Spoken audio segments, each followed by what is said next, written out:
can be cancelled out in 2 days. I give way to the honourable gentleman. Here.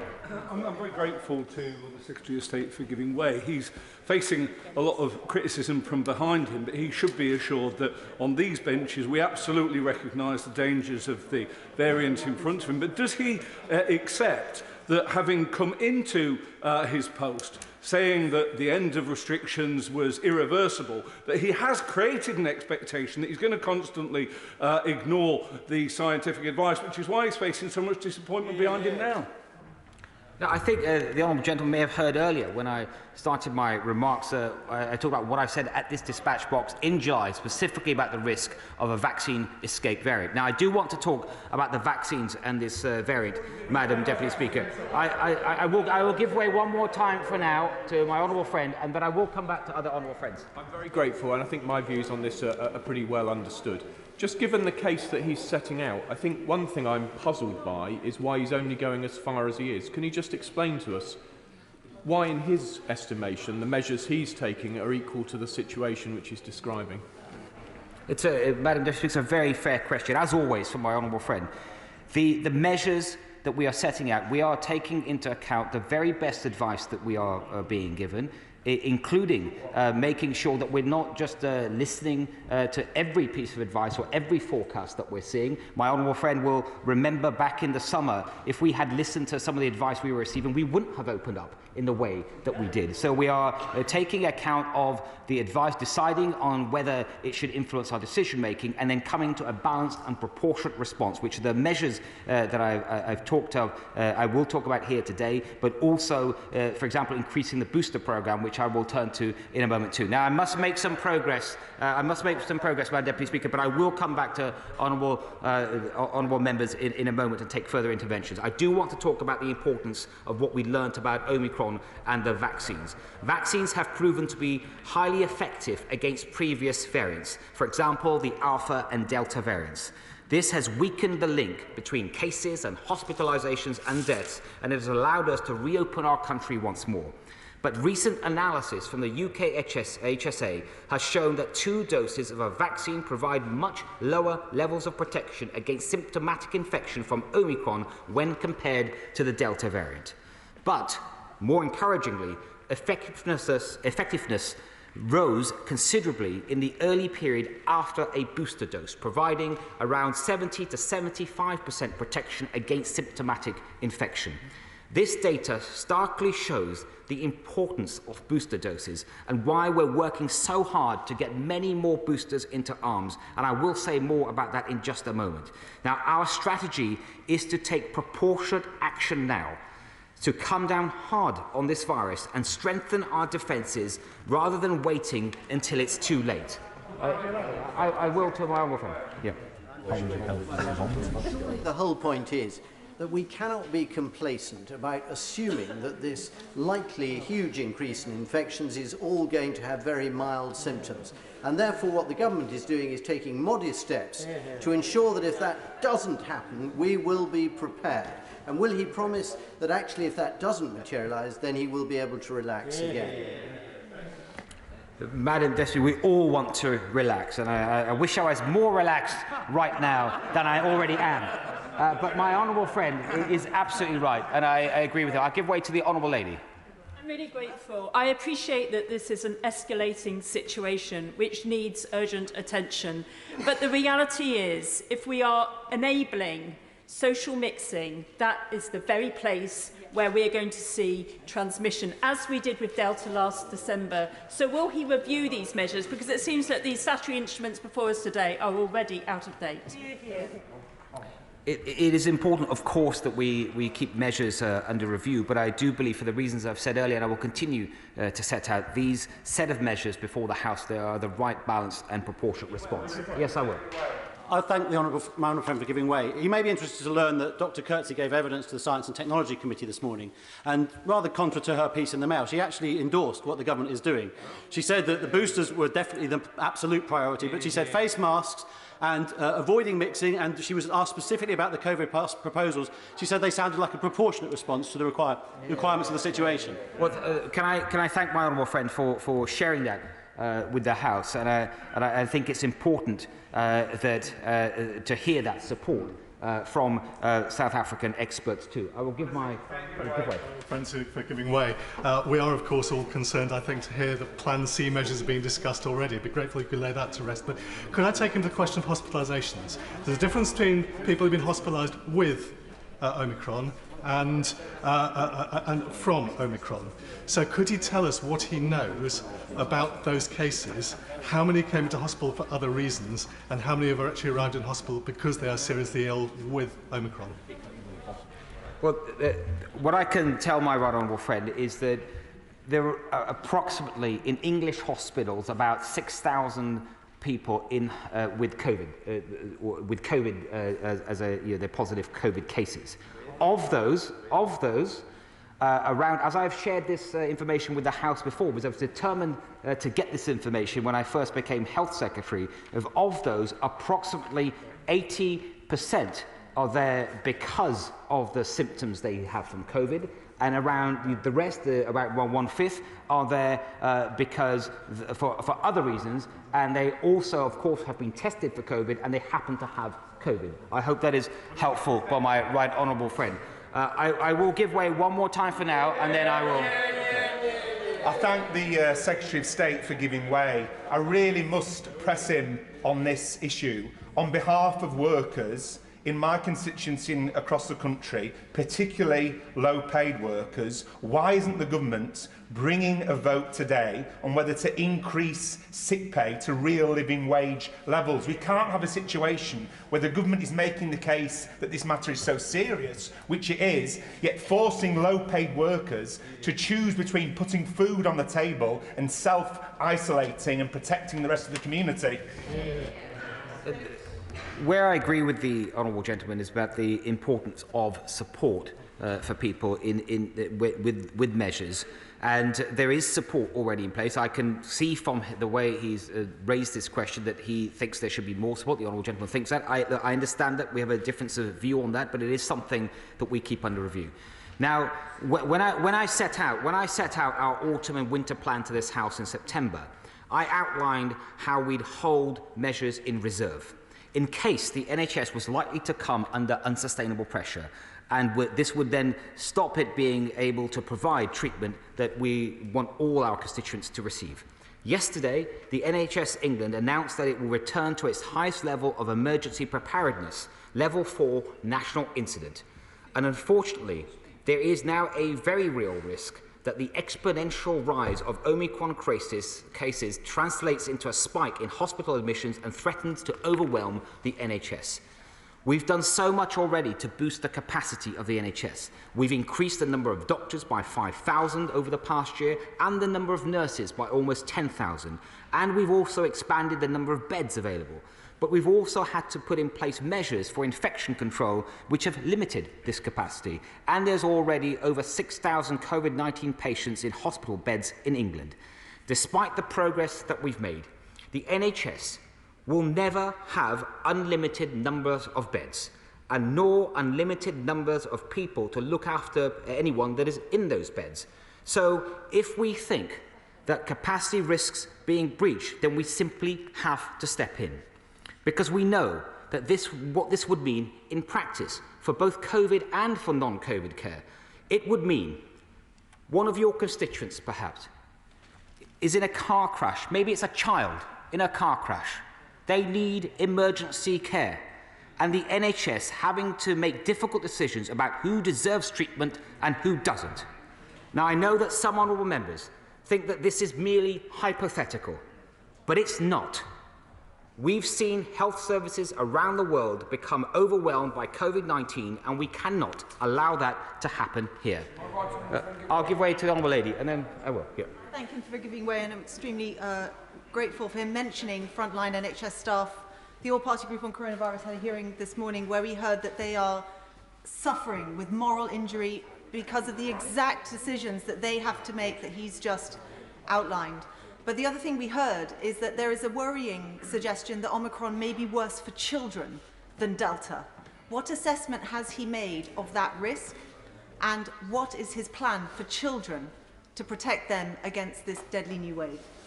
Well, first of all, Madam Speaker, can I very much agree with the Honourable Lady about the work, everyone in the NHS, the phenomenal work they've been doing at all times, but especially over the last 2 years during this pandemic. They could not have delivered more. In terms of her question about children Omicron, I'm afraid we don't have any evidence of that yet that I have seen, but of course it's something, the impact of Omicron we take very, very seriously, that I hope that she can see, and we will keep that under review.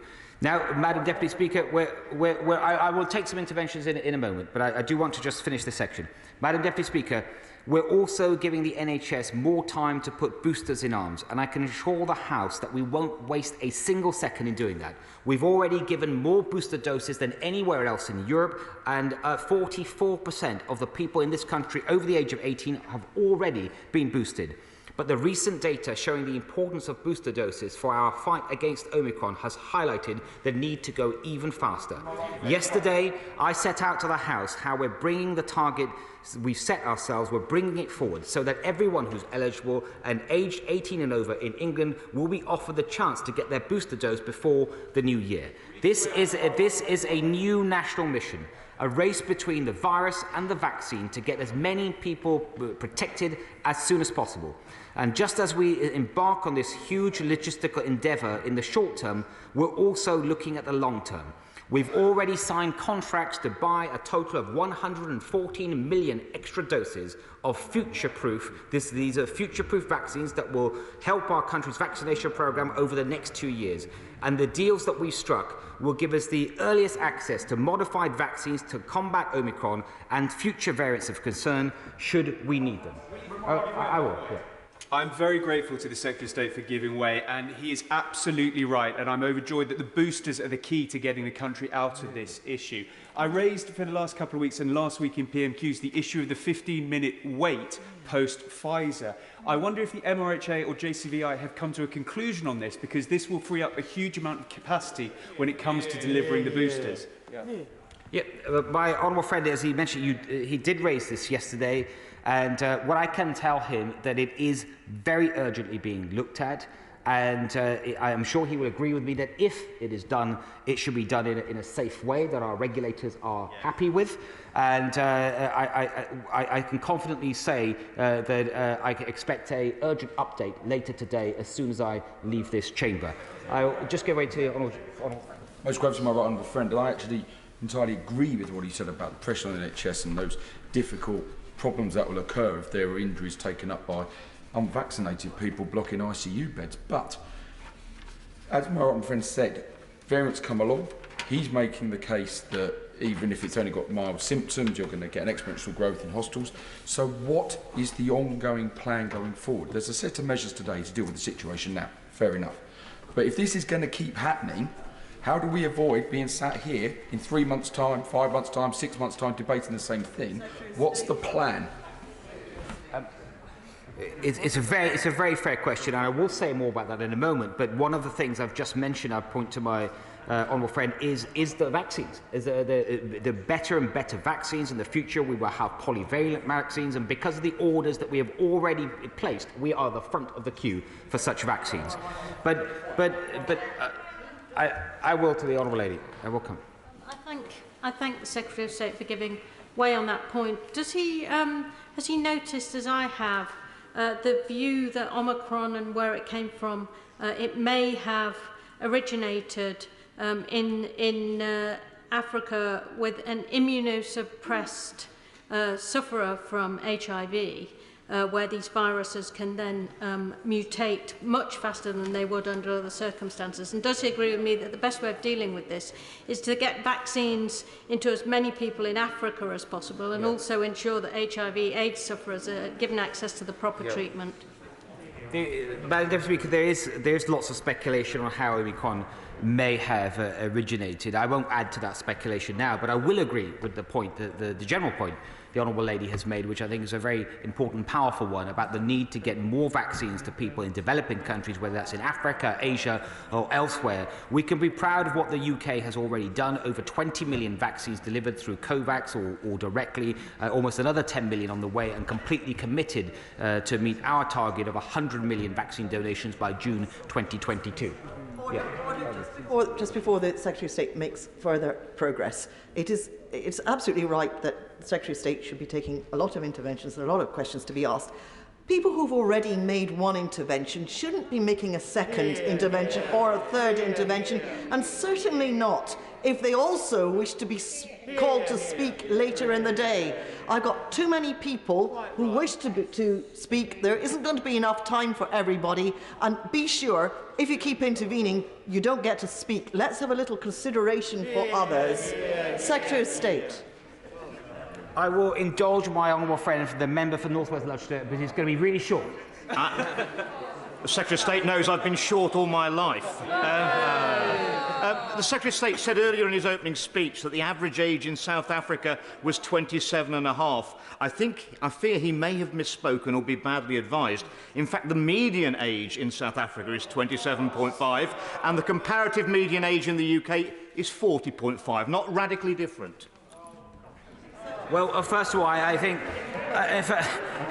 I'm pleased I allowed that intervention. I'm pleased I allowed it because I don't want people to think like my honourable friend has just been suggested, but I do have to disagree, though. I think, first of all, there's a big difference between those two ages, and last time I looked, the median can be described as an average. But I'm pleased they shared that because it highlights my point.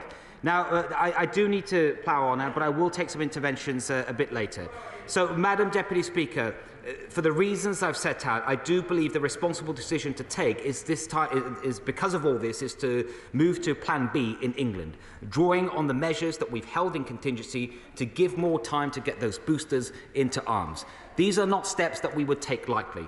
I firmly believe in individual liberty and that the curbs should be placed on our freedoms only in the most gravest of circumstances. And not only that, I am of course mindful of the cost that restrictions can bring to the nation's health, to our education, to the economy.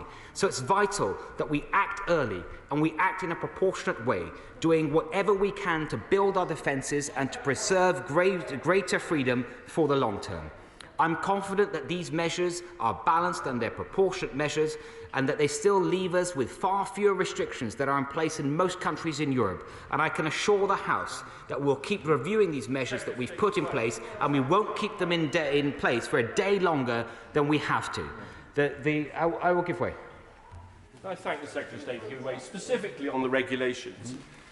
Given the regulation about refusal of entry, given the small number of venues and the large number of exemptions, and we know the lack of protection for doubly vaccinated people, why is there not the necessity for everybody to show a lateral flow test rather than showing double vaccination? If my honourable friend allows me, I will come to that point shortly. But, Madam Deputy Speaker, I just said a moment earlier that we won't keep measures in place for a moment longer than we need to. And for example, now that there is community transmission of Omicron in the UK, and Omicron has spread so widely across the world, the travel red list is now less effective in slowing the incursion of Omicron from abroad. So I can announce today that whilst we'll maintain our temporary testing measures for international travel, we will be removing all 11 countries from the travel red list effective from 4 a.m. tomorrow morning. Now, Madam Deputy Speaker, I'd like to turn to the details of some of these regulations before the House. Regulation number 1400 proposes extending the use of face coverings. In October, UK HSA published an updated review of the evidence on the effectiveness of face coverings and concluded that there's good evidence that they can help in reduce the spread of COVID-19 when worn in the community. This regulation proposes extending the legal requirement to most indoor settings, including theatres and cinemas, although they're not required in places where it wouldn't be practical. So, for example, hospitality settings like cafes and restaurants and pubs, nightclubs or other dance venues, or in exercise facilities like gyms. Next, Madam Deputy Speaker, Regulation 1416. This would mean anyone over 18 would need to show a negative lateral flow test to get into a limited number of higher-risk settings unless they were double vaccinated. However, as I announced to the House yesterday, In light of the new data on how vaccines respond to Omicron, our intention is that boosters will be required instead of 2 doses as soon as all adults have had a reasonable chance to get their booster jab. I will.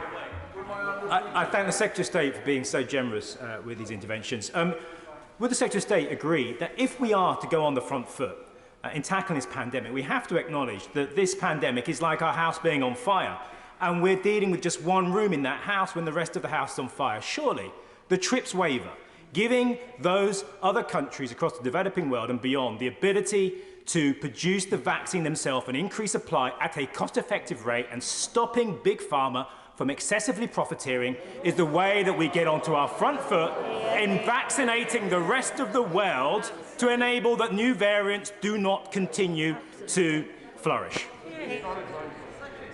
Madam Deputy Speaker, as I said in response to a question from another honourable member earlier, we are, in terms of getting vaccines to developing world, donations through COVAX, bilateral, are really important. But I have to strongly disagree with the suggestion of the honourable member that waiving rights to intellectual property and patent are going to help. They are not going to help. It is going to undermine the world's ability to deal with this pandemic, because it will remove all the incentives from the pharmaceutical companies to actually develop these valuable drugs in the first place. I do have to respectfully disagree with the honourable gentleman. Now, I do need to make some progress. Madam Deputy Speaker, with this, however, I announced to the House yesterday, in light of this new data on how vaccines respond to Omicron, our intention is that boosters will be required instead of 2 doses, as soon as all adults have had a reasonable chance to get their booster jab. Now, Madam Deputy Speaker, I'd like to reinforce to honourable members that this proposal around getting a lateral flow test, a negative result from a lateral flow test, or not having to do so if you are double vaccinated, this is not a vaccine passport. It's really important to me, as a point of principle, that people have a range of different routes to show how they're eligible.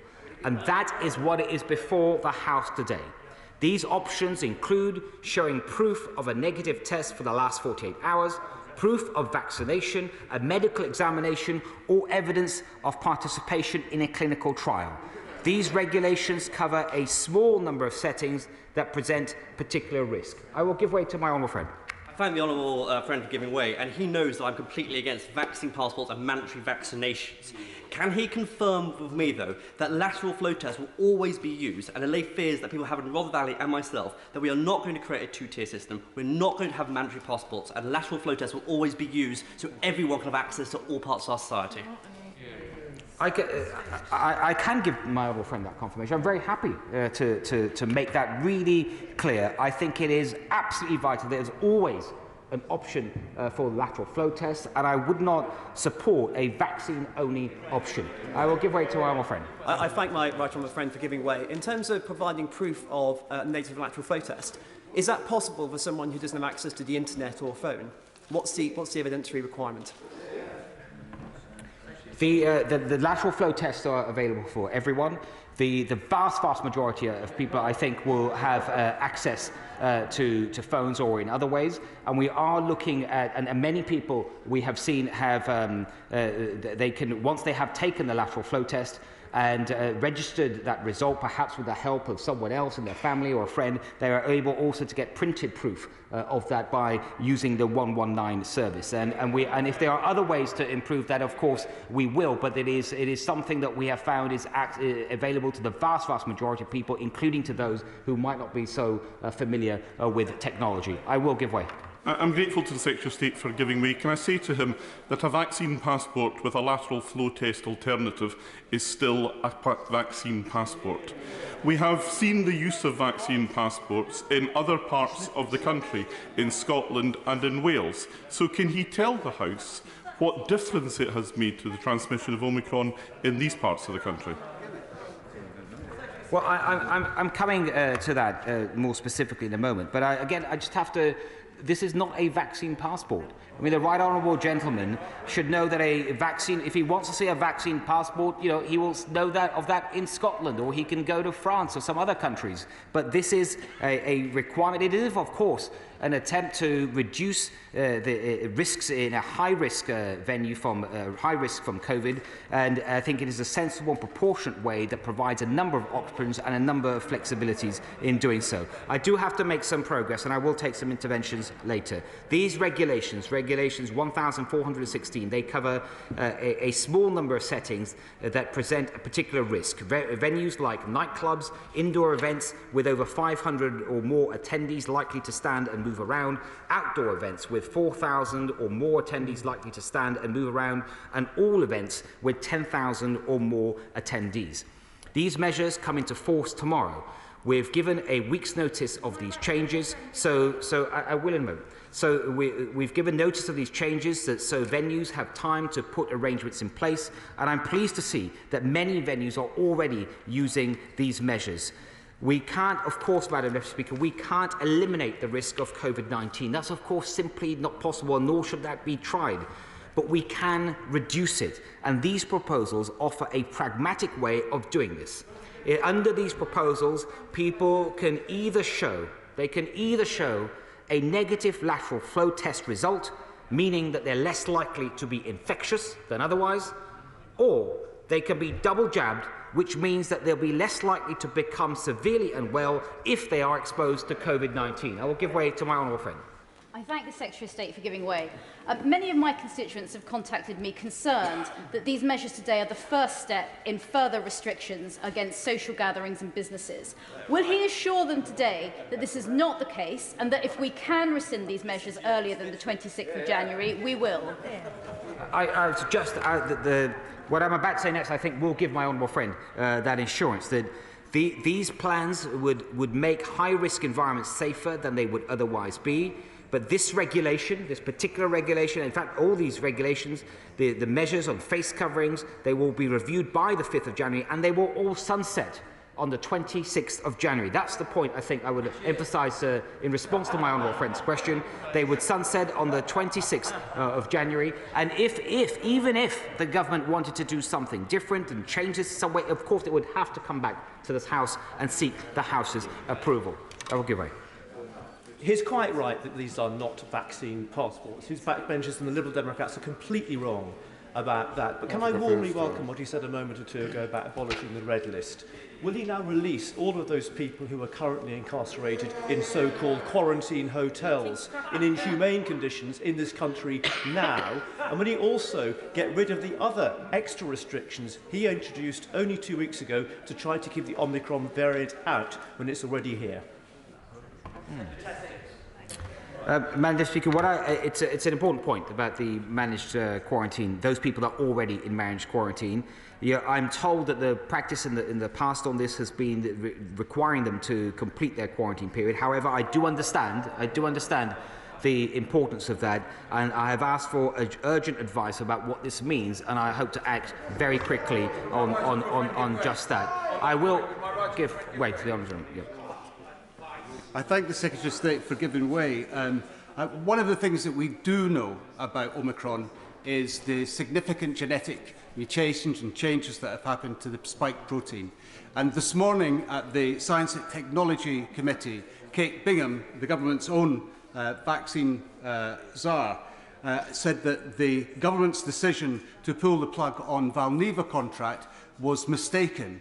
Will the Secretary of State make a commitment today to revisit that, given the specific technologies that exist there with the whole virus vaccine that is described by Ms Bingham as having the edge over other vaccines and would help the distribution of vaccines to the rest of the world? I think the honourable gentleman will understand that when the government makes decisions on vaccines, it takes expert advice. Most of that comes from the JCVI, and we always listen carefully to that advice and make a final decision. But though that advice is coming on a number of occasions and is constantly kept under review. Now, yes, I will. Yeah. Thank you very much to my honourable friend for giving way. I'm referring back to the honourable member on the opposite side from Exeter's point. it surely is crazy that people who have been in self-isolation are going to have to remain there, how the 11 countries haven't been removed from the red list. But surely not only should they be released from their incarceration, but they also should be reimbursed for the astronomical amount of fees they've had to pay. Madam Deputy Speaker, I very much understand what my honourable friend has said. I'm very persuaded by what he said. I would love to stand here right now and just say that is the case. There are some issues that need to be resolved, and they are urgently being looked at. And I hope we can say something more on this as a government, even as early as today. But I do understand what he said for exactly the reasons that he said, including on his point about reimbursement as well. Now, Madam Deputy Speaker, as well as the new measures we're proposing, we're also restoring freedoms too, drawing on the defences that we've already built. At the end of last month, this House passed regulations requiring all close contacts of a suspected or confirmed Omicron case to self-isolate for 10 days. But given the increasing dominance of Omicron, this approach no longer makes sense for public health purposes, and nor is it sustainable for the economy. So we're drawing on the testing capacity that we've built to create a new system of daily testing for COVID contacts, which has started today.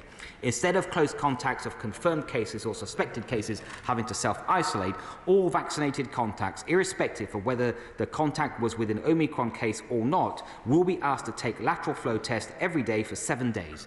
Regulation 1415 allows us to put this plan into action by revoking the Omicron-specific provisions for self-isolation. Yeah, I will.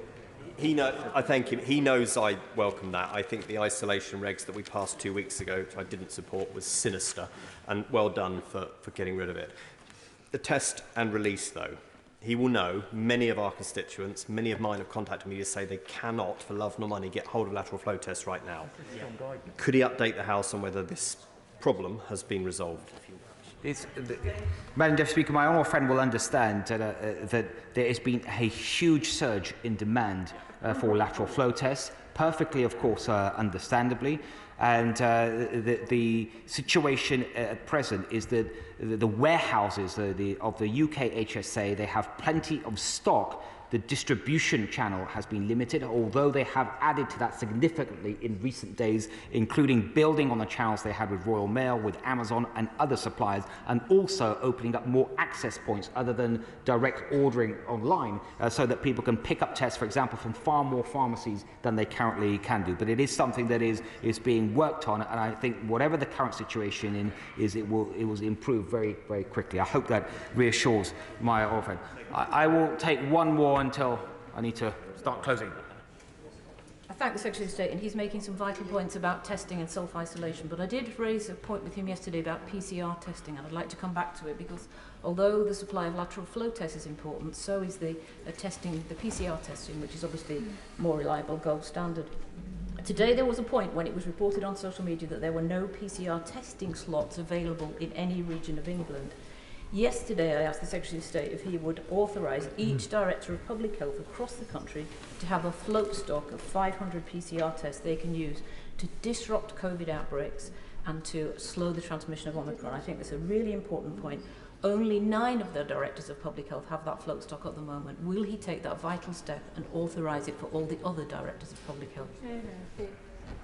Madam Deputy Speaker, we are working very closely, as the Honourable Lady would imagine, with Directors of Public Health throughout England, whether it's on testing and elsewhere. In terms of testing, PCR, specific testing capacity, there's around, I think capacity is around roughly 600,000 a day. It's been expanded to, it normally is at that level, it's been expanded already to around 800,000 a day. It will be further expanded. I think it is important for Honourable Members to know that testing is released during the different times of the day, and so if someone checks the system and it's not available, it might be available in their local area in the next couple of hours. It's not just a day-by-day process, and also as it is surged, they will become much more easily available. But it is important, I think, to remind people whenever one can that a PCR test should only be used if someone has symptoms. Otherwise, lateral flow tests are the tests that should be deployed. Now, finally, Madam Deputy Speaker, I'd like to turn to measures to help keep the health and care system safe for the long term by making vaccination a condition of deployment for more health and social care settings. Across the UK, the overwhelming majority of us have made the positive choice to accept the offer of a vaccination against COVID-19. And 91% of NHS staff already have 2 doses. But we need this figure to go even higher. Uptake rates vary between different health and care organisations and across the country. And despite the incredible effort to boost uptake across the country, there are still approximately 94,000 NHS staff who are unvaccinated. It's critical to patient safety that health and care staff get the jab, to protect some of the most vulnerable people who are in their care, and also keep the NHS workforce strong in the wake of Omicron. Now, we made vaccination against COVID-19 a condition of deployment in care homes from the 11th of November this year. And contrary to what some feared, we're not aware of any care home closures where vaccination as a condition of deployment has been the primary cause. Today, we're putting before the House regulations to extend this requirement to health and other social care settings. I will give way to the honourable gentleman. And then I'll thank the Minister for giving way. Earlier on in his speech, the Minister pointed out that the capacity of the health service is important and should not be breached. How does he expect, if there's 9% of the staff who have to this date decided not to be vaccinated and who presumably will stick with that decision, how does he expect that that will not reduce the capacity of the health service in the future? And is it not a fact that already there are many people who are staying in hospital because it can't be facilitated in care homes due to the lack of staff? It's a fair question, and I will be answering precisely that question in just a moment. I'll turn to my right on. With direct reference to what he's just been talking about, we know that the vaccines are only 33% effective at reducing infection of Omicron.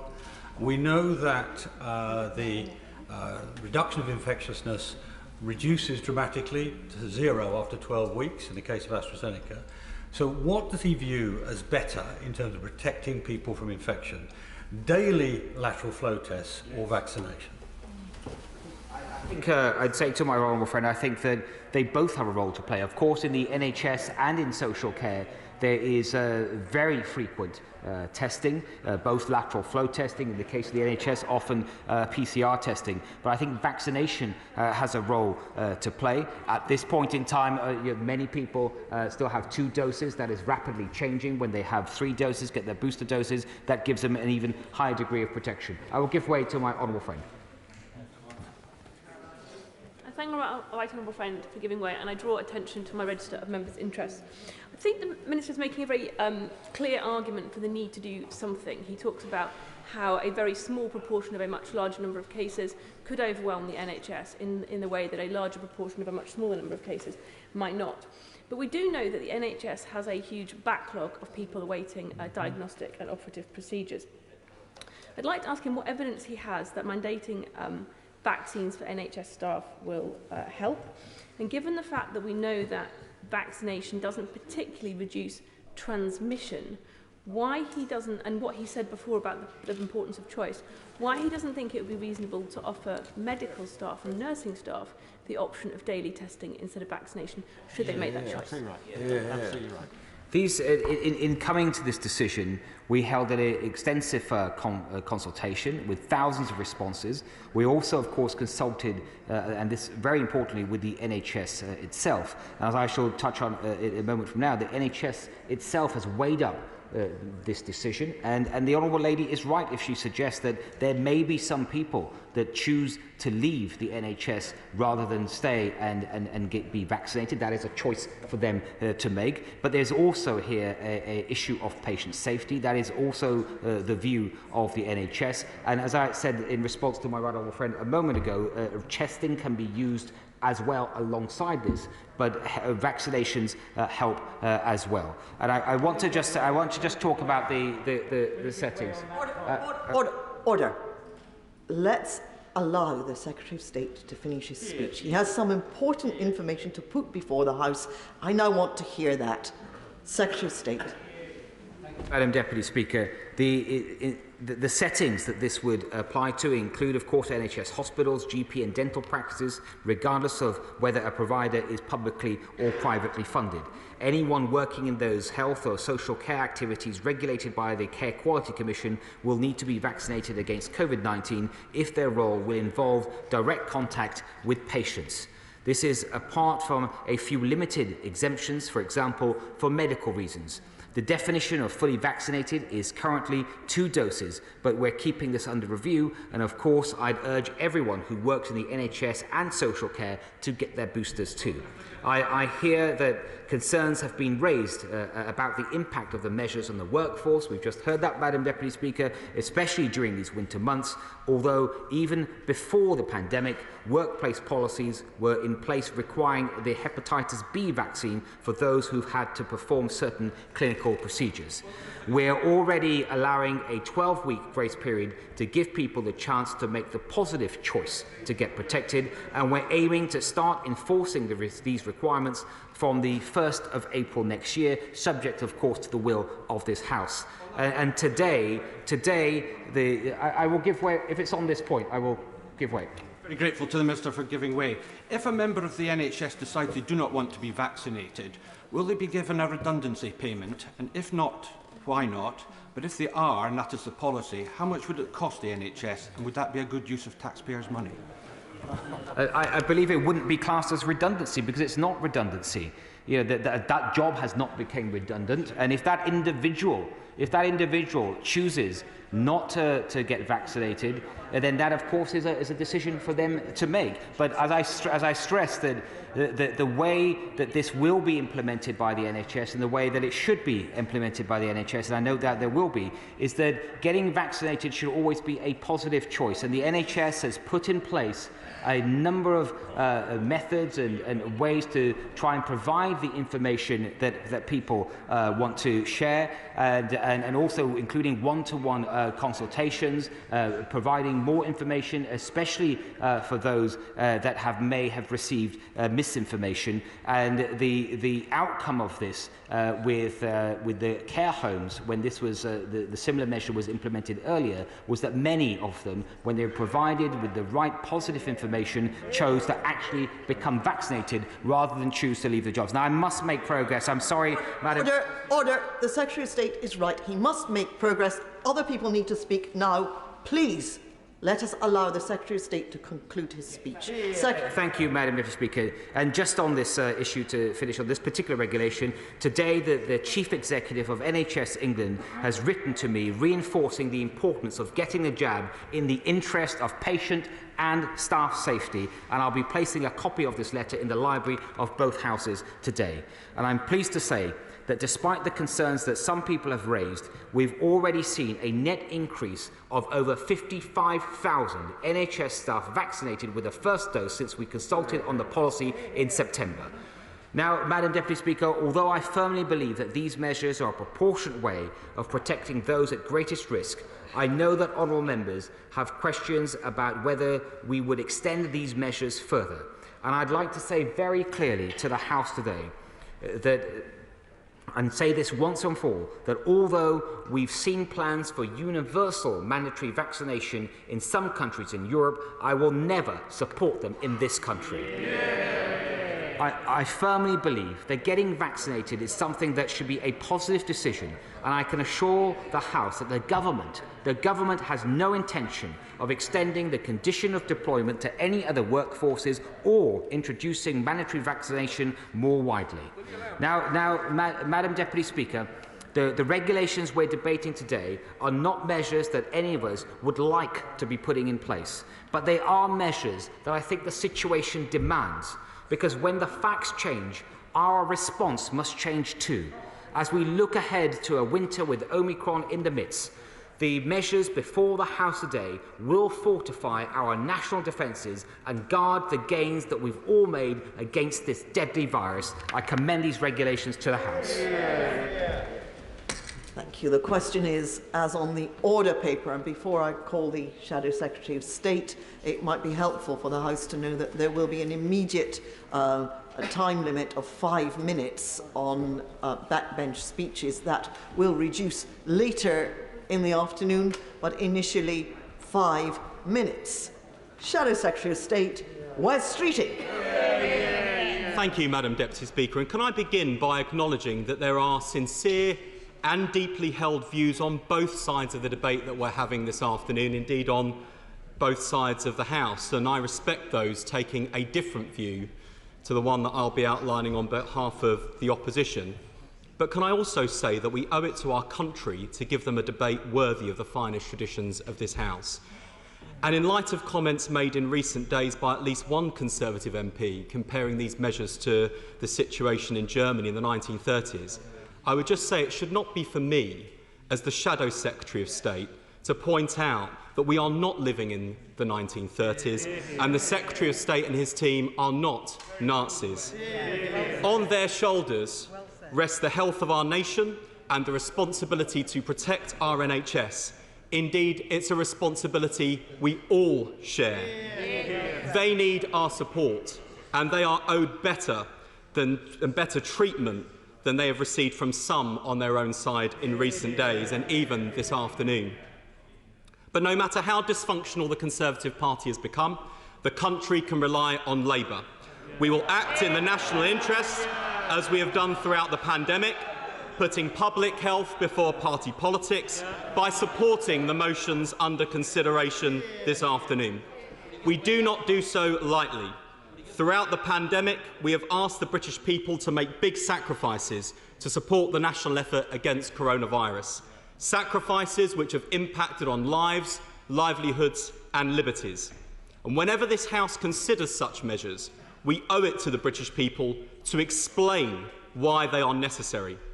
We believe these measures are necessary, a necessary response to the Omicron threat, necessary to protect ourselves, necessary to protect the ones we love, and necessary to protect our NHS. We can't yet be sure about the severity of the Omicron variant, but we can be certain that it is spreading and spreading fast, faster than any other variant. And even if a smaller proportion of Omicron victims are hospitalised, the rapid advance of the virus through the population could see large numbers of people admitted to hospital during the months in which the NHS is under greatest pressure. And there should be no complacency about this. The winter months present the greatest pressures on the NHS in any normal year. And as we know, this is far from a normal year.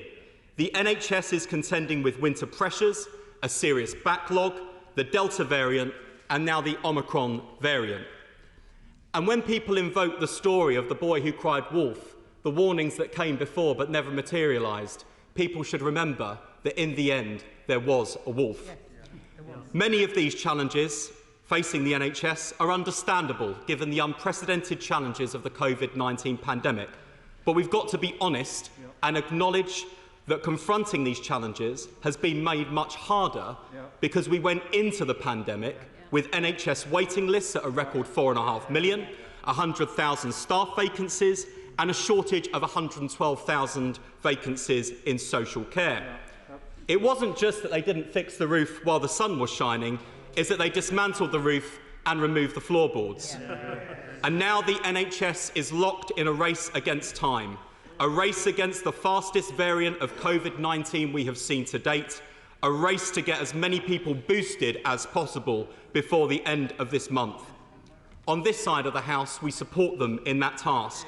And let me say on behalf of all of us in the Labour Party, to every NHS worker, every GP, every pharmacist, every public health official in local government, every member of our armed forces and every volunteer stepping up to meet this enormous task, that we are with them 100%, and if anyone can do it, they can. I'll certainly give way. Could you explain to me why the Labour Party supported not mandatory vaccinations for care workers, but now have changed their mind for NHS workers? I'll outline our position on that, but the honourable gentleman will have to be patient, so I'll come on to that later in my speech. But we need to buy them some time. The measures put forward for consideration today are an attempt to do just that by slowing the spread of the virus whilst trying to protect Christmas so that people can enjoy the festive season safely. by limiting our interactions in the workplace, by wearing face coverings in settings where the virus finds it easiest to spread, by testing before we attend large indoor gatherings, and by getting behind the booster rollout to ensure that everyone is protected. Will you give way? I certainly will. I'm very grateful to my honourable friend for giving way. And he's absolutely right that we're all very conscious of how important this time of year is to the hospitality sector. But would he agree with me the greatest threat to the hospitality sector isn't the kind of restrictions that are in front of us today, but it's the sense that this virus is out of control and widespread cancellations from the sector. So these restrictions in front of us today enable the hospitality sector to survive in this really difficult time, but also enable us to take proportionate steps to make sure the spike doesn't get out of control. I wholeheartedly agree with my honourable friend. Indeed, one of the primary reasons for supporting measures for consideration today is because we on these benches support business, and we want to support them through a particularly difficult time when normally trading would be at its busiest. The goal in the end must, of course, be to learn to live with the virus. That means effective vaccination, antiviral treatments and public health measures that have minimal impact on our lives, our jobs and our businesses. So let me now take each of these measures in turn and explain why Labour supports them, and no doubt take interventions as we come to each one. Firstly, on mask wearing. Madam Deputy Speaker, no one enjoys wearing a mask. I certainly don't. But it is nothing compared with the cost that more draconian restrictions have on our lives, livelihoods and liberties. Masks are simply a price worth paying for our freedom to go out and live our lives during this pandemic. They are proven to be effective, and not only that, but in times of rising infections, when people are feeling increasingly cautious, it is vital to our economy that people feel safe boarding a busy bus or entering a crowded theatre. And in our view, the government should never have got rid of the requirement to wear masks in these settings. But we know why they did. And we've counted in recent weeks honourable members opposite not wearing masks. I'm glad to see that compliance has risen somewhat considerably. We know the Prime Minister no longer has the authority to lead his own party, but I'm grateful that members opposite have at least listened to their Health Secretary. Turning to the vaccine pass, onto testing to enter nightclubs and large events, I welcome that the government has listened to representations from Labour and responded. The Labour Party has argued consistently against vaccine passports and insisted on people having the option of showing a negative test. Further, we argued these passes should not be required for access to essential services. On both counts, the government has listened, amended the proposals, and we can support the measure in front of us today. It is not a vaccine passport. It is, in effect, a default requirement to show a negative test to enter venues where the virus is most likely to spread, with an opt-out available to those with an NHS COVID pass. I certainly will give way. He's making a very good point on this. Is the reality not that if we didn't introduce these measures, there would be a danger that our nighttime economy, pubs, venues and other events would have to shut completely? Yeah. So this pass is actually a pass for freedom to allow us to continue to enjoy activities that otherwise would be shut down, and those libertarians opposite should be welcoming it, not bemoaning it. I wholeheartedly agree with my honourable friend, and let me be clear, we in the Labour Party support this approach because we support British business. This is about giving people the confidence to go out and about despite the presence of Omicron. I certainly will give way. I thank the Shadow Secretary of State for giving way. And I wonder if he shares my concern that reports over the past couple of days that there has been an absence or a lack of lateral flow devices to be sent out for testing. And also, what is also alarming is the lack of support for the domestic diagnostics market and the manufacture of lateral flow devices in this country that are much more accurate, reliable and superior to the current government lateral flow devices. And if these devices are to make a difference, then we must have the best quality devices in place. Very good. I do agree with the honourable gentleman. And of course, in order for this measure to work as effectively as we would wish, there has to be an adequate supply of lateral flow tests. And I heard what the Secretary of State said yesterday about the availability of testing, but it's no good if the tests are in the warehouse. They need to be available to people where they need them, when they need them. We've had supply issues, and these really do need to be resolved, not least in light of other measures which I'll come on to shortly as well. I'll give way another time. Shadow Minister for giving way. We do not accept that rather than giving confidence to people, these measures and the background against which they have been introduced have actually reduced confidence. When you have predictions of 75,000 deaths, when you are telling people that they can't go to venues unless they have certain tests, the experience in Northern Ireland already has been that the hospitality industry has lost millions of pounds of orders coming up to the Christmas period because people are afraid to go out. Well, I'll say to the honourable gentleman, in dispatches from the Shadow Secretary of State for Northern Ireland, where of course Northern Ireland is ahead of England on this, he had a perfectly nice time out last night, is my understanding, enjoying the best hospitality that Northern Ireland, the people of Northern Ireland have to offer. And I think people are drawing confidence from this. And let me also say, drawing on the experience of other countries, look at Italy, look at France, look at Denmark, countries with strict COVID passport rules, all have seen their retail and recreation sectors fare far better than here in the UK because there's been consistency and confidence on this. And with passes and lateral flow tests, venues can operate at 100% capacity. Punters can be confident that they're safe to attend and enjoy themselves. At this time of year, the show goes on and everyone stays in a job. Without these measures, just in a moment, without these measures, with rising infections, with more hospitalisations, we would risk seeing the government forced to impose more draconian measures on these sectors, shutting down our cultural sector, collapsing the economy once again. And I think we should be confident about this. And let me also just address this tension, and it's a reasonable question about the message to work from home if you can, but go out.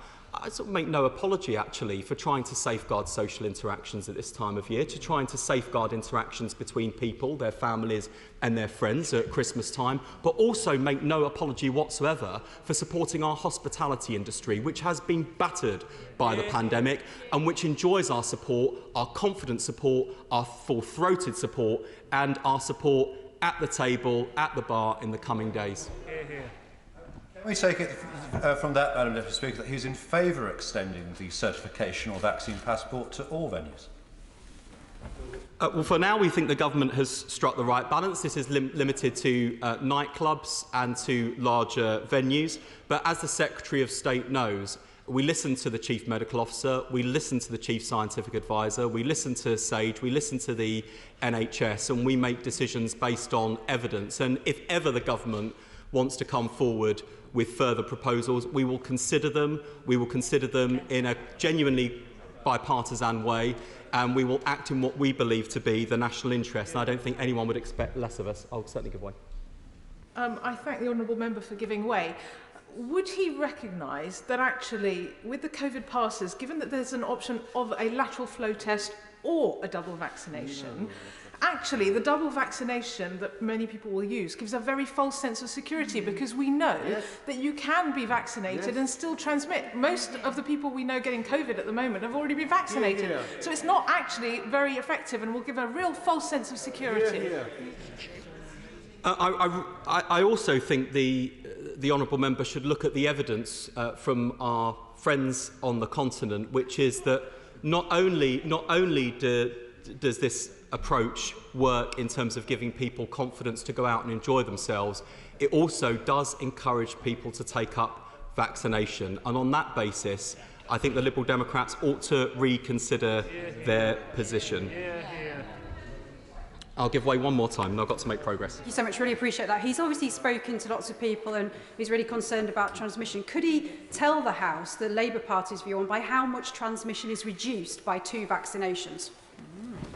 I'm grateful for the honourable member's intervention. I directed to the SAGE advice on this, which is there is some evidence, I wouldn't put it any stronger than that, there is some evidence on reduction of transmission. But as I say, our primary reason for supporting this measure is about giving people confidence to continue accessing hospitality and to give people an added incentive to take up vaccination as well. And on both of those tests, I think our friends on the continent have shown us a better way forward, an effective way forward, and I would dare members opposite to suggest that France, for example, is not a country that values liberty very strongly when you look at their history and their culture.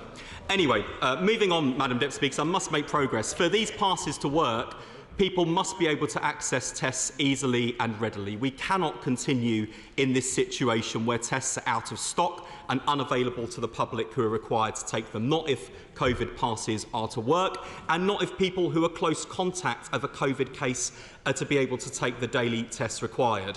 The government's website showed PCR tests unavailable throughout England this morning. The only region where lateral flow tests are available today is in the South East. Those sorts of technical issues and those practical issues of test delivery need to be resolved immediately. And Madam Deputy Speaker, the measure on daily testing is the one measure that seems to have united the House in agreement, so the Secretary of State really needs to get a grip on this and ensures we have access to the tests we need. Moving on to the flexibility to work from home. Madam Deputy Speaker, we've called for workers to be given the flexibility to work from home for months, and we support the guidance to work from home where possible. I've addressed the contradiction in people working from home and going out to Christmas parties, and we want to protect people's ability to enjoy Christmas safely this year, which I think is one of the key arguments for this measure. And by limiting the interactions people have at work without disrupting their ability to do their work, we thereby lower contact, lower infections, and we hope to preserve their ability to go ahead with the social interactions they cherish most at this time of year. On to mandatory vaccination, Madam Deputy Speaker. Since the Prime Minister rather clumsily and unhelpfully tried to open a, quote, national conversation on mandatory vaccinations for the country at large last week, I want to make it crystal clear that we do not support mandatory vaccinations in general. And I welcome what the Secretary of State has said this afternoon, not the first time he's had to clean up the Prime Minister's mess. We believe the vaccine is safe and effective and that everyone should choose to have it. And I can't give any stronger endorsement than to say that I've had my first 2 jabs and I'll be having my booster on Thursday. And I wouldn't take it myself or recommend it to others unless I believed it was safe. On mandatory vaccinations for NHS staff, I recognise that this is a difficult issue for colleagues across the House and in our NHS. But the NHS has asked us for this, patients want this, and we are persuaded that the threat of Omicron makes it even more important for staff to be vaccinated to protect themselves and to protect the public they serve. I certainly give way. Thank the honourable member for giving way and draw the House's attention to my declaration of members' interest as a practising NHS doctor. I'd like to commend the honourable member for the consensual way that he's approaching the debate today and for many of the points that he's made, of which I agree. On the point of mandatory vaccinations for NHS staff, before I could train in medicine, I had to have a BCG, a TB injection. I had to also have a hepatitis injection, or I couldn't have practiced medicine because it was about protecting my patients. And I believe it's the duty of all healthcare professionals to put their patients first. And that's why it's absolutely right that healthcare professionals should have mandatory COVID vaccinations. Would he not agree with that point? I strongly endorse what he has said. And look, infection control is going to be a real challenge this winter because of the nature of the Omicron variant. Ensuring that the NHS workforce is fully vaccinated protects patients and it protects staff who put themselves in harm's way enough already. And as the honourable gentleman who speaks with real knowledge and expertise, this is not a new precedent. NHS staff are already required to inoculate themselves against other diseases. It is indeed a professional duty. And the NHS clearly believes that the April deadline does give sufficient time to persuade the workforce to protect themselves, their patients and their loved ones without seeing an exodus of staff. Certainly give way. I'm very grateful to the Shadow Secretary of State for giving way, and indeed I supported the requirement for people working with vulnerable people in care homes to be vaccinated, or if they wouldn't be vaccinated, to be removed from direct contact with vulnerable people. Can he tell me if he's aware, because I didn't get a chance to ask the Secretary of State, this proposal for those members of the NHS who have not got vaccinated, is it only affecting frontline staff who interact with the vulnerable, or is it people throughout the NHS who might have no contact with the vulnerable, because that will affect the way I cast my vote today? Well, I hope I can reassure him in that people, it's not just a case of if you don't take up the jab, that's it, you're out. There is also the opportunity for redeployment to other roles where vaccination would not be mandatory. So I hope that gives him the reassurance that he needs. I'll certainly give way. I thank my honourable friend give way, and I think he's handling this speech in just the right way. There's a balance of rights here. Patients have a right to be treated by staff who are fully vaccinated to protect them. I had a constituent who was clinically extremely vulnerable who contacted me.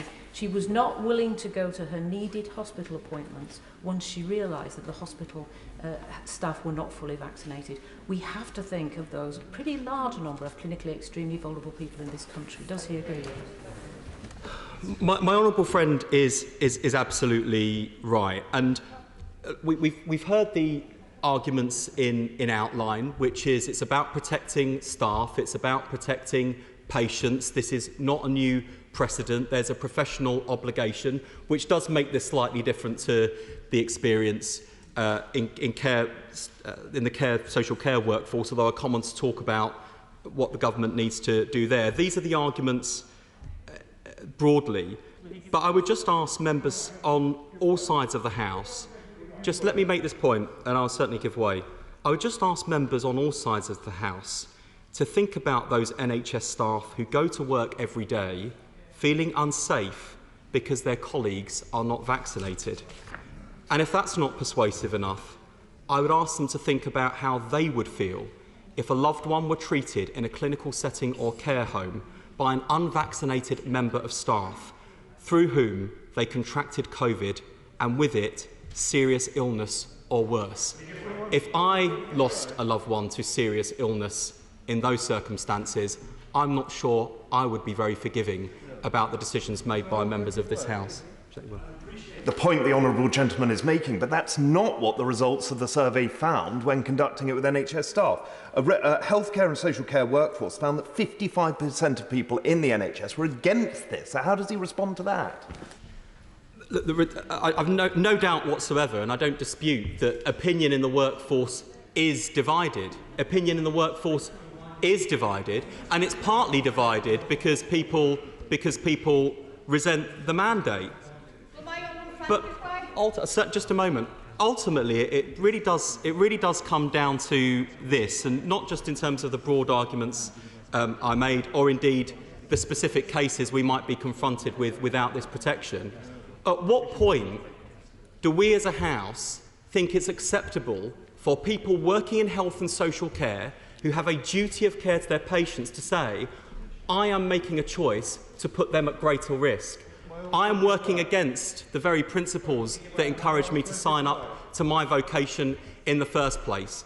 And that's why ultimately, I think on balance, this is the right measure. But I will certainly come back shortly to the way in which we need to take the workforce with us and what we need to do ahead of April. I'm very grateful to my honourable friend for giving way, and he really is setting out with great care his very careful response to all of these proposals.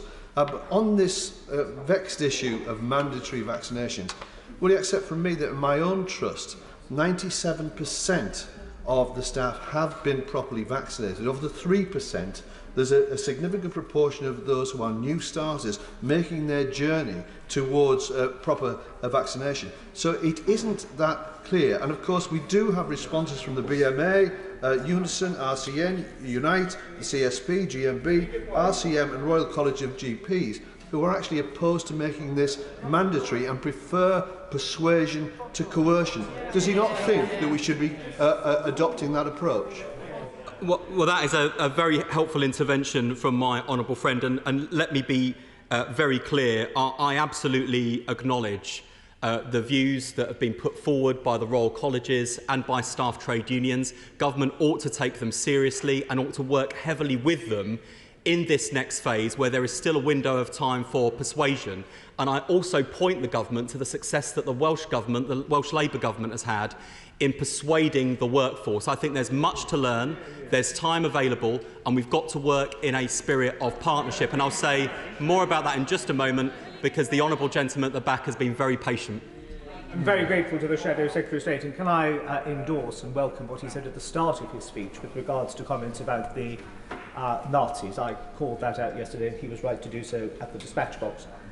But I was looking through my inbox at the going back to the start of the pandemic and lockdown, and virtually every single person working in the care sector or the NHS in my constituency was perfectly legitimately saying, when the vaccine is available, we must be at the front of the queue, because we are dealing with the vulnerable. It is our duty to get vaccinated. I don't think that has changed, and I think he's absolutely right, as is the Secretary of State, for those who are caring for those who are most vulnerable in society, to try and reduce the risk that they face, they should be vaccinated. I agree with the honourable gentleman, and look, we've got a big effort to boost the booster this month. I think we've got to boost the workforce as well, and make sure that people are supported. Certainly will. This is a difficult decision, two members from the same region, but the honourable member right in the corner has been very patient, and then I'll come to my right honourable friend. I really appreciate my honourable friend for giving way, and he's making an excellent speech. But the BMA have identified some serious concerns in terms of mandatory vaccines. The fact that we have a chronically understaffed NHS, and do you believe, or does my honourable friend believe, that this is likely to have a significant impact and more harm than good going forward? I think that's such an important point. I'm grateful to my honourable friend for making that intervention. I think there's a reassurance I'd like to offer her, and then there's a call to action I would like to issue to the government. The reassurance is there were concerns about what would happen to the social care workforce, and that very much influenced Labour's position on that statutory instrument at the time, but we did not see a collapse in the social care workforce numbers that were warned, and there was lots of evidence that it had a positive impact on take-up. Let me just finish this. Let me just finish this point. But I do also want to say to the Secretary of State and his team, if they are asking the health and social care workforce to do their duty as professionals, the government must show greater respect to their professional voice and experience on pay, on conditions, on workload. It is often said that the NHS runs on goodwill, so I would like to see the government showing greater goodwill in return, and to engage with the Royal Colleges and staff trade unions, not just on the plan for vaccine rollout to their members, but on the debate about the future of our health and social care systems and the big workforce challenge. On vaccination, there is still precious time to do the work on persuasion. And having met with the trade unions in recent days, I had a great meeting with Unison yesterday, which I should also declare, Madam Deputy Speaker, I'm a member of Unison. Unison has some really helpful advice and practical feedback about the kind of conversations with occupational health that are making a really big impact in giving staff the confidence to choose to take the vaccine well ahead from the deadline. And of course, we would much rather persuasion than compulsion. I'll give way to my honourable friend and then I'll come back. Thank you to the Secretary of State for giving way. In St Helens, we have 99% of the care home staff vaccinated. In Wiston Hospital, best hospital in the country, we have 91% first vaccine, 89% second vaccine, and 64% with the booster. This has all been done with persuasion, not with the threat of the sack. These people are in a vocation. It isn't just a job to them. They believe in the patients. We must not get to that stage where we're threatening people. It's been care. The GPs have even been involved in persuading the care home staff. Everyone has been involved for some considerable time, and that's the way to do it. Order. Let me just make this clear. There are over 40 people who want to speak this afternoon. And if people make interventions, it's simply not fair on those who are at the end of the list, who will be trying to speak later on. The Honourable Lady is only one of many. The Shadow Secretary of State is being very fair, as was the Secretary of State, in answering all the questions, but I must ask people to be reasonable. West Streeting. Thank you, Madam Deputy Speaker. It may have been a speech rather than an intervention, but I thought it was a very good one, and I welcome what my honourable friend has said, and I'll give way to my right honourable friend. I thank my honourable friend for giving way. Will he acknowledge that there is vicious and very effective psychological propaganda that anti-vaxxers are using to upset and worry people who may be vaccine hesitant, particularly about issues with fertility and whether the vaccine is halal and all of those things? Does he agree with me the government should do much more to counter this very vicious and damaging propaganda? I wholeheartedly agree with my right honourable friend, and this comes back to the point I made about the government engaging with staff trade unions and the Royal Colleges. Whatever their policy position on having mandatory vaccination, he will find in them willing allies who want to help the government to persuade colleagues to engage with them and to deal with some of these dangerous conspiracy theories which are knocking public confidence and creating real fear and anxiety entirely without basis. And so I really hope that on this point, when the government concludes later on, they will set out how they plan to engage and will give an undertaking to work with the staff trade unions and with the Royal Colleges, because I think that would do so much to achieve the objectives we all share, but also to raise morale in the workforce, who often feel that they are slogging their guts out for the government but don't get the hearing that they deserve. I'll give way to this honourable gentleman. I'll come back to my honourable friend. Thank him for giving way. He's making a very good speech, and I apologise for interrupting him. But on a point of science, will he just accept that he's got it a little bit wrong? Having the vaccine doesn't stop you spreading it. It just makes it much less likely that it's going to harm you very badly. So you can have the vaccine and you can still spread it. And to imply otherwise is just wrong. Can I just say to the honourable gentleman who has called repeatedly from a sedentary position that I don't know the science, that I said nothing of any sort to contradict the points he has just made. And with respect to members opposite, and particularly people who oppose these measures, I think the thing that they're missing is that what is indisputable is that the booster does provide greater protection than the first and second jab, that vaccination full stop provides better protection, and that if we're talking about NHS pressures and workforce pressures, the biggest danger is that the virus sweeps through the health and social care workforce, knocks a load of people out in the middle of the busiest period for the NHS, and then the system topples over. I don't know why it has to be explained again and again and again to members opposite that the objective here is to protect the NHS and to stop it from toppling over at a critical time. So these points about the severity of the virus or the efficacy of the vaccine in preventing transmission or serious illness are largely secondary questions, because we know the virus is spreading, we know it is spreading rapidly, and we know that if it rips through the health and social care workforce, that is the biggest risk to the NHS. That is what is going to topple it over, and their constituents will not thank them one bit if they allow that to happen. Grateful to my honourable friend. He is making an excellent speech and putting his case very forcefully. It's this issue versus coercion versus persuasion, and involving trade unions and the Royal Colleges in taking staff with NHS managers. What wasn't respected by the Secretary of State when he was asked about redundancies earlier on is that this is a retrospective change in people's terms and conditions. And even people who are vaccinated will be resistant to the change being imposed upon them. So we have to go forwards carefully and take staff with us. So would he urge upon the government that they should work with the Royal Colleges and trade unions to take this forward? But my honourable friend makes such an important point, and I think that's why, going back to the staff surveys, it's not that staff, particularly given that the overwhelming majority of staff are vaccinated, it's not that they don't want their colleagues not to be vaccinated, is that they do have concerns about the way in which the government's going about this. Now, we accepted from the government and from NHS England a very clear view that Omicron has raised the stakes in this regard, and that has had a big bearing on our position.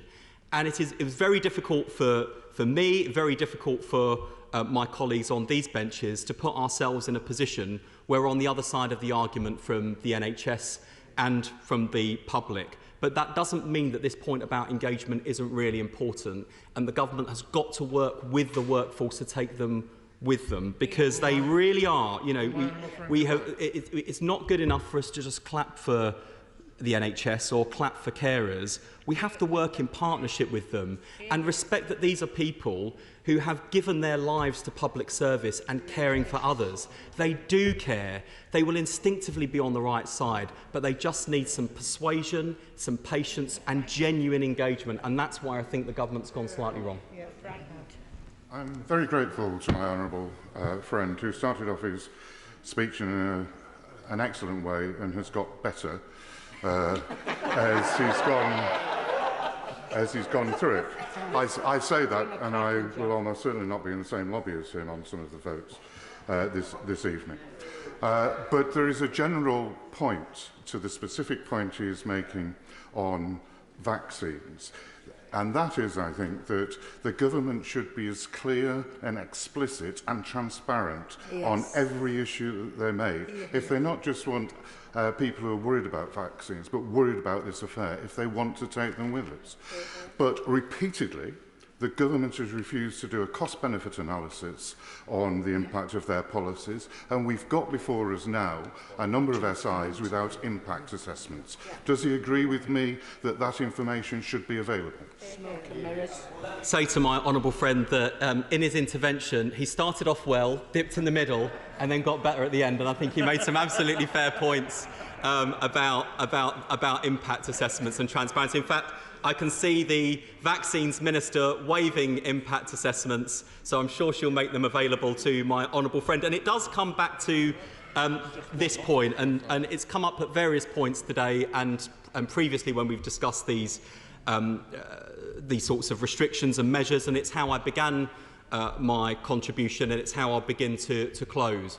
We really can't be complacent when it comes to public support, public compliance, public consent for the measures that we are considering, because we know that we've asked so much of the British people and they have done their part. We also know that recent events have dented their trust and confidence and their willingness to comply, because they've seen Number 10 doing one thing and doing another, which makes it even more important that when we discuss measures that impact on people's lives, livelihoods and liberties, that we are having these sorts of exchanges, we are rigorously looking over the evidence, we are testing each other's assumptions, and we are coming to a conclusion.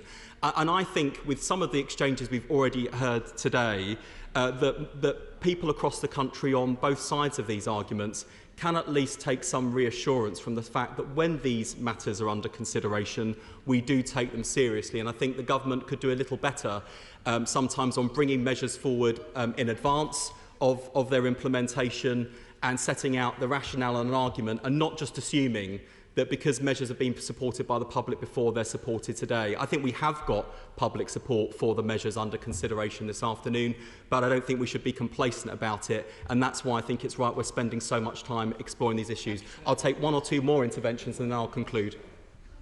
I thank my honourable friend for giving way, and he's making a very important point that we need to make decisions on the evidence that's available. Does he agree with me that having the debate today and passing these measures tonight is urgent? We've heard as well that the doubling rate of Omicron is actually shortening.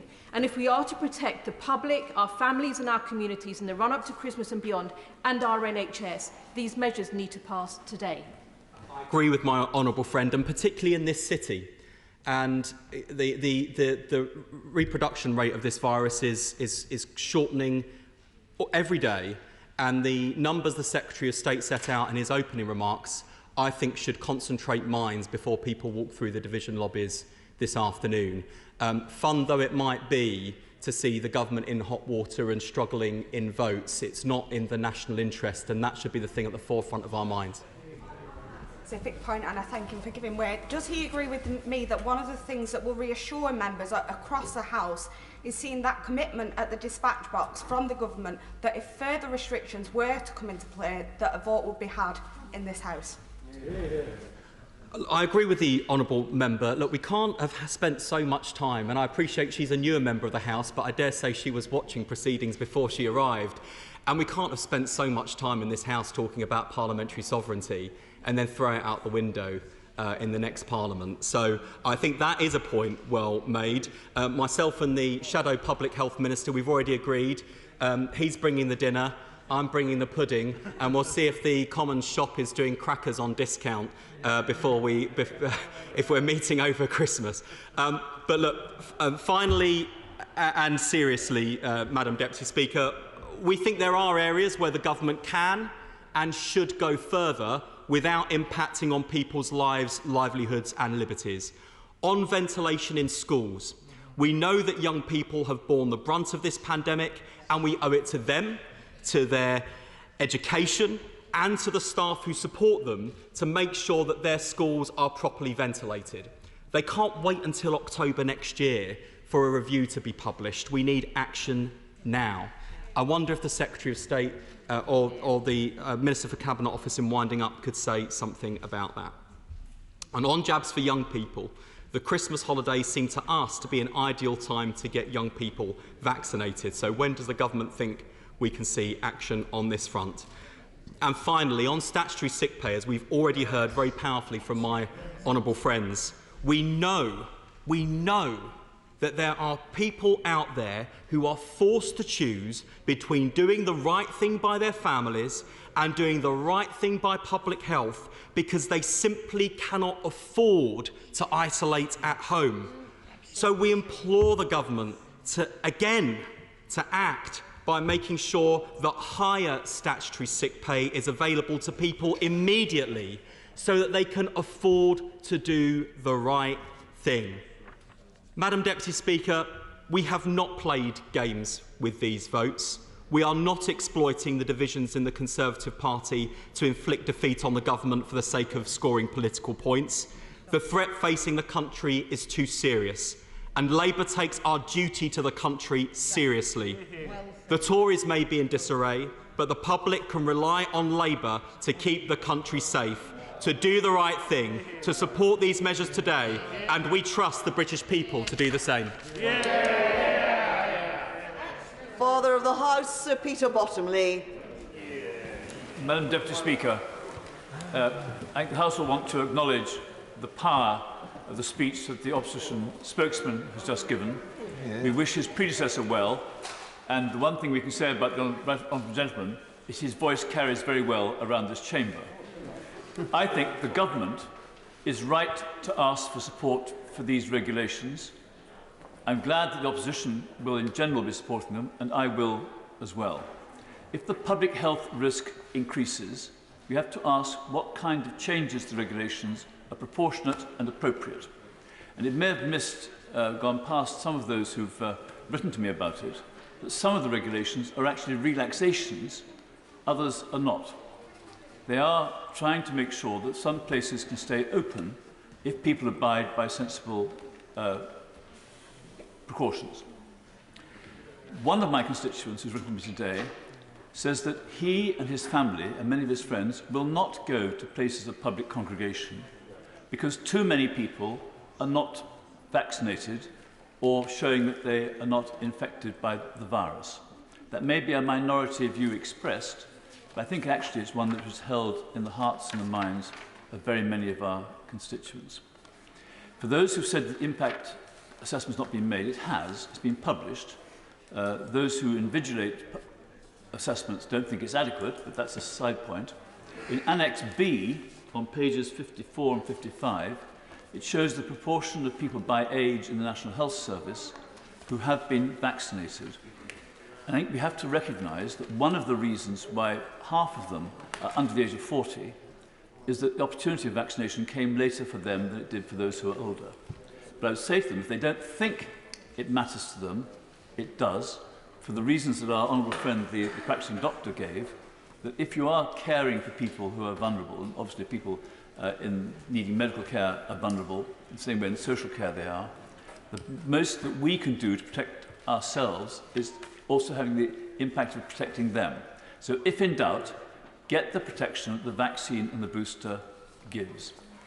I was going to make a rather longer speech, but I'm actually going to stop now because I think many people want to contribute, many of whom will disagree with me. I will respect what they have to say, but I will say very clearly, I back the government in these regulations. Graham Stringer. Thank you, Madam Deputy Speaker. As you know, I was trying to help you with the intervention by withdrawing from the list, but I'm grateful to be the top of it on this side. I agree with my right honourable friend, the Leader of the Opposition, when he says that the Prime Minister is a threat to public health. Absolutely. I think that's absolutely right. I draw a different conclusion from my friends on the front bench to this as how we should respond to this. Not by being irresponsible, but by taking a look at the way the government has dealt with the whole of the COVID crisis from the very beginning and are still continuing to do it. As a member of the Science and Technology Committee, together with the Health Committee, we produced a 150-page long report, which I hope honourable and right honourable members have had the time to read, because you may not agree with the conclusions, but it has very valuable information in it. I think the key point in it, which a lot of the press missed, was that not that the government followed the science on this issue, but that they got into a groupthink with the scientific advisors and actually didn't challenge them. They assumed that science was something that handed down tablets of stone, whereas it is not. It is a process, and it needs challenging, both by those of us who have responsibility in this House for making laws and policies, as well as being challenged by other scientists. And we seem to be repeating that process again. Along with a number of honourable members, we had as a witness Susan Hopkins this morning. And as an advisor, let me say at the best, if I can use a word that somebody else used, the advice we were getting was opaque. The information we were getting was opaque when it should be transparent. This time last week, the Deputy Prime Minister stood up and said there is no plan to go to Plan B. We're not going to Plan B. 36 hours later, we were starting Plan B. Why was that? What was the scientific advice given? We were told fairly definitively that there was no such advice given that changed the view. What changed the view was that the Prime Minister was in a state of crisis and under pressure from his own backbenchers and everybody else. That is not a sensible way to make decisions. It is not a sensible way to make decisions to put forward statutory instruments that say on them, and the Minister was waving a sheet about, which may or may not be the impact assessment, but the statutory instruments themselves say there is no impact assessment that has been done. One of the other issues that has happened during this process is that I give way to the honourable member. Tom, I just have got in my hand the impact assessment for vaccination as a condition of deployment in health and care providers. I wasn't able to get in earlier, but I feel confident that the front benches will know that the estimate is that 88,000 people will leave the health sector, 73,000 from the NHS, 15,000 from the independent health sector, and 35,000 workers in domiciliary care.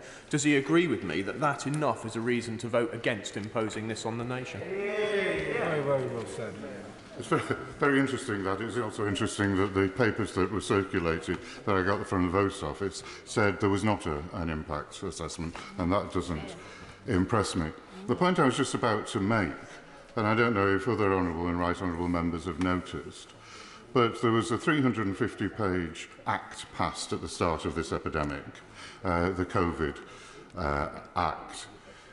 It's barely been used.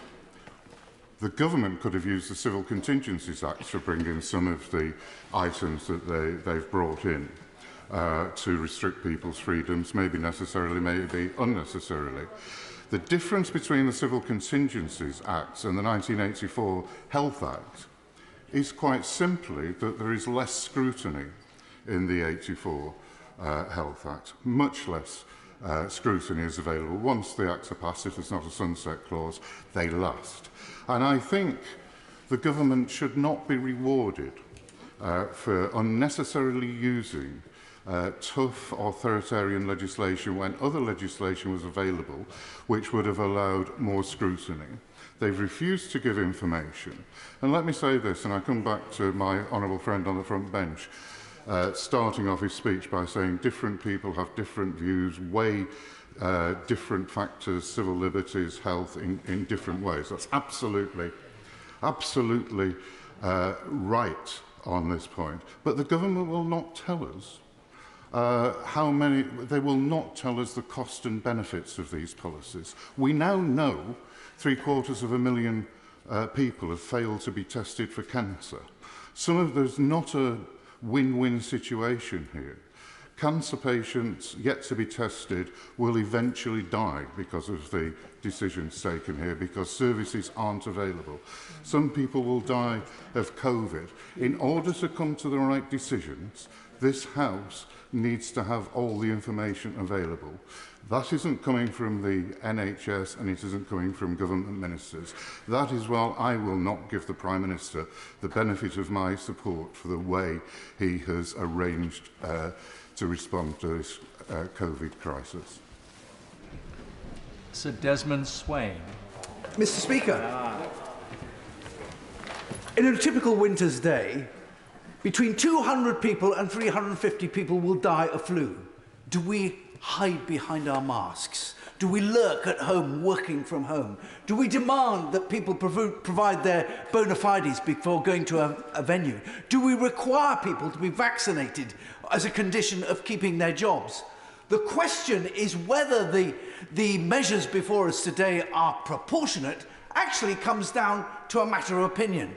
Do you take seriously some of the extraordinary extrapolations that we've been given, particularly given the record of before? The fact that these are things that might take place, and we have to balance that against the known costs and damage to enterprise, economy and society. And in the end, it comes down to a matter of opinion, a matter of our prejudice. And we are typically capable of organising our lives and making those decisions for ourselves.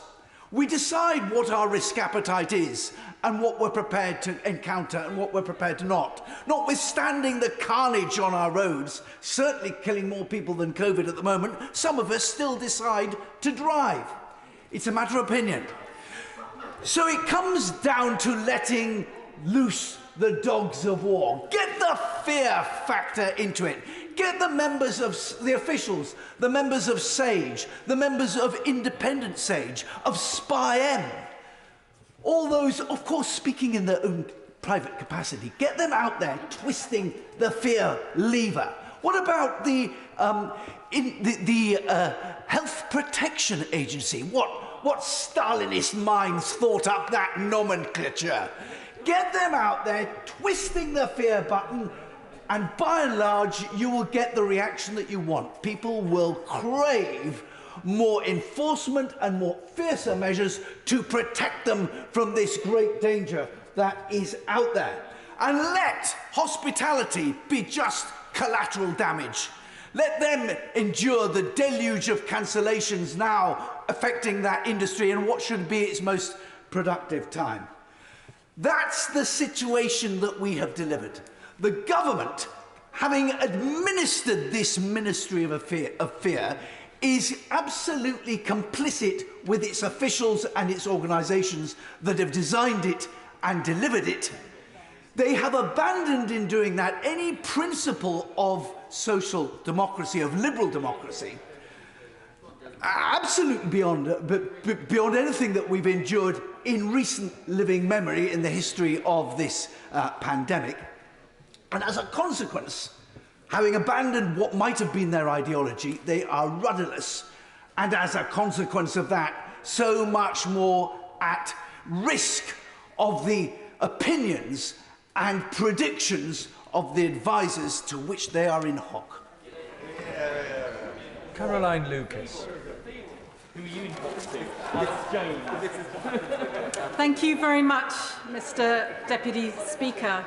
I've just come from a meeting of the all-party group on coronavirus, and we were given a shocking set of presentations. I know my honourable member, the member for West Oxfordshire and Abingdon, will say some more about this shortly, but I wanted to bring 3 key messages from that meeting of scientists and NHS professionals. The first is that the NHS is beyond full stretch already right now. Some said it was at breaking point, and they pointed out that we are not in South Africa, where they started their Omicron wave at a very, very low level. We are starting it on top of a rising number of Delta cases, and that means we have to get transmission levels down now. The focus on vaccination alone, while vaccination is vital, will not be enough. It means that we have to focus on a range of other measures, like ventilations in schools, as others have referenced, but also the big issue of limiting social contact.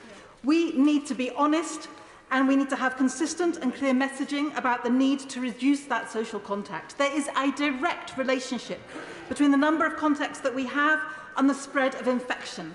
So guidance to work from home, yet still giving the green light to Christmas parties, is, as the Professor of Primary Care in Oxford suggests, akin to advice to wash your hands after a meal, but not after you're going to the toilet.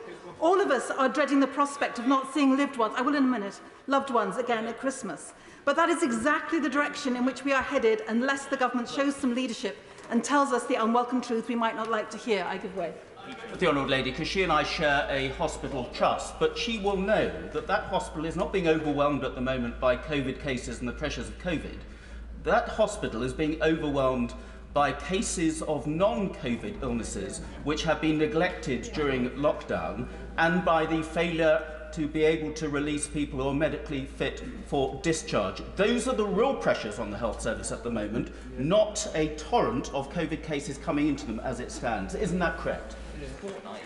That may well be the case right now, but I don't see why that is an argument about saying that we need to get coronavirus cases down. If transmission rates go on the trajectory that we are being told that they will, then we can be absolutely sure that the pressure on our hospitals and on our NHS Trust is going to be massive. So I don't disagree with the point that he's made, but I don't see that it's a criticism of the argument that I'm advancing. It is precisely because of the multiple pressures on our hospital system that we need to get the transmission rates of Omicron down, and indeed Delta down. That is why I want to see the government get rid of the disincentives that are currently built into the system that stop people from being able to self-isolate when they need to. Why do we still not have that better sick pay for self-isolation? Why do we not have the better support for our businesses? Because we know that if there's going to be reduced social contact, as there needs to be, that has an impact particularly on the hospitality sector. So what we need to see is, for example, the VAT reductions being extended beyond April, where it's due to end. We need businesses to be offered grants to help them through these next difficult weeks, as well as the flexibility on paying back COVID loans. My constituency in Brighton Pavilion is already feeling the impacts of Omicron, and the hospitality sector there is extremely worried. So why can't we not tell them, for example, that there will be extended and expanded business relief, with the government ensuring that local councils don't lose even more funding, indeed, as well as a proper scheme of support for the self-employed, who, as we know, play such a key part in our economy and yet have been utterly left out from previous support mechanisms. Now, turning to the statutory instruments before us today, I very much regret that the government has given MPs less than 24 hours to analyse these SIs, and frankly, they have not advanced the scientific case. A Public Administration Committee inquiry earlier in the year concluded that the government hasn't made a robust case for vaccine passports, and I haven't heard anything today that has persuaded me otherwise. And whilst I recognise the civil liberty arguments on these measures, and I have sympathy for them, my bigger concern is through the strong body of evidence about the impact of vaccination passports on vaccination rates. Because this makes clear that whilst amongst those inclined towards vaccination, vaccine passes can accelerate the take-up rates, they also entrench opposition amongst those who are hesitant. As Professor Stephen Reicher has said, people not getting vaccinated isn't some kind of cognitive problem. It isn't that they don't understand the issues. It's a social problem. People aren't getting vaccinated because of a lack of trust. And trying to force them into it, either with vaccine passports or mandatory vaccination in some settings, compounds that mistrust, as does berating them or othering them. If we want more people to be vaccinated, and believe me, I absolutely want more people to be vaccinated, that is the bottom line, of course we do. But we have to build the sense that vaccination is being done for the community, not done to it. It is for the common good. Behavioural science clearly indicates that coercion undermines the relationships that we need to build and the respect that we must show one another in order to increase vaccination rates. And we do everyone a massive disservice by ignoring that science. Finally, Mr. Deputy Speaker, I just want to say a word about the wider global situation we face. It is supremely reckless to have so catastrophically neglected vaccination in poorer countries, and is extremely reckless of our government to be refusing to support the TRIPS waiver at the World Trade Organization. As Winnie Bayamina, the Executive Director of UN AIDS, has said, Omicron is with us because we have failed to vaccinate the world. The government should be absolutely changing its position when it comes to that TRIPS waiver. It should not be blocking it. This virus is one that will be with us for years and years to come, and it will mutate into other viruses and variants unless we treat this as a global crisis, not just a crisis here at home. So I beg them to look at the evidence, look at what works, and move forward on that basis. Dr. Liam Fox. Thank you, Mr. Deputy Speaker. May I begin just by saying a word about the vaccine programme and make a plea to ministers. It's very important that with the emergence of Omicron, we don't accidentally underplay the success of the vaccine programme to date.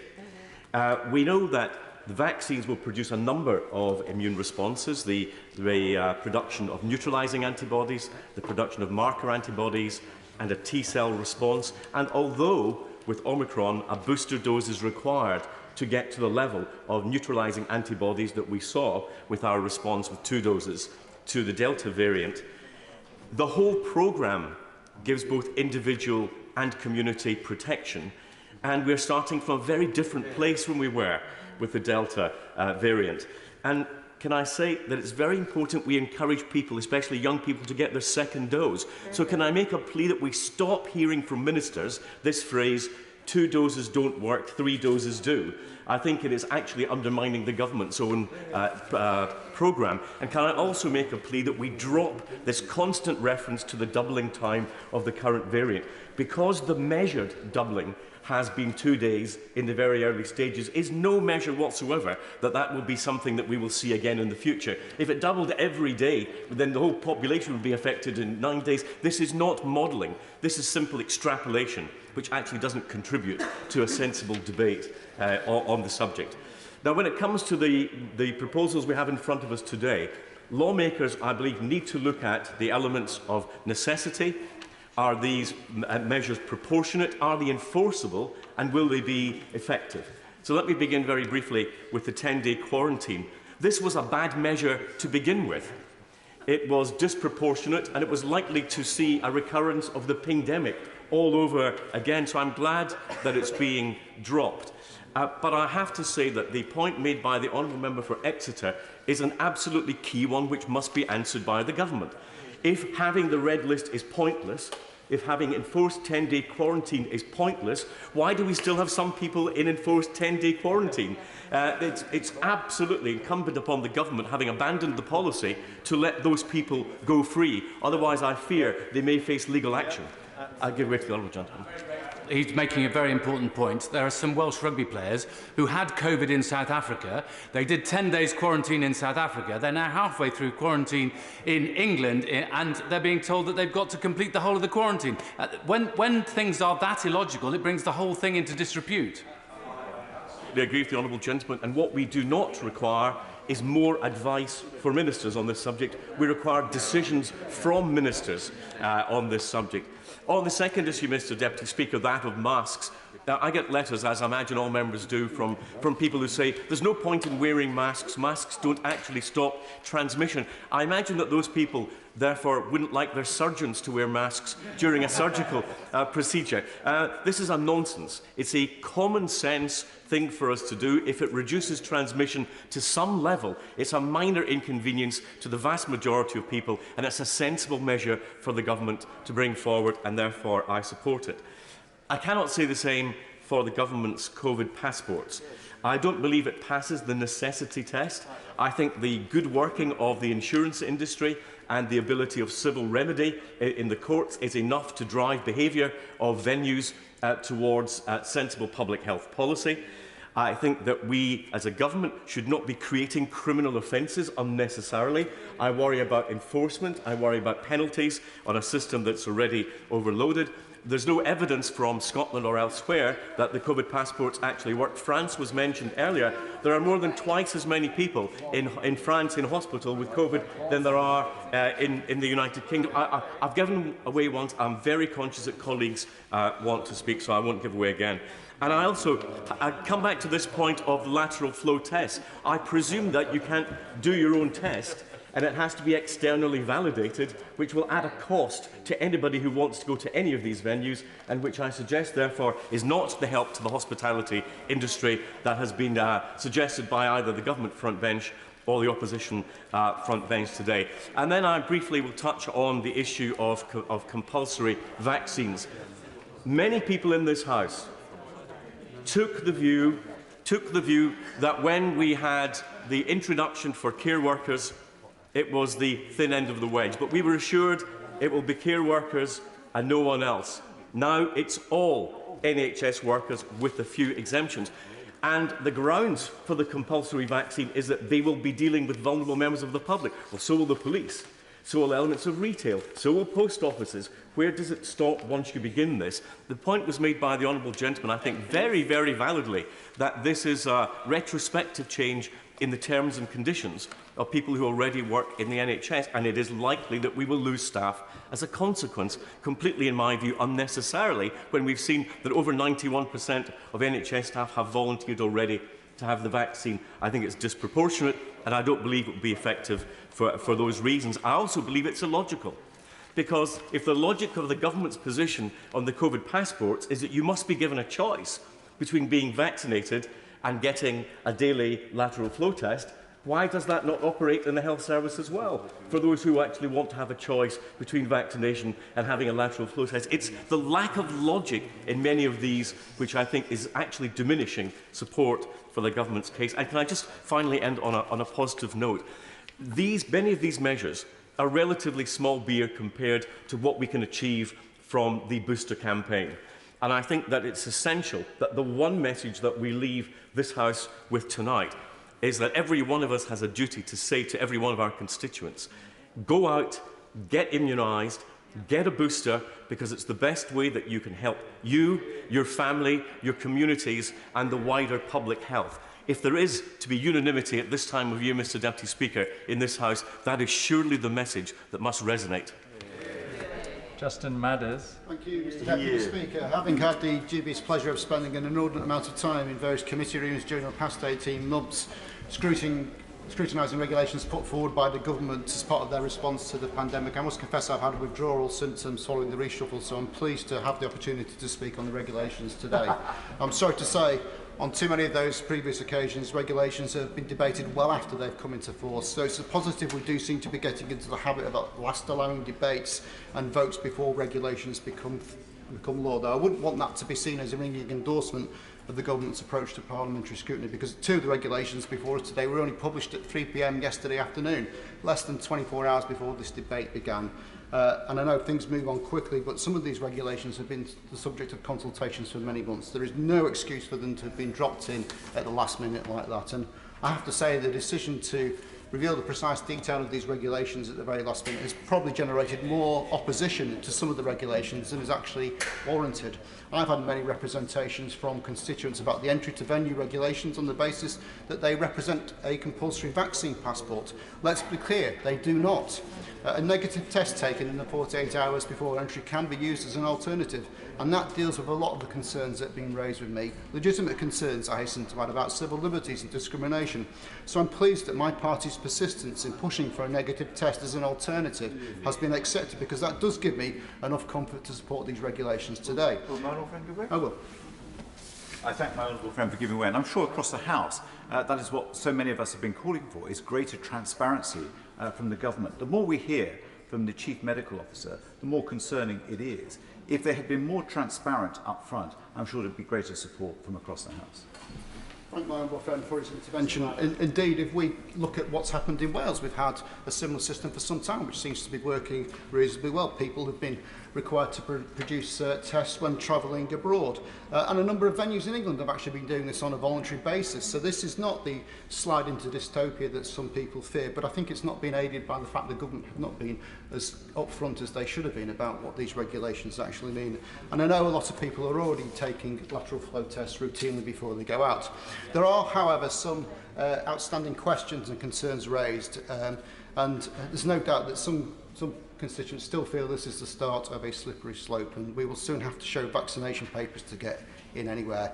I'll be clear, I don't support such a move, and given the government can't even bring itself to mandate the wearing of face coverings in pubs, I'd be surprised if they would move in that direction. But I do want confirmation when the Minister winds up that they aren't planning on any extensions to where this regulation will operate. And I do think we also need a clearer explanation as to where the line is drawn as to which venues apply, and whether actually places such as this, which falls into the definition of a public hall indoors with 500 or more people who stand up and move about, actually falls within the ambit of the regulations as well, because my reading of it suggests that it does. And if we're going to be gaining the confidence of the public, we've got to show that the rules apply to us equally as well. And another concern that I think has rightly been raised is about whether there will be some charge introduced to obtain lateral flow tests at some point in the future, which would obviously undermine that as an alternative to showing a vaccine status. And I have no doubt charging people to obtain tests would be an absolute disaster from a public health perspective, and that goes way beyond the remit of these regulations. But I do hope we can get confirmation from the Minister that there are no plans to charge for tests either. And we do need the government to be doing rather better than it has been in setting out what it considers the cost to be to businesses of these regulations. Again, I note there's been no impact assessment for the entry regulations. Who is going to be picking up the cost of enforcing them? There's nothing I can see about supporting businesses to check people, let alone providing resources to local authorities who are meant to be enforcing all of this. And can the Minister set out what the position will be if there is a national shortage of tests? We're told there are tens of millions of them, but as we know, there are challenges getting them out to the places and people who need them. In those circumstances, will the regulations be suspended, or will be people pushed down the vaccination route? That said, the evidential burden for a negative test does seem to be particularly broad. I think that will assist in reducing the burden on businesses, but I do think it also means there is an increased risk of fraudulent tests doing the rounds, which I think would undermine the whole point of the regulations. We do not want the worst of all worlds, an expensive bureaucratic system that doesn't actually help reduce transmission because it isn't enforced properly. I'll talk briefly now about vaccination of NHS staff, because there is plenty of evidence to suggest that a small but significant proportion of COVID admissions are as a result of people acquiring the infection in hospital. So I've seen figures suggesting that it's been as high as 15 to 20% of all COVID admissions, although once the staff started to receive the vaccination, that did drop dramatically. So I think there is evidence to suggest that this will have an impact on COVID admissions and the wider pressure on the NHS. And I know it's difficult, but I think on balance it does need to be supported. But it shouldn't be the end of the story. We've had a workforce crisis for years. COVID has accelerated cases of burnout. And only a few weeks ago, the government passed up the opportunity to grasp the nettle by refusing to implement a long-term workforce strategy. That is why we need an awful lot more work on the regulations. But in conclusion, I think the government have got a real uphill struggle to earn people's trust, to explain why they consider these proposals necessary, to convince the public that what is before us will be the limit of the restrictions, and that we won't be talking about extensions or changes at some point in the future. because judging by the comments of many members opposite, it seems the government have failed to persuade a number of their own backbenchers in this regard. So it's little wonder we're all being bombarded with emails from our constituents expressing concern. But that exposes a wider truth. The government have vacated the space where leadership should be, compromised by their own failure to follow the rules, riddled with internal disagreements about the route ahead, and unable to provide the authority needed to persuade a sceptical public that these measures are needed. Steve Bryan. Mr Deputy Speaker, here we are again, and this time, 2 weeks on, I think the concept of learn to live with COVID is as dead as anything I know.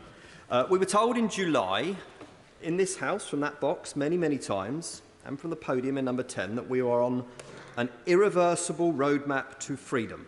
Do we all remember that? I have to say, I thought it was an unwise hostage to fortune when it was said, and so it has proved. Now, when I vote here tonight, I'm going to consider the legislation before us, and I completely agree with the previous speaker. It should have been published long before, less than 24 hours before the debate, and that's why I certainly didn't tell anybody in the media how I was going to vote today, because I'm rather old-fashioned and like to actually read the legislation that's before me before I decide how I'm going to vote. I wish the official opposition front bench had done the same. But I look at the legislation, I also look at the intention behind it. So what's the intention here? Is it to stop Omicron? Is it to slow the spread? Well, that's clearly not happening now. So I guess the question that we've got to ask then is, are these 4 SIs before us going to do that? Now, working from home is not an SI, it is guidance. We're told that people need to work from home where they can, but they can then meet those very same people in the pub that evening, every evening. Is that going to slow the spread? I don't think so. Now, when it comes to masks, I abstained on the mask SI 2 weeks ago, and I will do so again this evening. I have no issue with wearing a mask. It doesn't impact on my life. It doesn't impact on my freedoms. Many of my constituents have been wearing masks in plenty of situations, indoors and out, for a long time throughout the pandemic. I think it's a bit of a crutch, but if people believe that it makes them safer, then that is fine. And I guess in many ways it is an instrument of people feeling they're safe. But looking at the SI that's before us on mask wearing, Mr Deputy Speaker, we have to wear a mask covering in certain shops, but not in pubs, not in restaurants. And some of the exemptions in there, I think, make a mockery of it, but I won't stand in its way.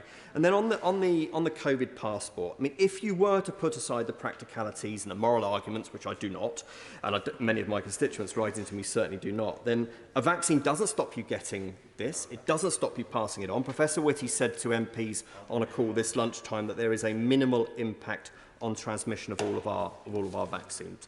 So look, last Wednesday, when the Secretary of State stood there and made his late-night statement, I expected it to be, because that statement came earlier than we expected, I expected him to bring forward a devastating piece of science which basically said the drugs don't work. That isn't what he said. He said we're moving to Plan B based on the basis of some modelling.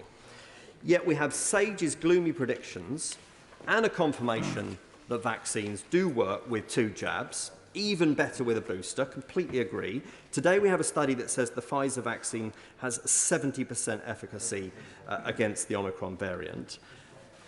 Last Wednesday's statement to the House, Mr Deputy Speaker, in my opinion, should have been about the national booster effort that was announced on the live TV broadcast on Sunday night. I can't say how many of my constituents have contacted me furious at the frightening nature of that broadcast and sent their children off to bed terrified.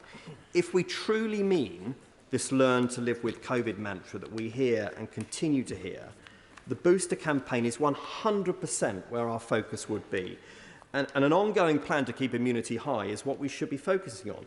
And this is where I just want to focus my remarks, is that a new primary care infrastructure is probably what we need, because panic stations and cancel all else is not a plan, Mr Deputy Speaker. I spoke to 3 of the 4 primary care networks that cover my constituency yesterday. They're going to do their absolute everything to offer it to all eligible over 18s by the end of this month, but it's going to be really difficult. They're scrabbling around for venues in the week of Christmas.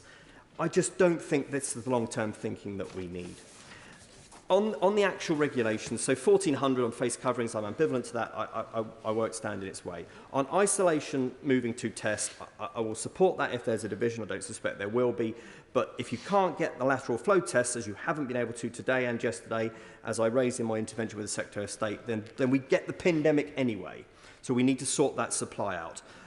On the vaccine passport, I will not support that. I think it crosses a Rubicon. I think Italy began in exactly this way, saying it was all about providing lateral flow test, and I think it will move quite quickly. On the mandation of health staff, I will support that to be consistent with the mandation of vaccines in the care sector. I just think if you work in the health service, working with vulnerable people, you have to believe in science, surely, above all else. And there is, of course, precedent because of hepatitis B. So it's a mixed egg for me, mixed batch for me. I'll support some of the measures before us today. I won't support others. Thank you. Daisy Cooper. Thank you, Mr. Deputy Speaker. We all know that the NHS is facing one of the toughest winters in living memory.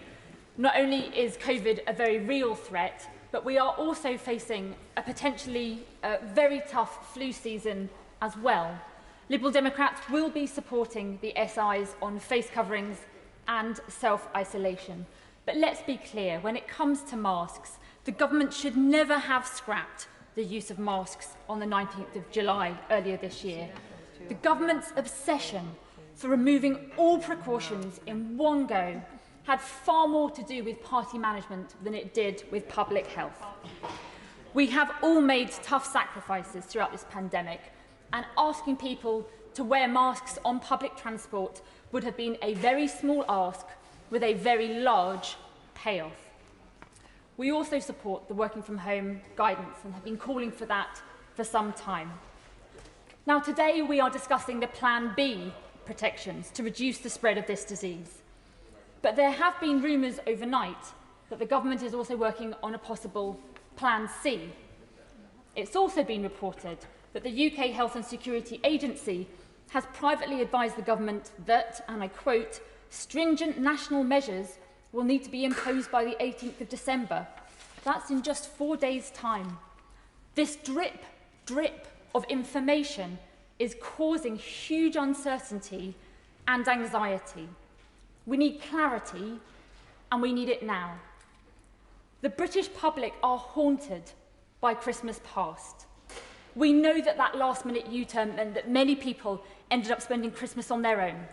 And with just days to go, we need the government to come clean and tell us what Omicron means for Christmas this year. We, in the Liberal Democrats, welcome the ambition of 1 million jabs per day. And we sincerely hope that it makes up for the complacency around the booster scheme over the last few months. But the way in which that target was announced, no scrutiny, no details, it was a real insult to all those who were left to scramble on Monday morning to pull a plan together. The idea that NHS staff, GPs and their staff, local authorities, the military, the idea that none of them had been given any prior warning of that announcement is extraordinary. It highlights the government's complete lack of planning. And those people who we are now asking to vaccinate millions, the idea that they were an afterthought is shocking. But here we are, and as always, our NHS, the GPs, their staff, local authorities, military and volunteers are stepping up. And as a country, we are grateful.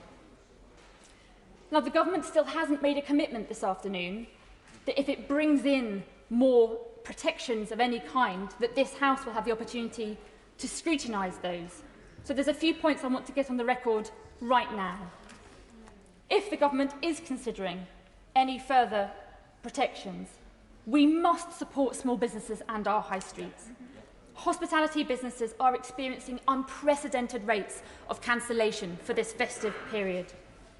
And they were experiencing that even before the latest protections were announced.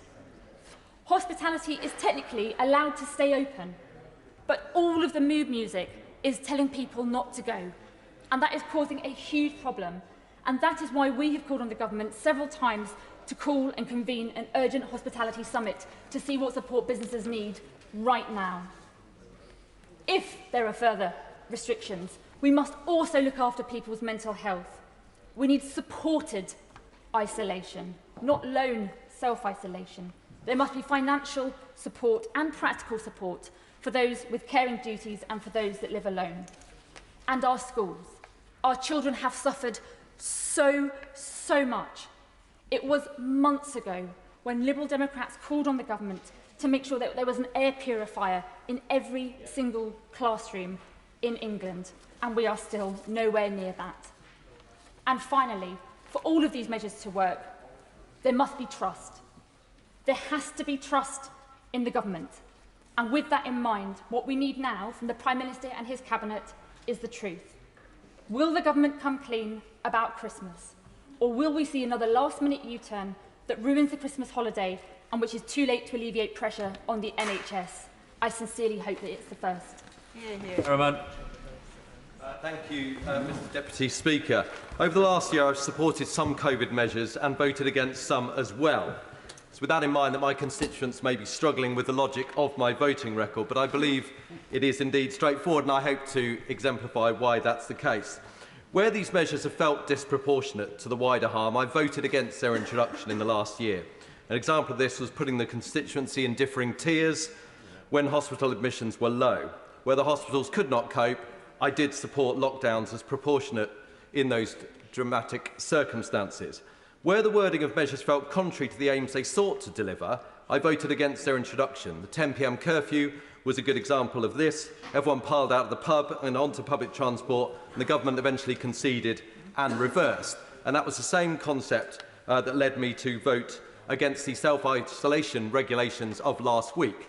I couldn't understand why, when Omicron was going to become the dominant variant, we were requiring people to self-isolate. It would have led to a pingdemic, and I'm glad that the government is reversing that today, and I will gladly support that regulation. As for the other three, my thoughts are as follows. For face coverings, I voted for the same outcome for retail and public transport last week. I don't want to see face coverings become a permanent feature, and I do not want to see them reintroduced in the classroom. But for a limited period of time, in the settings referenced, it feels right for me to extend the scope. For NHS workers being vaccinated, I voted for the same outcome for the social care workforce and will do so again. We know that getting vaccinated reduced the Delta transmission rate by 60%. We also know that patients who get vaccinated are not completely protected from serious illness or death. Surely, if care is in the DNA, it is not unreasonable to expect vaccination to be an entry point. If NHS workers believe that their own choices come before the safety of their patients, or if they don't believe that the NHS is about working for COVID and working for vaccines, and the evidence on those is true, I question if they are in the right profession. For vaccine certification at larger venues, I am genuinely perplexed about the outrage, and worse, at showing paperwork. Last month, I got asked for my passport when I came back into the country. I have to show evidence of purchase when I watch a football match.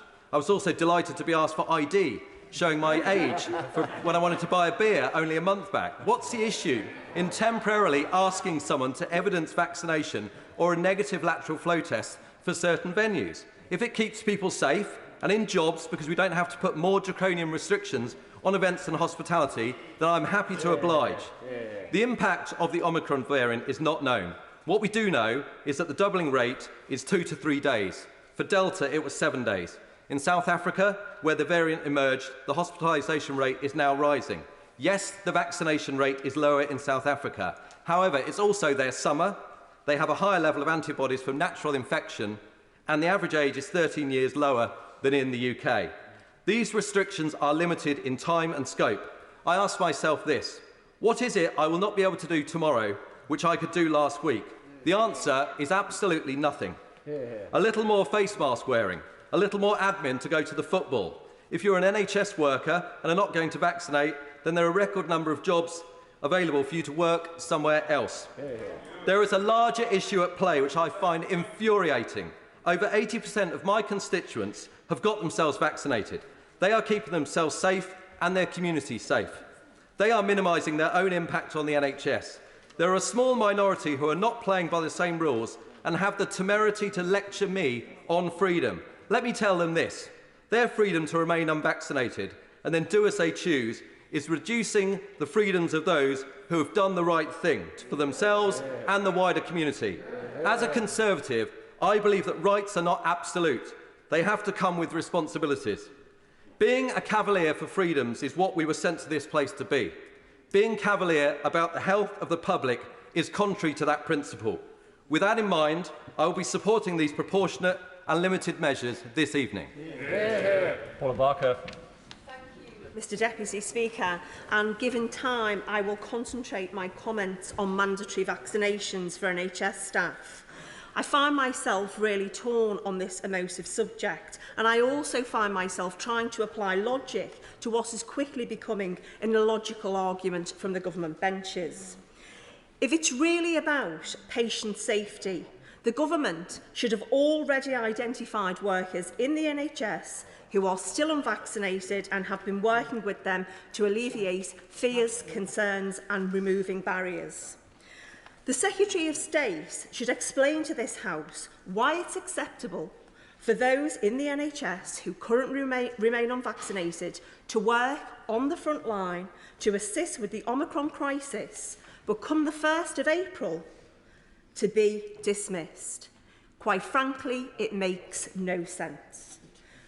Today, comparisons have been drawn in this House about the requirement of NHS staff to be vaccinated against hepatitis B. The reality is that Chapter 12 of the Public Health England Green Book that provides the latest information on vaccines and vaccinations states hepatitis B is recommended for healthcare workers who may have a direct contact with patients' blood or blood-stained body fluids. It is not law. The government proposal will see these workers who work around the clock during the next few weeks and months only to be dismissed on the 1st of April if they don't succumb to mandatory vaccinations. I will give way. I'm very grateful to my honourable friend for giving way. Does she agree with me that if it is the case that these measures will come into force at the beginning of April, there is an ideal opportunity if the parties concerned are to participate in a framework agreement for the rollout of these provisions to work through how they may be implemented, and by rushing those today we've been robbed of that opportunity despite those noises from the BMA and from the unions and from the Royal Colleges. I thank my honourable friend for the excellent points he makes, which I agree with wholeheartedly. The workers that I am talking about are the workers who at the start of the pandemic worked around the clock despite inadequate PPE because they were putting the nation first. These are the workers who will continue to work around the clock over the Christmas and New Year periods.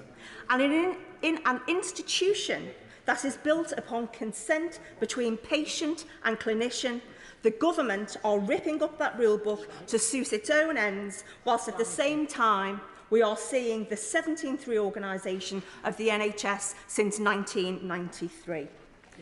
We clap for our care workers and NH staff on a Thursday. They will now get us through the latest crisis over Christmas and the New Year.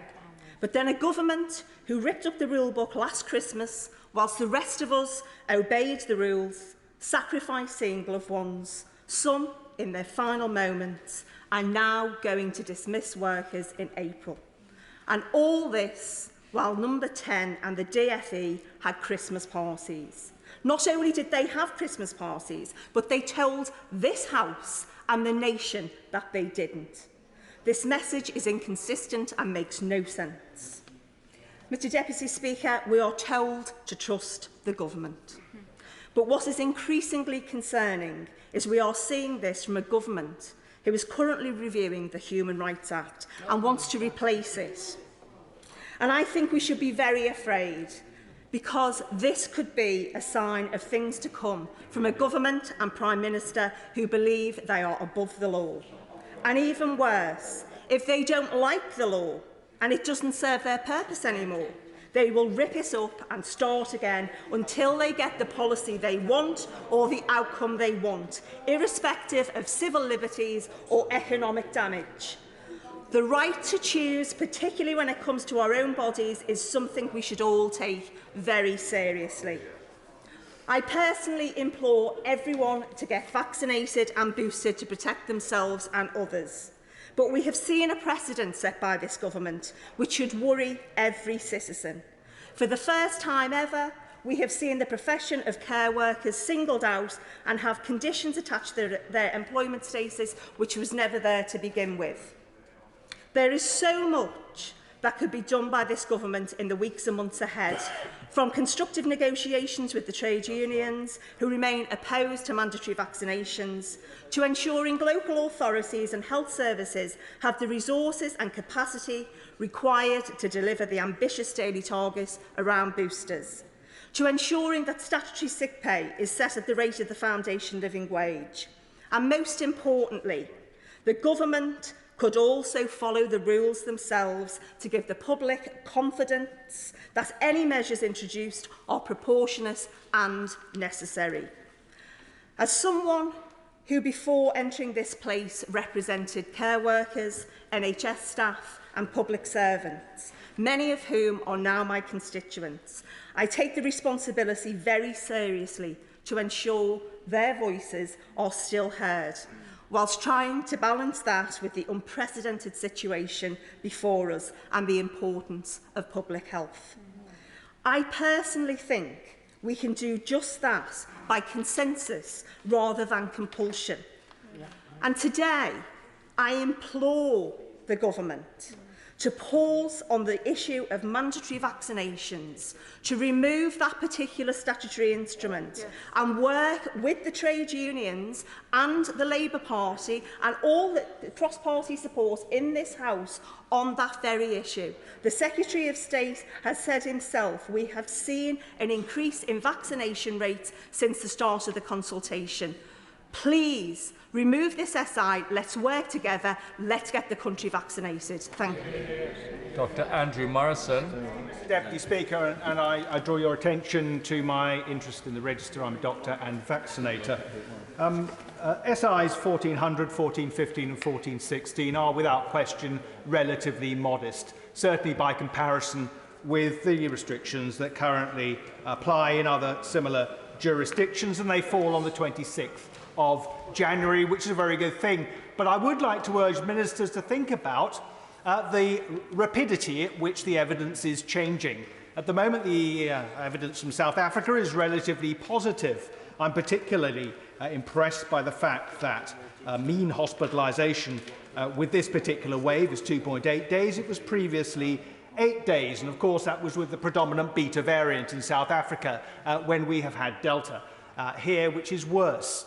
We can deduce from that, because it's the same population with the same demographic issues, that this is relatively mild. That has to be our working hypothesis, but we really don't know. We're struggling for evidence, and that evidence appears to be evolving by the day, and it seems to me unreasonable for the public to see their representatives leaving this place for 2 weeks, when really they would expect us to be here, holding the government to account, on a real-time basis, and that means this House sitting next week and the following week, inconvenient that may be for a lot of colleagues. And I would urge ministers to give that some thought, so that we can, for example, consider advice on working from home, which currently is having a significant impact on sectors of the economy. Statutory Instrument 1415 is permissive. I congratulate the government for that. I welcome it. It should avoid another ping-demic. The advice about taking a lateral flow test every 7 days is sensible, but only, of course, if lateral flow tests are available. I've heard from my own constituency today that they are not. I hope ministers will attend to that as best they can. Statutes of 1400 on face coverings, I can't get too excited about it. The best evidence published in last month's British Medical Journal meta-analysis suggested that there was some effect by wearing a mask on transmission, and therefore I think it's the least we can do to wear the wretched things. Now, the measure extends a list of venues that require a mask. But the prevalence of mask wearing in any event, of course, as we've all seen, those of us who use public transport and shops, has increased in any event, thanks to the good sense and goodwill of the British people, which needs to be encouraged at all times. Statutes of 1416, access to venues, starts to get a little bit more sticky.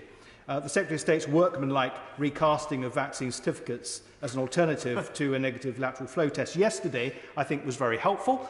Not terribly much help, though, by the remarks of the Chief Medical Officer, attributed to the Chief Medical Officer earlier today, which seem to suggest that transmission for vaccinated people is rather less than many of us had previously hoped. That did nothing to advance the case that the government is now trying to make, but I will be more relaxed upon that particular SI. The SI on regulated activities I'm slightly concerned about. If a recent negative lateral flow test is okay under SI 1416 to an extent 1415, why not for healthcare workers? The difference between, with respect to my colleagues, BCG and hepatitis B, for those with exposure-prone procedures with our National Health Service, and this, is there is an alternative to demonstrating that you pose no threat to your patients, and that is a lateral flow test conducted very recently. And it seems to me, given the Regulatory Policy Committee's damning assessment of this and the likelihood that we will lose quite a few people in a health and care system that can scarce afford to lose people as a result of this, that we need to be looking at alternatives to keep them in, not least because even the vaccinated will feel the pressure of some of their colleagues who are unvaccinated leaving. This could be something of a perfect storm in the winter months, and I hope ministers will look again at whether we can have lateral flow testing, if you like, on a daily basis, as I've had when I've been jabbing, as an alternative to insisting upon vaccination. And please, ministers, will you look at the quarantine hotels and the requirement to bang people up? That is completely untenable, given the change in advice. I'm very surprised that Treasury lawyers already haven't been advising ministers that it is just not appropriate. And I suspect there will be a whole wall of cases if those people are kept locked up when in fact they should be released in accordance with Minister's very, very welcome announcement today on the red list. Dame Meg Hillier. Thank you, Mr Deputy Speaker. And I rise today in the short time I've got available to particularly focus on the statutory instrument 1416 on entry to venues and the issue of compulsory vaccines. And it feels like I've been around this block before, because just over a decade ago, I was the Identity Cards Minister, responsible for identity cards and passports in the last Labour government. And yet I share concerns about health data being routinely required to access services. But when we dealt with identity cards, we were absolutely clear. They were about verifying, in that case, identity, with no health information included, despite lobbying from some groups to have health information on those cards, no immigration status on those cards, although of course many of my constituents and people up and down the country do have cards with their immigration status on which they are happy to have to prove their rights. And there were other lobbying to include things like veteran status on cards. But we pushed back hard on those as a Labour government. And there was absolutely, in law, no requirement to have an identity card to access any public service. And the latter is very important, because this proposal tonight does not require you to show your vaccine status to access a public service. It's about accessing optional large events where you could be a spreader. And ID cards, of course, were also on a statutory basis with a raft of underpinning law to make sure that we had a really clear basis for doing this. And they were long-term. They were debated at length, twice in this House indeed, because the general election of 2005 interrupted the process. Let's be clear that a COVID vaccine status document or on your app, it's a temporary measure. It expires. I've just had my booster. Had I not done, it would be a moot point as well how long that second vaccine would still give me the status that I require. And of course, the Secretary of State has said that the booster will be required once it's rolled out on that passport for it to be valid, on that pass for it to be valid. And it's not required to access any public service, which I think is an important step, because if we were to go down that route, we would then need to get it onto a statutory footing. And I hope we never get to that point. But we do not know what is going to happen with coronavirus. As it stands, we haven't had a version of this that will kill our children. Thank good God for that. But we know that this is not yet over. But at this stage, there is no proposal for a permanent COVID pass, and there is no need, therefore, for a statutory footing, because we hope this will be something that will run into the sand. And it's also a health treatment. So when I present my pass, it tells the person nothing other than my name.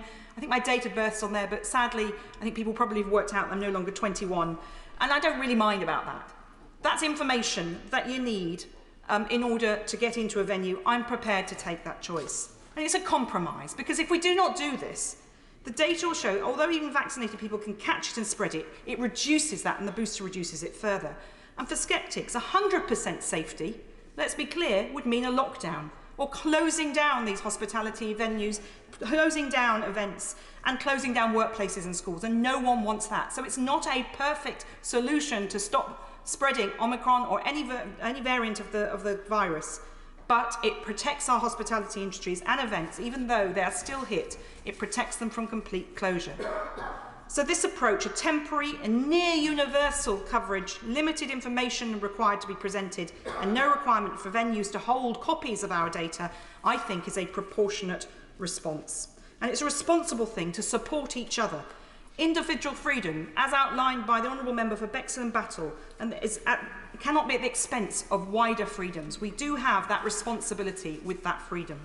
I want to just touch on compulsory vaccines for health workers, and I congratulate my honourable friend from the front bench for his tour de force on this, because I am concerned about pushing people forcibly to have a vaccine. But we should never have got to this point, and we should rely now on reliable information and education to make sure that we do not get to the point where people have to be forced to do it. We can't actually force someone, of course, to have the vaccine, so the consequences for a health worker is immense. But ultimately, for those people who are health workers working at the front line to support their patients, this is going to now have to be a requirement for the job, because the risk of spreading it or the risk of being sick so much across the health service, if we don't have staff who are protected, will also cripple our health service. So reluctantly, I've moved to the point where, having voted against it in the past, I will support that measure tonight, because spreading a virus that makes us ill, kills us and put pressure on the NHS is not something that NHS workers can be a part of. But we must work hard, and the NHS England must work hard to convince and support people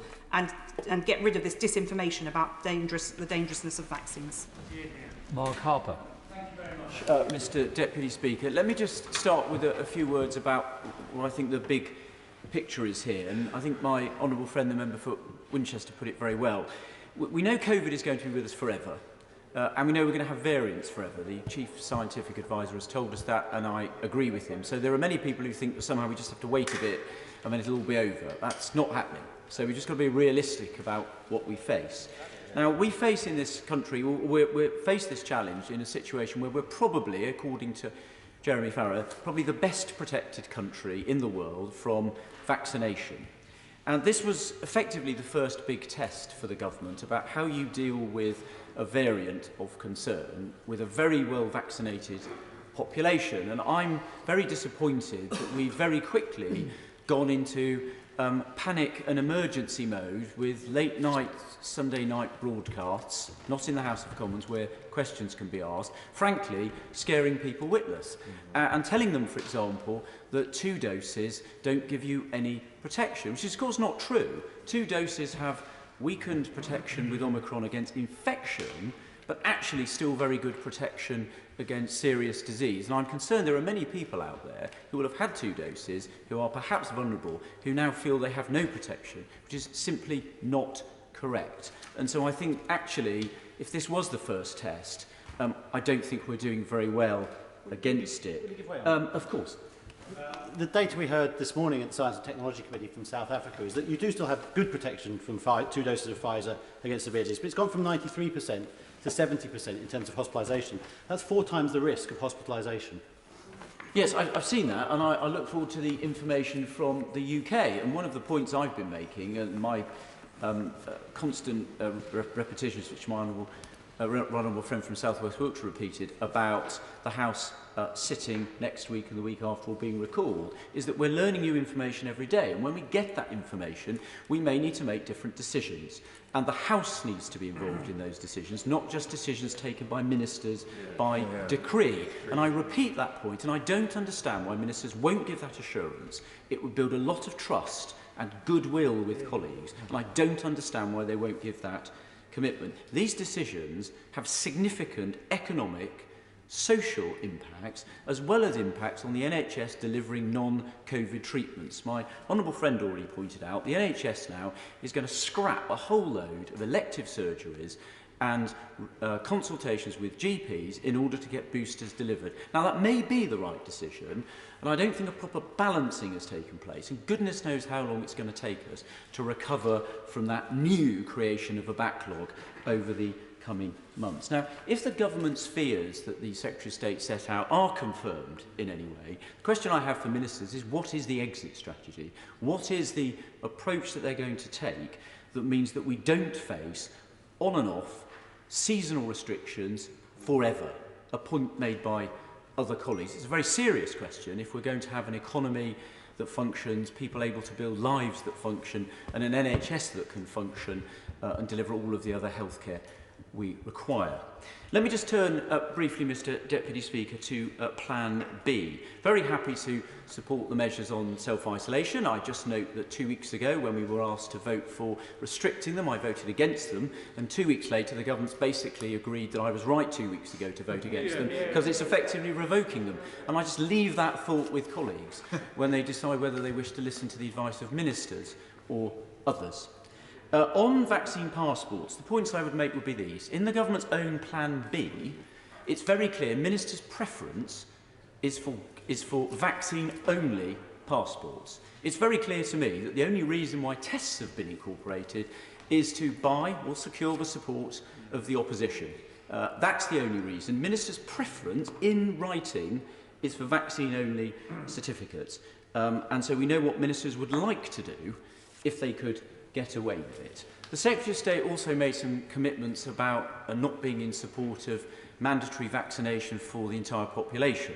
And all I would say is the only reason why that needed to be said was effectively it was the Prime Minister 2 weeks ago who put on the table the whole concept of mandatory vaccination when he talked about having a national conversation about it. So all I would say is ministers need to be very careful again if they wish to build trust and goodwill. They need to be careful about what they say and don't fling these very troubling concepts around without thinking about them. Words have consequences, both in terms of what happens in the real world, but about the trust that you build both with members of Parliament and with members of the public. The final thing I'd say on vaccine passports is they're very limited at the moment about what's proposed, but that was true everywhere they were introduced around the world. Everywhere they've been introduced, they've been extended in terms of the venues they apply to, and we've seen that in Wales where Labour are in power. So anyone who thinks that they're going to stick to what's currently on the order paper, I'm afraid are kidding themselves. The final thing I would say to colleagues is this. The vote on vaccine passports isn't just about the regulations on the order paper. It's a signal about how we wish to treat this House, how we wish to be treated on behalf of our constituents, and about the direction of travel and the approach. So I'd say to my colleagues, if you wish to send the government a clear signal that it needs to rethink its approach, then certainly on vaccine passports, vote against them, send the government a clear message. We can do better. There's a better way to do this. Send that message today. Leila Moran. Mr Deputy Speaker, the last week has been tumultuous and we are about to go off on our Christmas break, and the only positive I can see of Partygate is it took Boris Johnson being on the front, I do apologise, the Prime Minister potentially being on the front pages of all the newspapers on Monday morning to then come out in favour of more a different approach to Plan B. And I can only say that thank goodness for Partygate, because had that not happened, I do wonder how much longer we would have waited for the government to act and do something. And the reason why this matters is because every single step of the way through this pandemic, we know that the longer we have waited, the worse it gets. The sooner we act, the less we have to act, and the better the benefits are. This morning, the all-party parliamentary group heard from the same experts, many of whom advise the government, and also people who are representing frontline NHS workers. And we were wanting to answer a simple question. What's going on? Tell us about Omicron, but also, is it enough? On Omicron itself, it is startling. 2-day doubling is quite scary. And between the time, if all of us got our boosters today, if all the rest of the population were to have it today, the numbers would increase such that it was 60 times more in the time it takes to develop the immunity, because it takes 12 days, more or less, to develop the immunity after you've had your booster, for you to then become protected. And that's why the 2-day doubling matters. And it's true that when you start to put these things in place, when you get that booster immunity in place, then the 2-day doubling will increase, which is a good thing because we want the time to increase, which then reduces that peak. And my concern is that we haven't gone fast enough, soon enough. You then look at evidence from places like Denmark. Now, much has been made of South Africa, and it is true to say that the populations aren't directly comparable. There are some things we need to take heed. So, for example, just this morning, there has been new evidence to suggest that Omicron seems to affect children, young children, more than Delta. Now, it takes tiny, tiny amounts of percentages of children getting sick for us to start seeing them following through into hospital admissions. And remember, it's children who are as yet unvaccinated. They have no protection at all.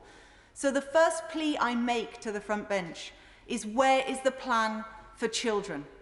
It needs to go beyond hoping that they're going to be okay, because it would seem this variant is potentially a threat. And I will send the front bench the evidence that I've seen, and it's sincerely alarming, and I hope they take it seriously.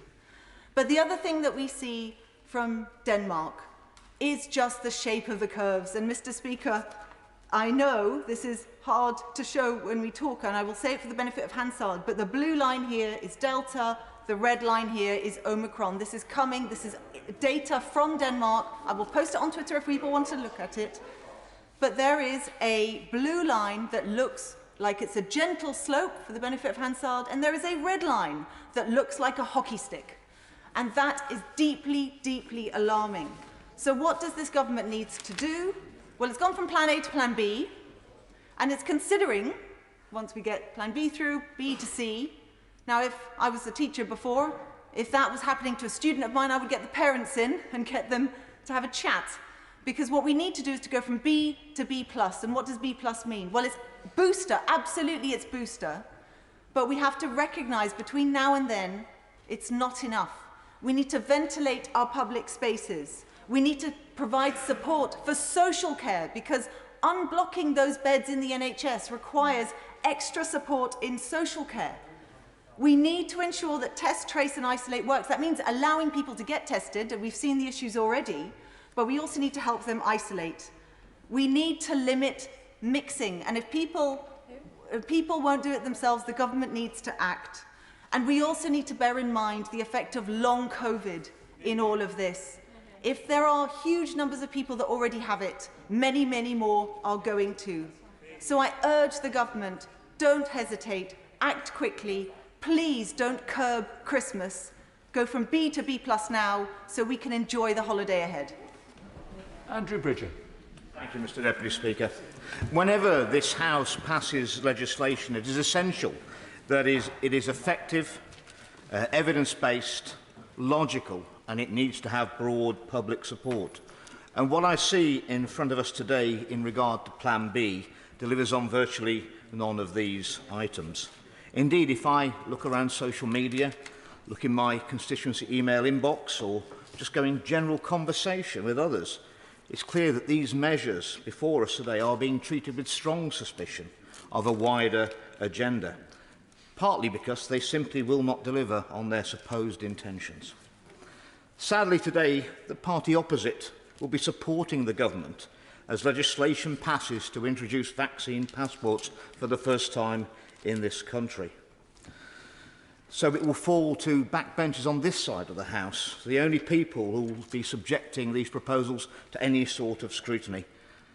No doubt Her Majesty's loyal opposition would also like to partake in the proposals to discuss mandatory vaccination as well, given the fact that they have supported every one of the government's lockdown proposals. Indeed, they've demanded longer and stronger lockdowns than we've had.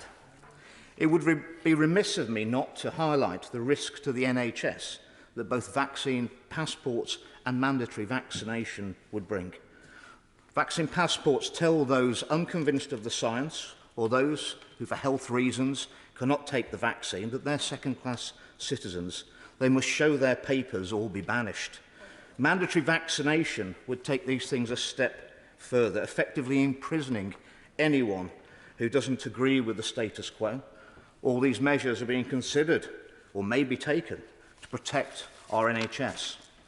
And all this fixation on the vaccine status of health and care workers, yet we know from the science that vaccination does not prevent transmission of the virus. So why are we going to put tens of thousands of people out of a job at a point when the NHS itself is going to be stretched to the limit? And may I add, when their vaccination status makes them little more or less dangerous to the people they work with or work for if they're tested daily. Indeed, the best protection of all is actually having had the virus and then be recovered. The scientific evidence shows that is obviously 10 to 20 times less likely to be reinfected if you've already had and recovered from the virus than if you're double vaccinated. And yet, many thousands of individuals in those key worker roles who've had and recovered from the virus but refuse to have the vaccine will actually lose their jobs at a key time. It is an inconsistency. Turning to the necessity of these restrictions, there have been, no doubt, far fewer deaths due to Omicron variant in South Africa, despite the fact that it's been prevalent for 4 months and has replaced other variants there that were more deadly in various waves. All the evidence we're hearing is that Omicron is a milder form of COVID with fewer cases of serious disease, fewer hospitalizations, and thankfully far fewer deaths.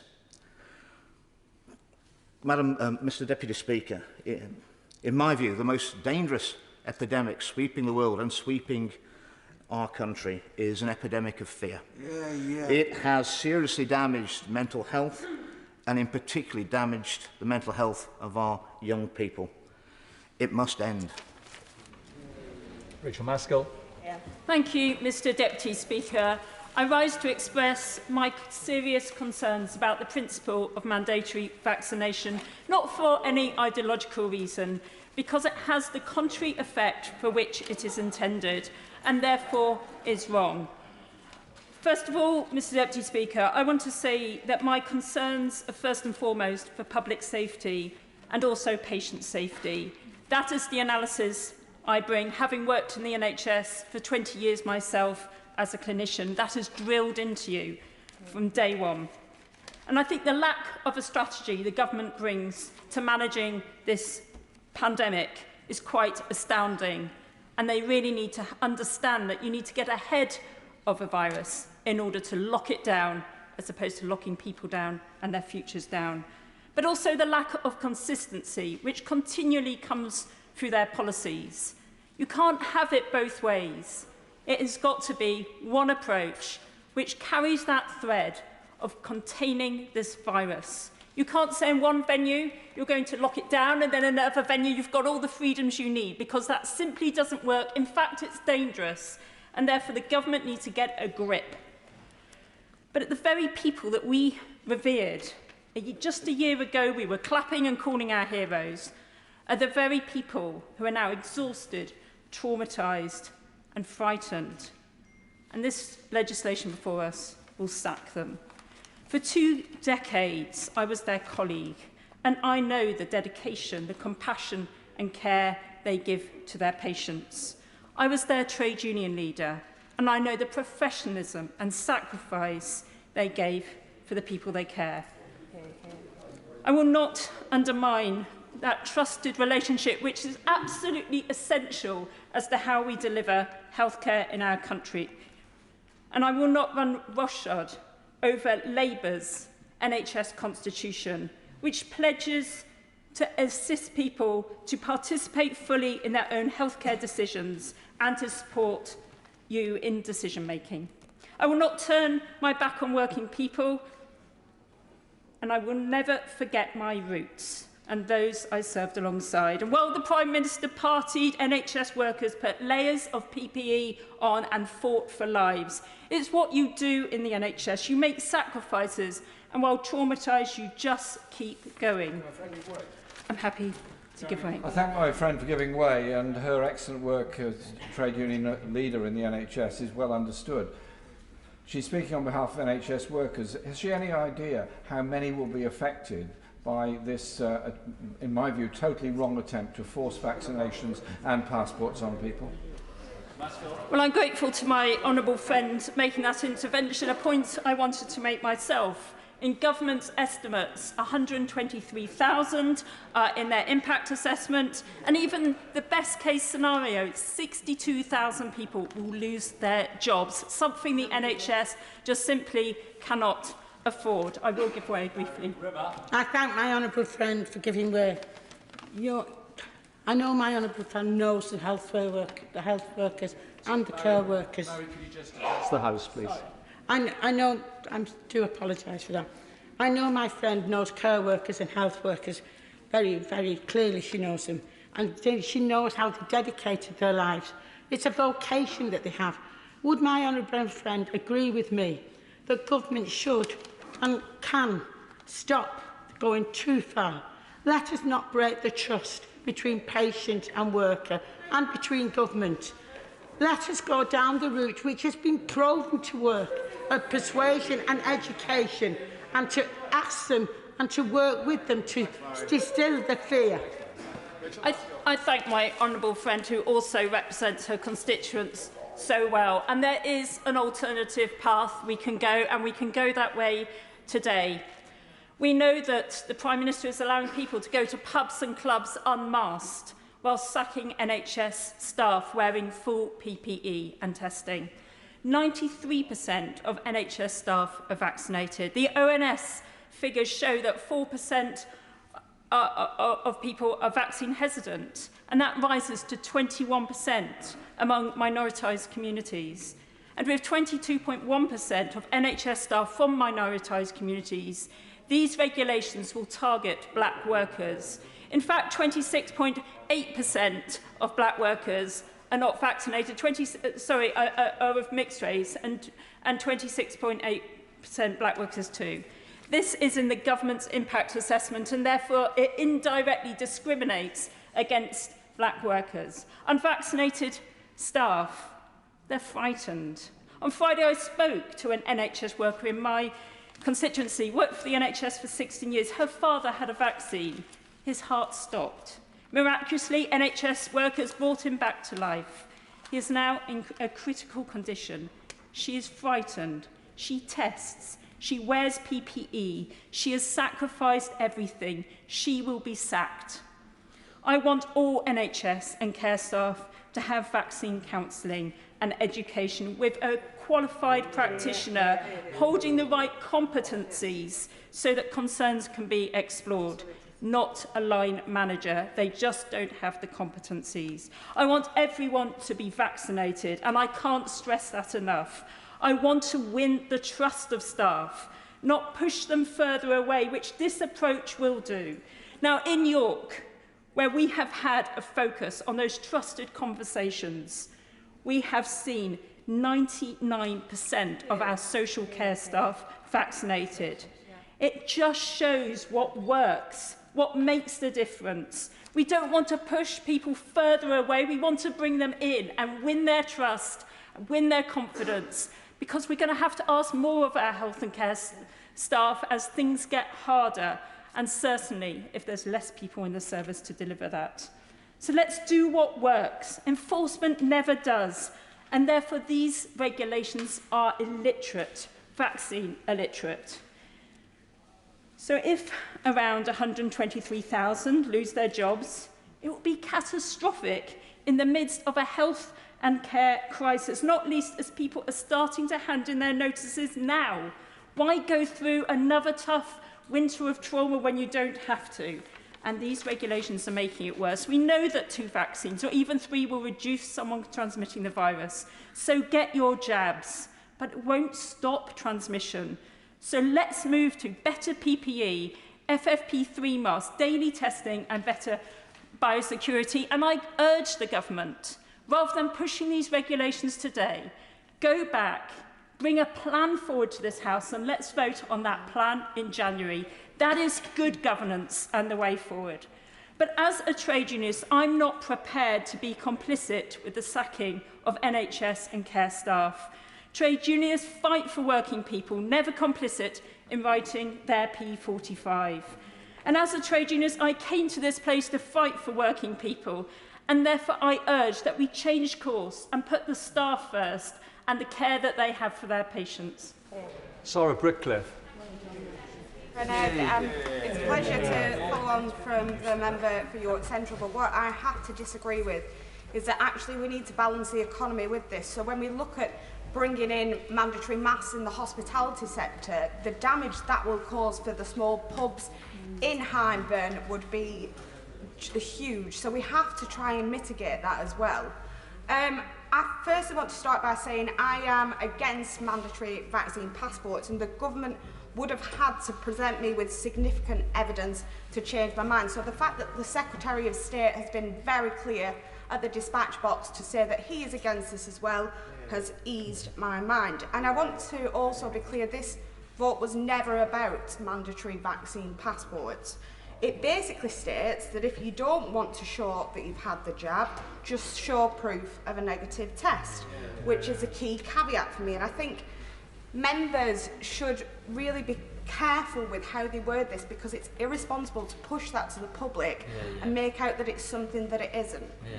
I would like reassurance from the government that if anything above this was to be proposed, that there would be a vote in this House so that this House decides, because I think, again, what we're looking at is there's many people, many members across the House looking at this Plan C, etc., and they're saying, but where does this end? Well, actually, if we have a vote on any further restrictions, we're all looking at the measures that are in place today and voting on what is in front of us, and I think that's really important. I am in the position where we can't keep locking down. There has to be an exit strategy. It's just financially unviable, and so these limitations for hospitality and things like that, that's key for me. And these measures are just temporary, so we can see what actually is going on with Omicron, because if we put ourselves 12 months ago where we were in the position where we could see our family for one day over Christmas, look at these restrictions now compared to what we have had, where we were only allowed out of the house for an hour a day to exercise.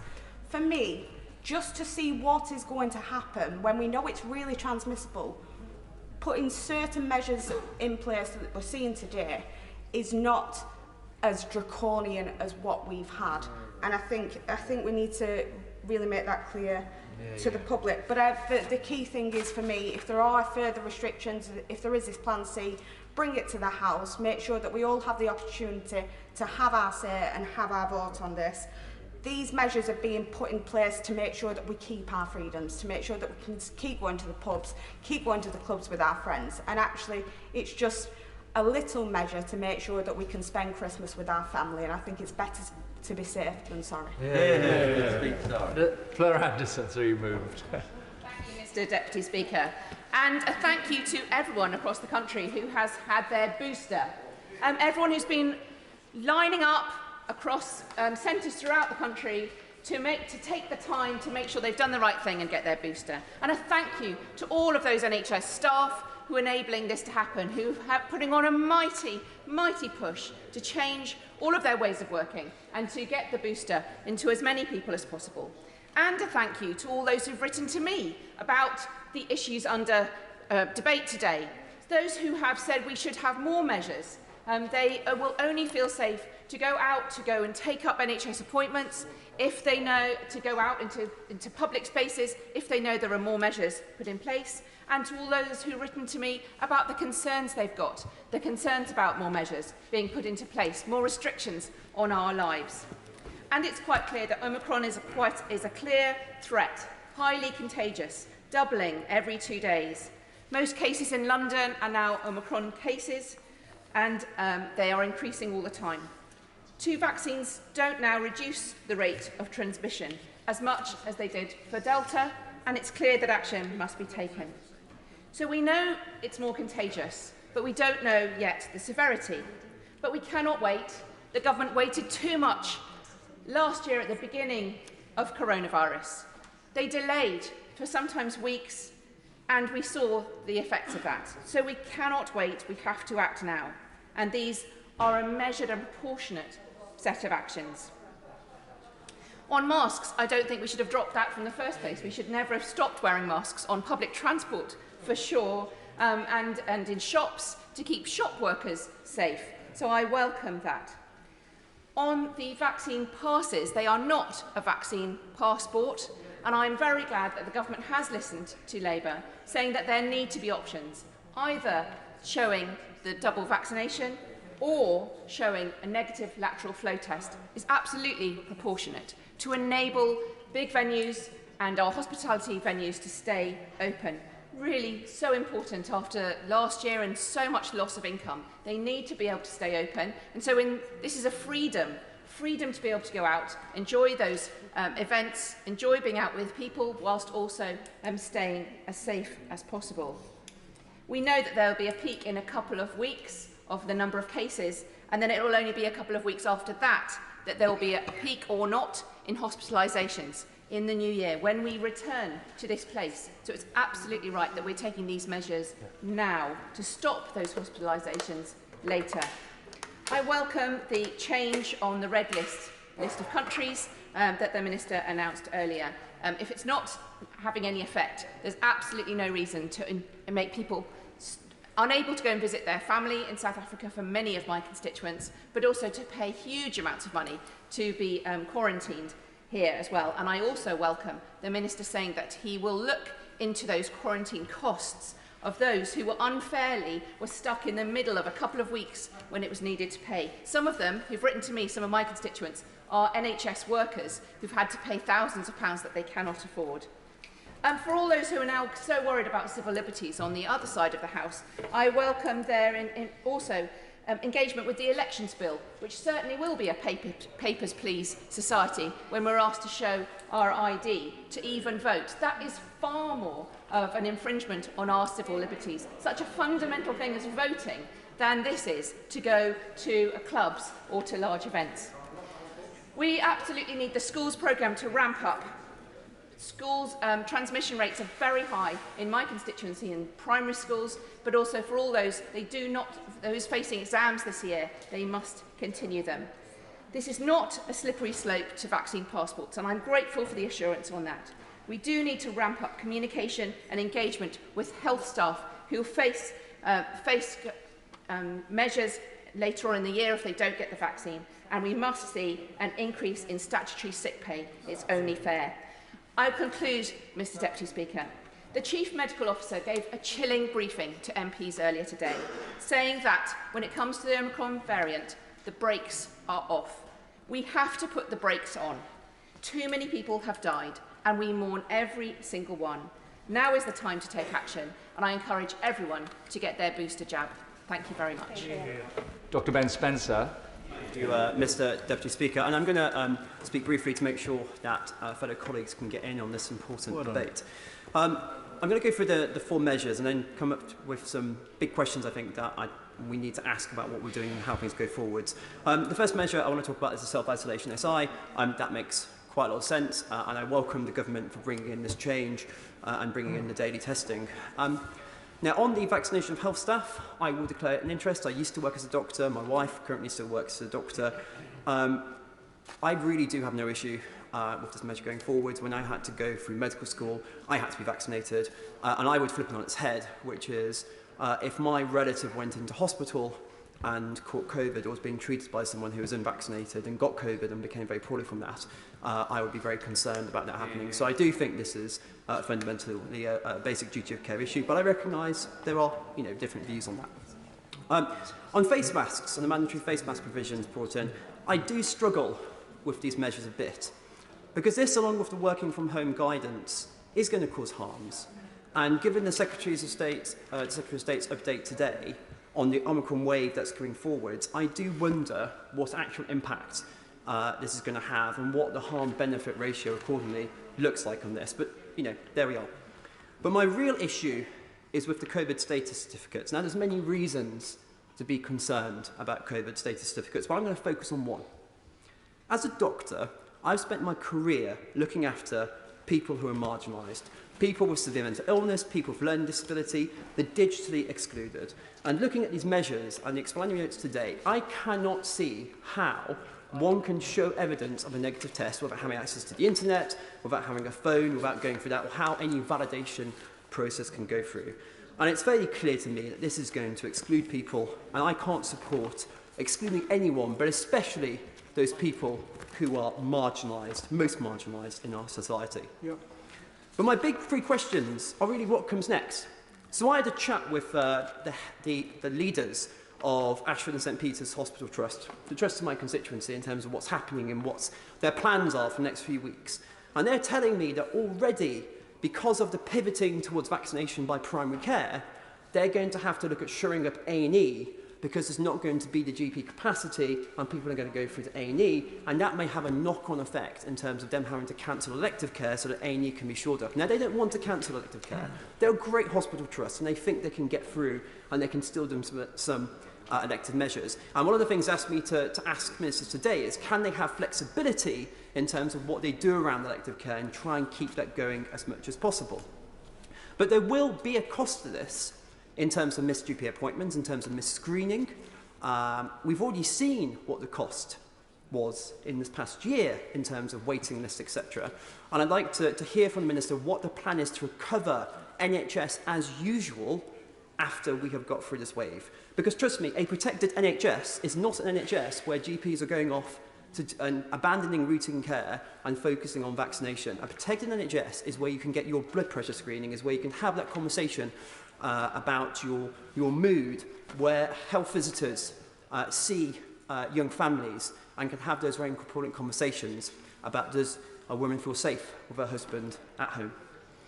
My second question is, what happens when the next vaccine escape variant comes? Because I think we all feel that that's inevitable after this wave. We'll get another one coming through.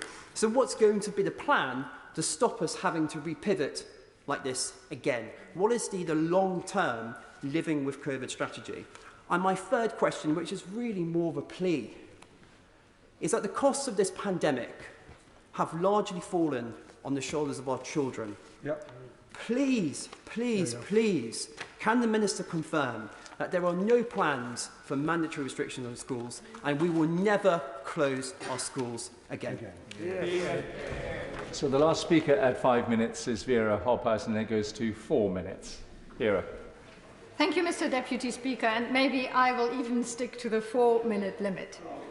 No doubt, we are at a pivotal point in the fight against COVID, and my constituents in Bath, like many across the country, are doing their best to keep COVID levels low in their communities, and I really thank everybody for their efforts.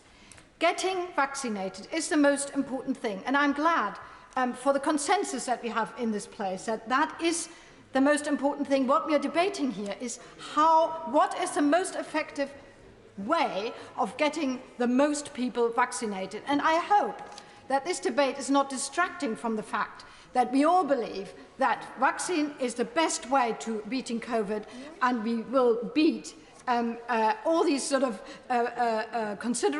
conspiracy theories around vaccines and indeed going as far that COVID is an invention. It is important we are all getting vaccinated. There is a consensus, and I'm glad that consensus is here. And then, of course, mask wearing.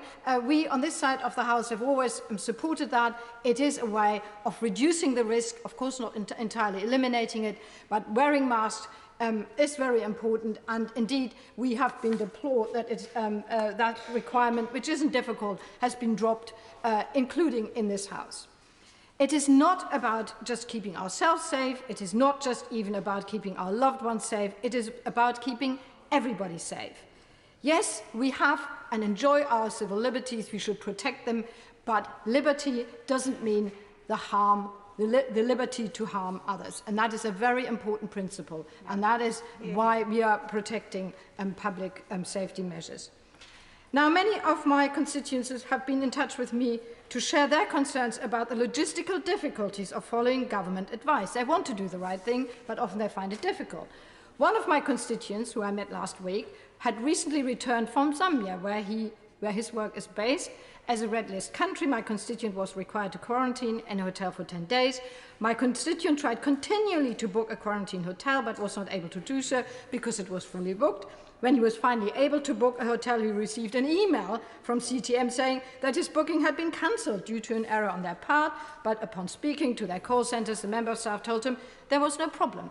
I know that the red list system has now been dropped, but the stress and cost to people who tried to do things has been considerable and needs to be addressed urgently.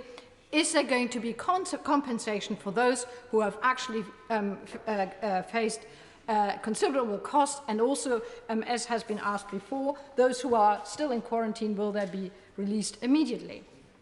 Another of my constituents is housebound. Her son lives in Southampton, and her multiple health conditions make it impossible for her to get a vaccination centre on her own, meaning she has not yet had a booster. Her story is all too common.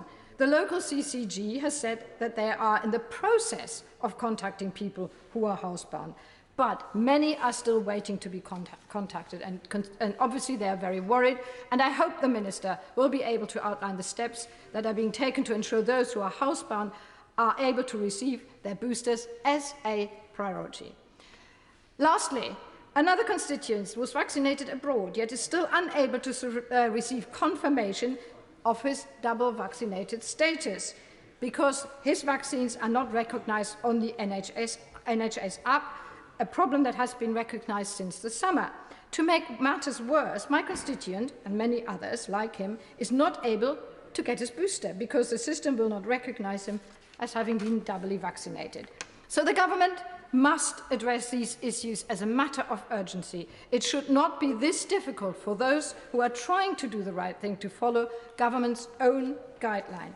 My constituents and many across the country want to do the right thing, but the government must do its bit or people will lose further confidence already at this time, which is very highly volatile, and where we need as many people as possible to have confidence in the system and the government. Thank you. Thank you very much. 4-minute limit. Jane Stevenson. Thank you, Mr. Deputy Speaker. I'm very grateful for the chance to speak in this debate, and I want to start by saying I absolutely support the government's aim of buying us a bit more time to increase the booster take-up and give us all more protection. And nothing I'm about to say makes light of COVID in any way at all. But the issue I have with these regulations is in terms of language and how we bring people together to get the most compliance.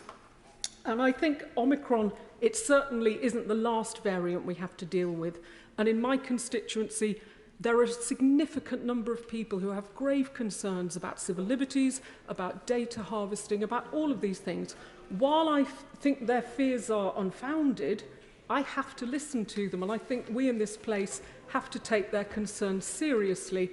As the Honourable Lady for Brighton Pavilion said, we don't allay those fears of over-regulation by passing more regulation, and we need these people to come on board in a national effort to keep each other safe. So I believe we need a change of language from telling people, mandating measures, to asking people to comply. We already do trust our constituents. We trust them to take the tests correctly. We trust them to give us a correct reading of their test. There is nothing stopping them from declaring a negative test when they've tested positive. There's nothing to stop them not take the test at all, but just to scan the code. And I think compliance could be increased if they can trust that they're not facing these restrictions for no reason. They're not having their data harvested. It is a very major concern in my constituency, and I do respect it. The vast majority of my constituents and the vast majority of the British people will do everything asked of them by government without it needing to be mandated. They have been incredible throughout this pandemic. They have acted in the interests of themselves, their families, their communities, their cities and towns. And I would humbly ask the government to get back to our conservative principles of trusting the British people. They are the people who sent us to this place. They have common sense. They know their risk. They can, act with supreme intelligence. We must never underestimate their community-mindedness. So in a last plea to the government, that is my only comment on this evening's votes. I won't be supporting all of them, but I will support some of them. But it is a plea.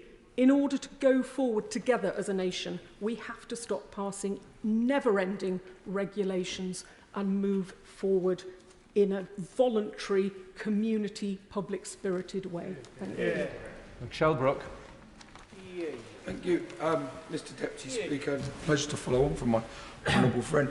Mr Deputy Speaker, as my honourable friend from Bexhill and Battle said earlier on, our hospitals, our intensive care unit beds are being filled up by people who are unvaccinated. This is a real problem in Leeds and the hospitals in Leeds. And this actually is having a huge impact on people who want to get vaccinated. They want their lives to move forward. They want to be able to continue to do the things that we all want to do. And the reality is, as my right honourable friend, the Health Secretary, said at the time, is that there could come the point where there just may not be the ability to have that operation you may need. There may not be a bed available. I've spoken to surgeons who are in the theatre, a trained, highly skilled surgeon. They've got the theatre available. They've got the theatre nurses available. The operation is cancelled. They haven't got a bed to put them in, and they cannot do that operation. What we've got before us today is a set of really unfortunate measures. I don't sit comfortably with me. I don't like things we're doing, but they are balanced for this moment in time. I don't believe that they are vaccine passports, as have been described in the countless round-robin emails I've had. It's been made clear from the dispatch box that they're not vaccine passports. They are at a moment in time in a very specific area. What I do think we need to look at, and moving forward, if this is the way, that perhaps we have to say you've got to, everybody, have a lateral flow test before going into an area where there may be the chance of spreading the virus, because that is how we've got to try and protect society. It is people's right to not get vaccinated. And I am totally opposed to mandatory vaccines. It is their right not to get vaccinated. But it is my right, and the right of a great many of my constituents, to be able to expect to be able to receive the services that they have paid in for and they have used when, where they may need them. And that is what is overwhelming things at the moment. And this, Mr. Deputy Speaker, is going to lead to a simple choice. And a debate is going to be had. At some point, we are going to have to work out how are we going to make our intensive care unit beds free up again? How are we going to do that? Are we going to say that you're going to have to take lateral flow tests to make sure when you mix the environment, everybody's got it if we don't want to do vaccine passports? And I don't believe that actually a vaccine passport overall would work, because it may be you've got a partner who doesn't want to get vaccinated and they can't go to the event and you can, but because you've got a vaccine certificate, you don't have to test, and you get it and you go home and you give it to them and they end up in intensive care. So that's not really going to work. Lateral flow tests work. I don't believe what's on the table today is a vaccine passport, I've got to say, and that's why I don't like it, but I will be supporting the package of measures today. But there is a fundamental question which is going to stir up a really hard debate in this country. Do we demand everybody has a lateral flow test before they go in everywhere? Do we find strains which may not cause a lot of disease and let them spread to try and defeat the virus? Or do we have to take the Singapore model and say, on your head be it if you need the hospital treatment, and there will be financial consequences to that? One of those three things is what's going to happen in the long run. As we stand here today, we've got a really unfortunate set of measures, but I'm backing them today because the most sacrosanct thing to me at the moment, Mr. Speaker, Deputy Speaker, especially after last year, we have got to protect this Christmas season. People have got to be able to have it, and that makes a few sacrifices now. I think that's a price worth paying. Yeah. Dr. Luke Evans. Thank you, Mr. Deputy Speaker. And can I applaud the government on the massive scale up and huge ambition when it comes to the booster programme? This truly is the way forward for our nation, and I commend the government for taking forward this approach. Now, critics will argue the target set by the end of the month. Will it be reached? Will it not? Don't listen to them. Their myopic political point scoring will be forgotten in the light of the fact government is doing everything it can to get jabs into arms, because that's the way out. But I accept there need to be some measures, and I want to talk to them now. So mandating of face coverings and change in isolation. Mr. Speaker, the government will have my support on these measures. While masks are, of course, inconvenient, it's a relatively easy way to reduce the risk of COVID, but also other viruses such as flu. Let's not forget, this causes a huge amount of pressure on the NHS with admission. So a reduction in both, as evidenced, makes sense to me. Now, those who argue the nuance of settings for face masks often miss the point. I've heard a number of times, both in this chamber and in the public, well, how does the virus know if it's in a restaurant or if it's in a shop? Of course, it doesn't know that.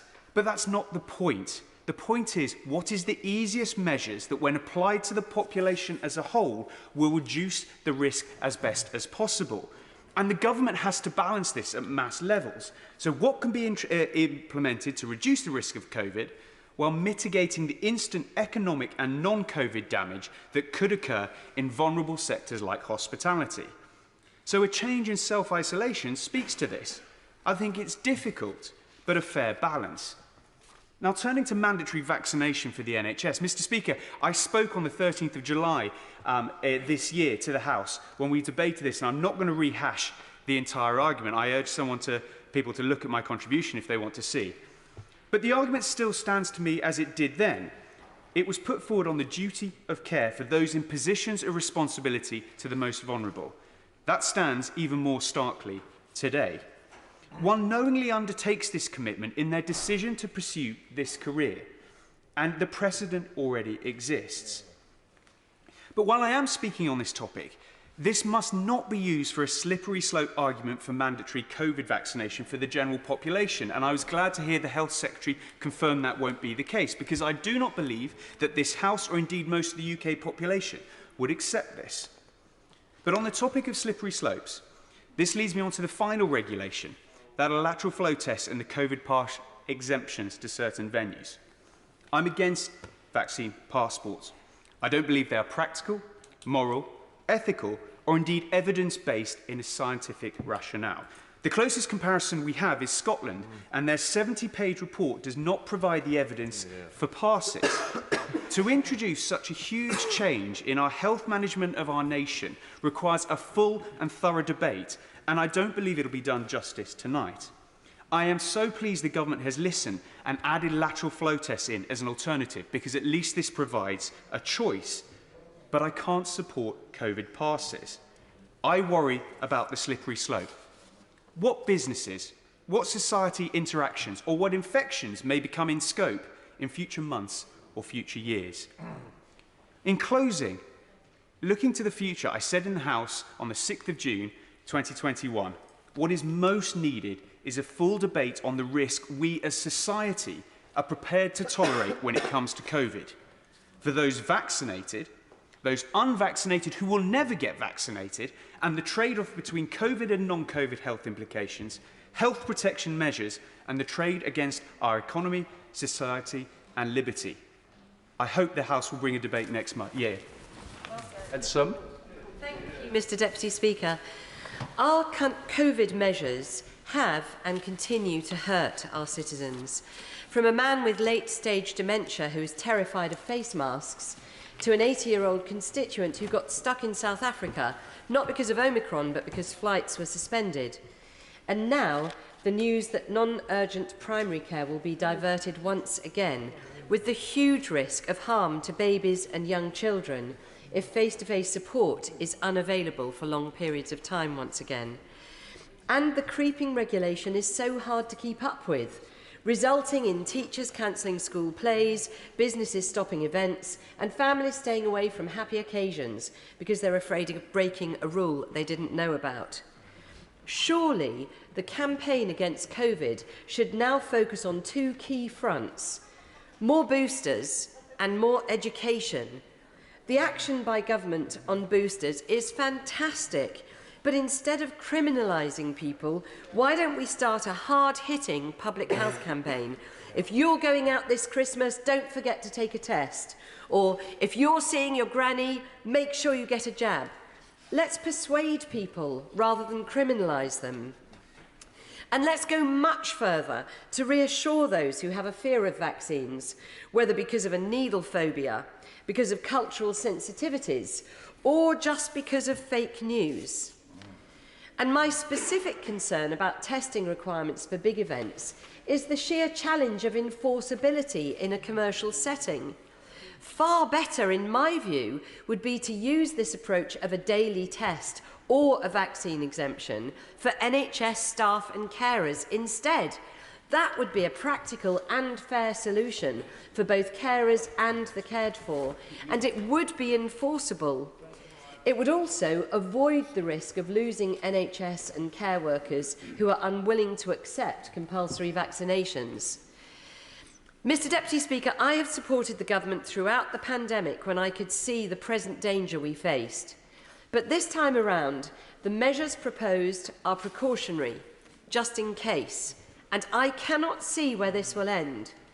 COVID will be with us for many years to come, and it's unthinkable that every autumn from now on we will be limiting the quality of life for all citizens just to be on the safe side. And justifying our new illiberal rules on the basis that they're less authoritarian than those of other countries is truly appalling. That is not our culture, that is not our history. So, Mr. Deputy Speaker, this is a slippery slope down which I do not want to slip. So I'm afraid I'm not going to be supporting these measures. Greg Clark. Thank you very much indeed, Mr. Deputy Speaker. It's a pleasure to follow my right honourable friend, and I think everyone acknowledges that the government have a difficult task here.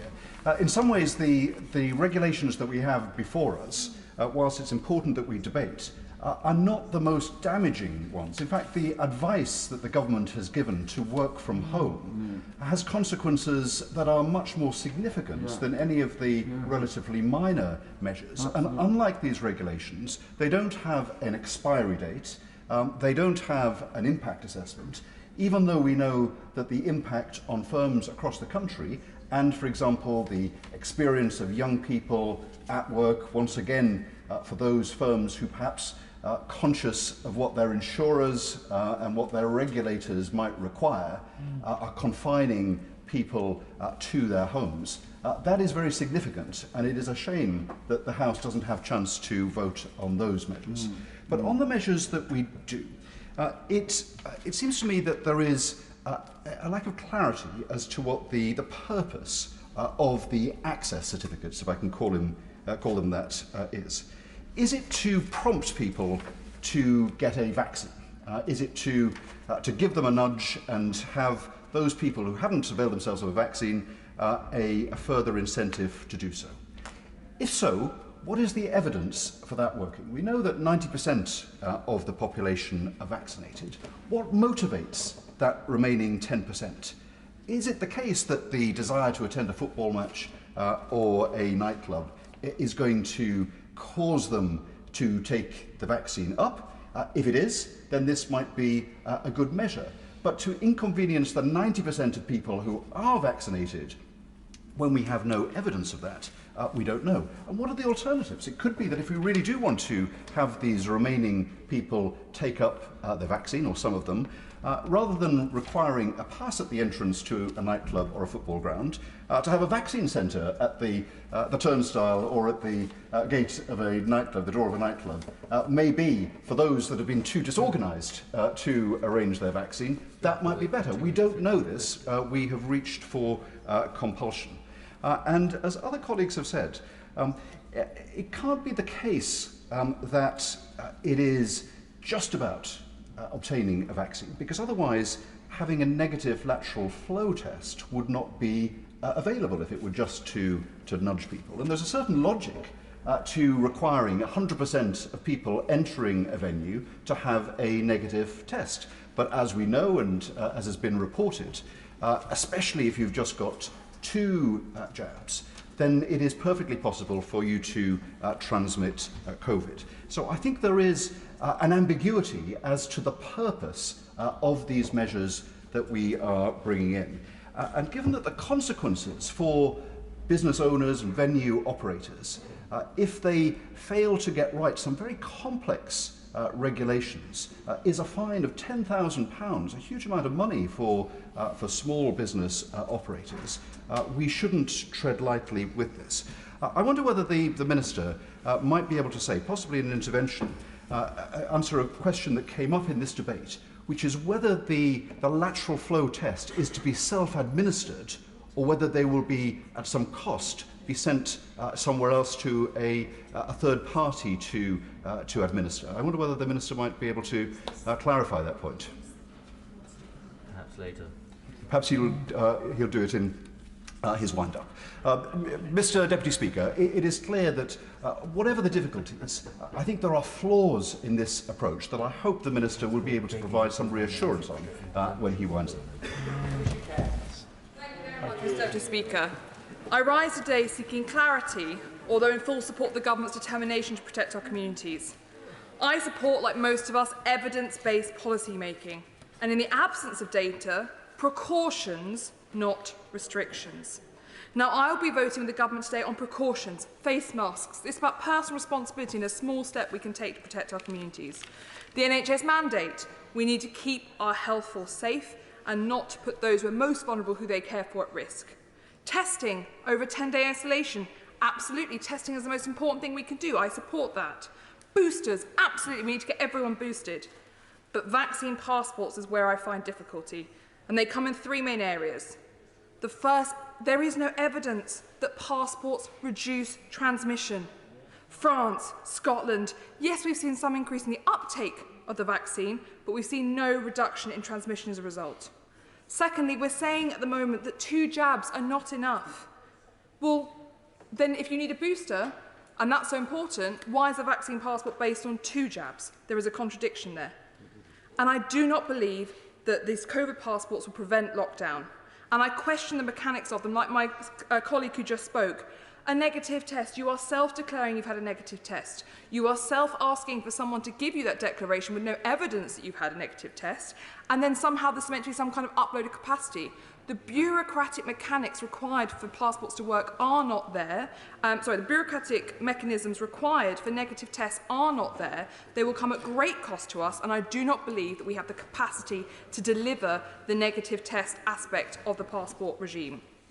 Secondly, modelling of the severity of Omicron. DSTL has not even reported yet. So how can we be asked to decide on these measures today without the data? In South Africa, we're not seeing the expected death spikes. Hospitalization sits around 38 for every 1,000, compared to 101 per 1,000 for Delta. Modelling on Delta cannot be right because we know this variant is not the same. There are currently 10 people in hospital with Omicron. But are they in hospital because they have Omicron or with Omicron? These are answers we just don't know. And frankly, if Omicron is that severe, we need more than the Plan B measures being proposed today. My third reason for voting against COVID passports today is the fundamental unease they give me. We do not discriminate on a medical basis in this country, and we cannot. Secondly, we are encouraging people to work from home, but pub trips or parties are permitted when we know from the previous lockdowns that it was home mixing where the problem was. We have very high vaccination rates. We do not need these passports. 96% of people in Rutland and Melton have had both their jabs. 96% have had their first. 93% of Rutland and Melton have had their second. 47% of people have had their boosters. They deserve to be thanked and recognised, and my constituents do not deserve to have passports put upon them when they are taking up the vaccine like this. And on this point, I'd just like to thank those amazing vaccinators across Rutland and Melton, particularly the Melton Lions and the Rutland Lions. Finally, my final 2 concerns are that we constantly changing the rules. Businesses cannot keep up. This is not the certainty they asked for. And school closures. Since we announced the measures in Plan B, there are schools across the country talking about closing. That is not acceptable. Our children must be in school to learn, our children must be in school to be protected, and our children deserve more. We cannot have people going out to parties and pubs, but children not in school, and the government must mandate for schools to remain open, not just say that that is guidance. My final plea is for help, because in Melton we do not have enough clinics for vaccinations, and this has been an issue for months. And so I plead for the Minister to please make sure we get more booster clinics in Melton. And finally, my plea is get vaccinated, And you need to get other people in. Erin Bell. Thank you very much, Madam Deputy Speaker. It's a pleasure to follow my honourable friend. It's been a good debate. I think it's a necessary debate that we've had the debate. There's strong views expressed on all sides, and I think those reflect the views that a lot of us have heard from the country and in our inboxes. For me, I believe in a proportionate response to a potential threat of a public health emergency, and a precautionary principle applies here, so I will be supporting the government today. I think, given what I've heard about the transmissibility of Omicron, this is only going to be for a limited period of time, one way or the other, because this is very transmissible and we don't quite know yet how severe it is. That the response the government has taken has to be balanced by the needs of the economy, as many as others have said, and we must be particularly mindful of the effect on the hospitality industry, particularly at this time of year. But it's not these measures that are affecting the hospitality industry. In fact, some of these measures will support the hospitality industry by giving people confidence. It's the virus that's affecting the hospitality industry. And sometimes I get the sense here that some colleagues, and certainly some people who write to me, are arguing with the virus. They're not arguing with the government, they're arguing with the virus. Well, I think it's common cause across the House that we all don't like the virus, but unfortunately the virus doesn't care about that, and it will keep on doubling, Madam Deputy Speaker. And that brings us to the data. I'm grateful to all the witnesses we heard this morning at the Science and Technology Committee, ably chaired by my right honourable friend. But clearly we don't have enough data yet, particularly UK data, as my colleague from my right honourable friend from the Forest of Dean said earlier.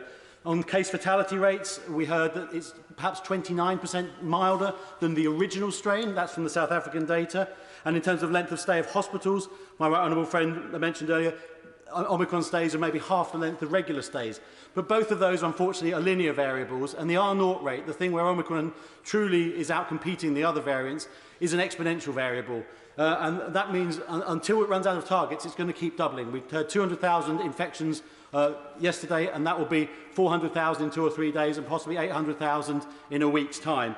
And we mustn't fool ourselves that we know how we can balance that exponential growth with the other two linear measures we've found out about. We have to take a precautionary but balanced approach in the meantime.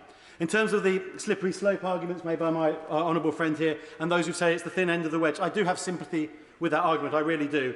And I share the view of many colleagues that the House must have their say over the next 2 weeks if we are to take further steps along that slope or to a thicker part of the wedge. But I would not vote for the thickest part of the wedge. I would never vote for mandatory vaccinations of the general public, and I welcome the assurances we've heard from the dispatch box today. But that's not the question before us today, Madam Deputy Speaker. We should all vote for or against these measures based on the content of those measures and our own personal beliefs in those measures.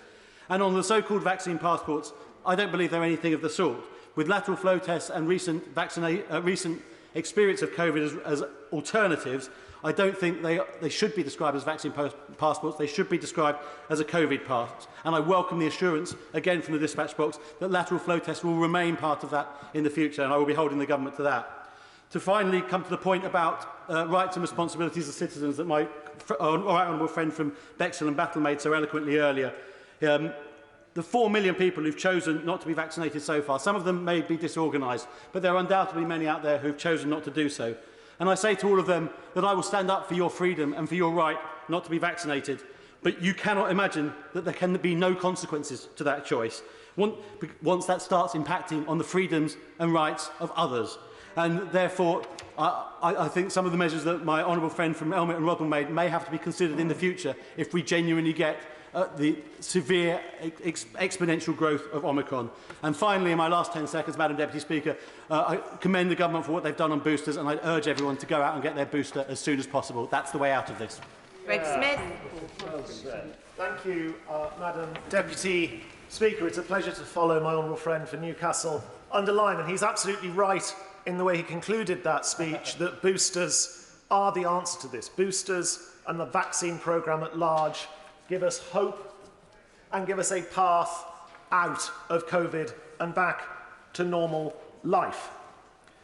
I very much congratulate the government on stepping up that booster programme and aiming to get those jabs into people's arms by the end of the year.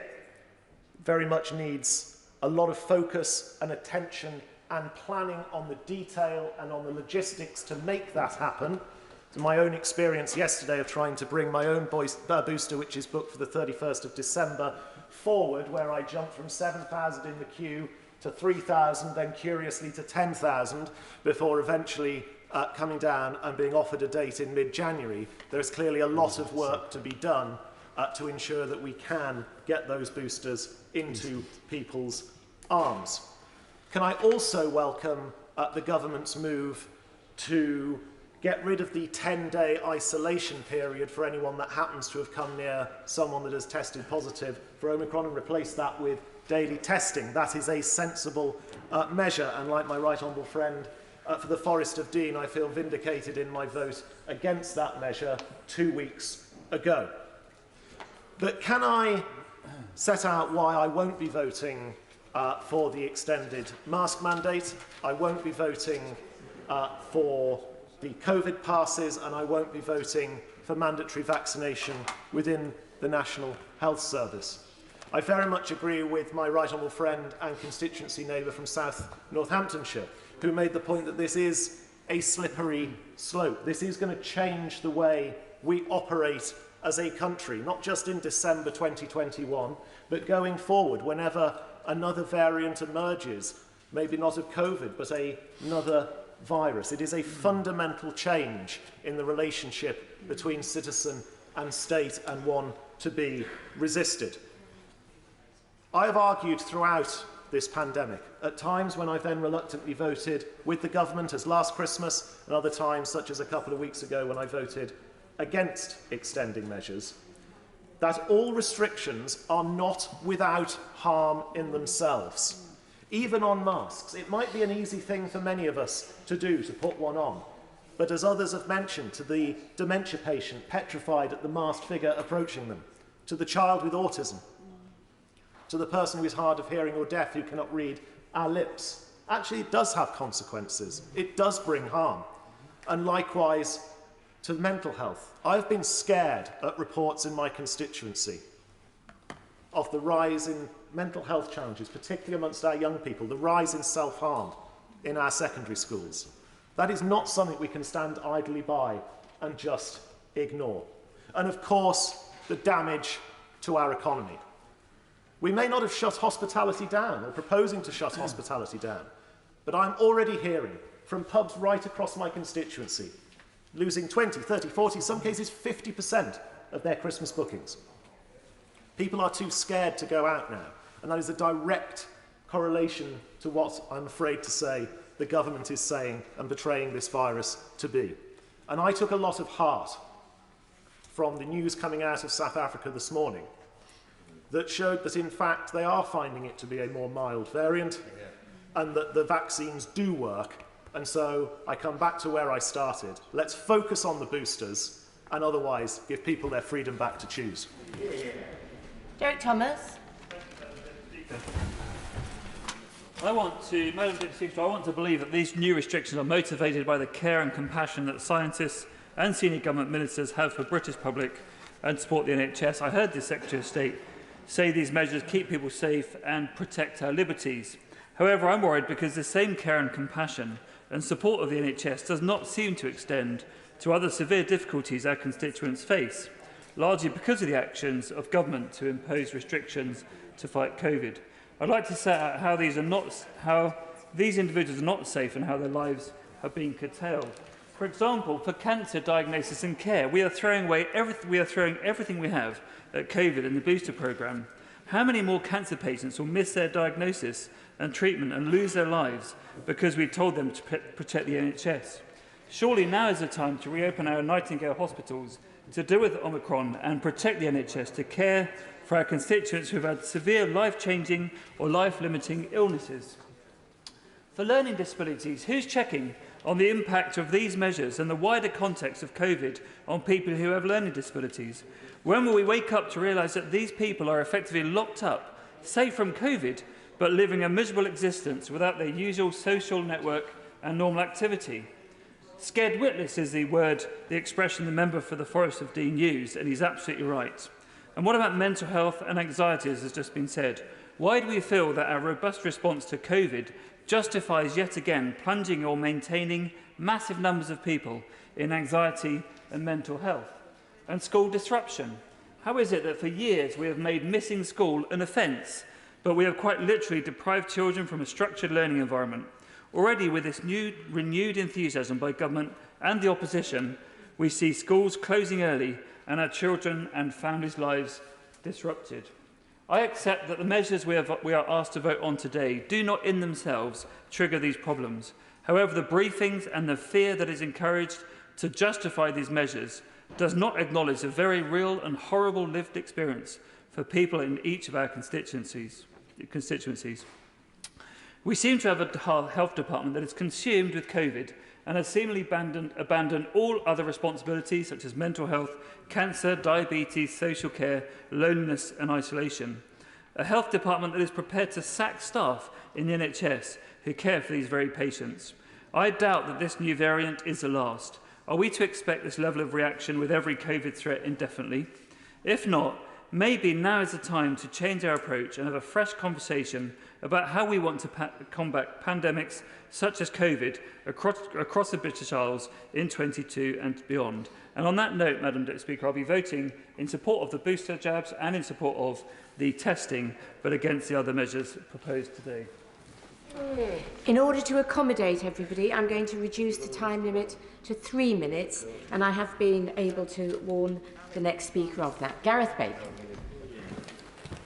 Thank you, Madam Deputy Speaker. It has been a good debate, but it is a profoundly frustrating and depressing experience to be having to have this debate at all. Just a few short weeks ago, of course, we thought that we were almost out of the woods, and now we are threatened with a return of a terrible uncertainty. Now, given the time restriction, I'm going to have to go through this at pace. In terms of the proposals before us, the extension of face coverings, we've been there before. I don't like face coverings, but as a precautionary measure, while we find out more about this new strain of the virus, I can see the argument for them, so I will not oppose them. On mandatory vaccination for care workers, for NHS workers rather, this has been debated before, and it's about a duty of care owed to the vulnerable people in the care of the NHS. It's an extension of an existing principle. Practicing doctors have told me they are already required to be inoculated against chickenpox, rubella, measles and hepatitis B. There are also exemptions in this particular statutory instrument for people who work in the NHS but have no face-to-face contact with patients. So again, I will be supporting this measure. On self-isolation, I think it's self-explanatory why that is a proportionate response, and I will again support it. Now, on the case of entry to venues and events, for me this is the real elephant in the room, and this is the one that gave me most pause for thought. Now, we already have to show our vaccine status when we travel overseas, but that is our choice. And it is marginally inconvenient, but with appropriate prior preparation, it's not any more than that. However, the application of that approach to moving around domestically is an altogether different thing. As originally conceived, when Plan B was drafted, it would seem to be a requirement that you would have to show your vaccine status to get into anything, whether it be a bar, a restaurant, a cafe, or whatever. Very much indeed as what exists in mainland Europe at the moment. That, for me, would have been a step too far, and I would not have supported it. But the government have made, I think, a major concession. Not only have they changed the venues and limited the number of venues you would have to use it to access, they've also allowed the provision of a lateral flow test instead. That avoids the deeply divisive nature of having to show your vaccine status. And on that basis, I feel that I will be able to support that. Now, the government measures will not be allowed to be simply rolled over interminably. If the government wants to extend them, they'll have to bring it back to this House in January for approval. And that is something else that I do approve of. Madam Deputy Speaker, we don't yet know the severity of the Omicron variant, but we do know that it is spreading rapidly. These measures won't stop Omicron from spreading, but they're not designed to. They are designed to slow that spread.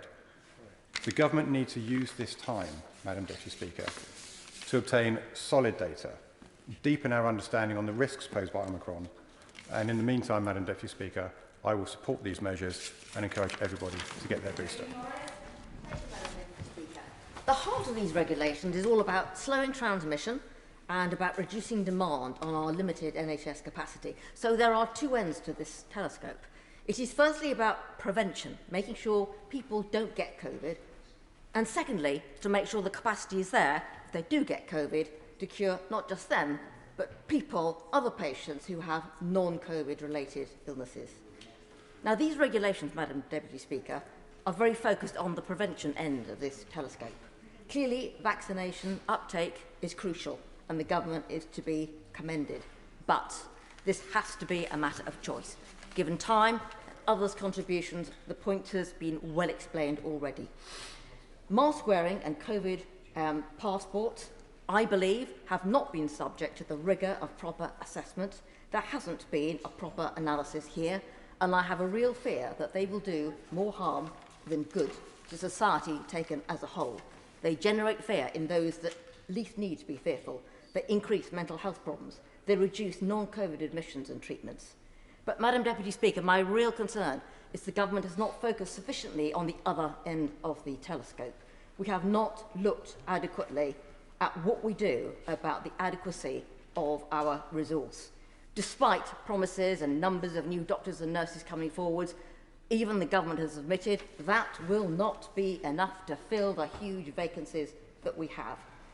If we can reduce vaccine development from 10 years to 100 days, surely to goodness we must be able to find a way of laser-like reviewing of a patient journey to make a better and more efficient use of the limited resources we have, and indeed to increase them. I call on the government before Christmas to put in place an emergency resilience task force. This needs to focus laser-like on the capacity issue, which has not been fully addressed, indeed, frankly, hardly at all. We can work smart. There are very good brains within our health service. Look at what Sir Ara Darzi has done in the Accelerated Access Collaborative. New drugs, faster patients, in a way never seen before.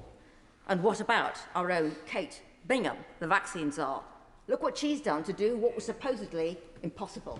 And when this task force is created, and it must be before Christmas, and it should be asked to report by the end of January, it must look at better use of emergency services, use fire and police better. It must look at proper triaging of A&E arrivals, better use of medical professionals. We are using the wrong people to do the wrong jobs. Expedite training. Look at whether or not some of our training is too long.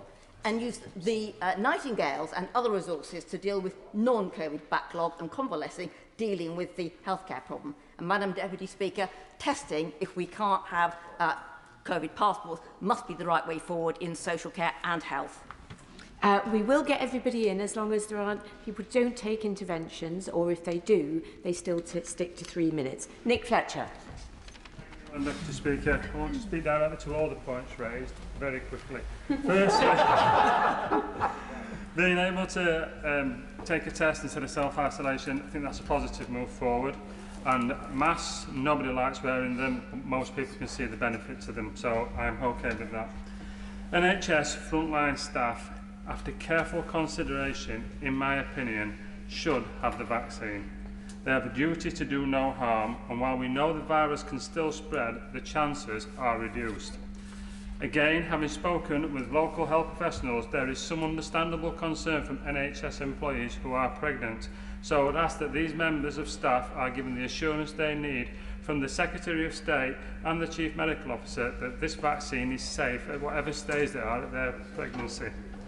With regards to the concern over many health professionals leaving the profession, I have been assured that this would not be the case, at least in Doncaster, as most of the frontline workers have seen the devastating effect of COVID and have gotten the vaccination. I know many colleagues on these benches are struggling with vaccine passports, and I do understand their concerns, but this is not a vaccine passport. It is COVID status certification. It allows negative lateral flow tests or proof of vaccination. It is only for venues that carry high risk, and I personally think it would be selfish for anyone not to take a test before going to a large event anyway. I know many people complain about long queues when boarding a plane, but who would want to get on a plane where there was no security? I feel this is the same. And it's not as though people who have not had the vaccine are just putting themselves at risk. The people who are not vaccinated and require hospitalization when they become ill with COVID are blocking beds and causing huge backlogs on elective care. 2/3 of patients in DRI with COVID are unvaccinated, and that's just not fair on the person who has been waiting for that hip operation for 18 months or any other elective procedure. Preparing oneself for a major surgery only for it to be cancelled because another bed has been taken by someone who is unvaccinated is hugely frustrating. So I will be voting with the government today, but I ask that they don't take my vote for granted, and that if we see no real increase in hospitalisation, then this legislation does expire on the 26th of January, and that the government does not seek to extend it. The working from home, although not being voted on today, is only guidance, but it will cause much disruption to small retail, and so I hope the government will keep a close eye on that. And finally, I ask my constituents to understand that I am voting on these measures today, not because I have been whipped to do so, but after careful consideration and speaking to many local professionals, I believe this is the right thing to do. Anthony Manuel. Madam Deputy Speaker, and it's a pleasure to follow the honourable gentleman. I thank him for his reassurance that the whips haven't pushed him in that direction. Listen, I think the government has done an extraordinary job over the course of the last 2 years. I think it has been an extraordinary achievement to roll out the vaccinations as quickly as we have, and I think it is an extraordinary achievement that we have also been able to produce a booster programme in the way that we have. There is a remarkable book, if I may suggest, Madam Deputy Speaker, by Adam Grant called Think Again, and I think the title is perhaps quite apposite for the government right now, in which it talks about how we persuade people to take vaccinations and uptakes. And the two case studies it gives are Canada and Germany, in which we don't mandatorily require people to get vaccinated or push them in that direction, but we find ways in which we can persuade them. We would do well to follow the guidance that can be found in that book. I'm going to be voting against the masks in 1400, and I'm going to be supporting the self-isolation point on 1415. In relation to the masks, I'm afraid the legislation is shoddy. It's been ill thought through. As I said the other day, if we can sing with a colleague, eat with a colleague, drink with a colleague, but not have to go to work with them, and yet masks are reduced in those settings, it seems somewhat ill thought through. Government and legislation has a responsibility to be good and comprehensive. This is not what it's doing. When it comes to vaccine passports, I will not support them, as has already been said by countless colleagues in this House. There is little evidence to show that they work, and I'm sorry the SNP aren't here, because the 70-page report produced by Nicola Sturgeon also adds to that point. And as was made earlier, the very important point about the lack of enforceability on it now that we have the lateral flow test because of this slightly dodgy deal that has been done with the opposition to get their support. The cause for abuse and obfuscation on that is far too great.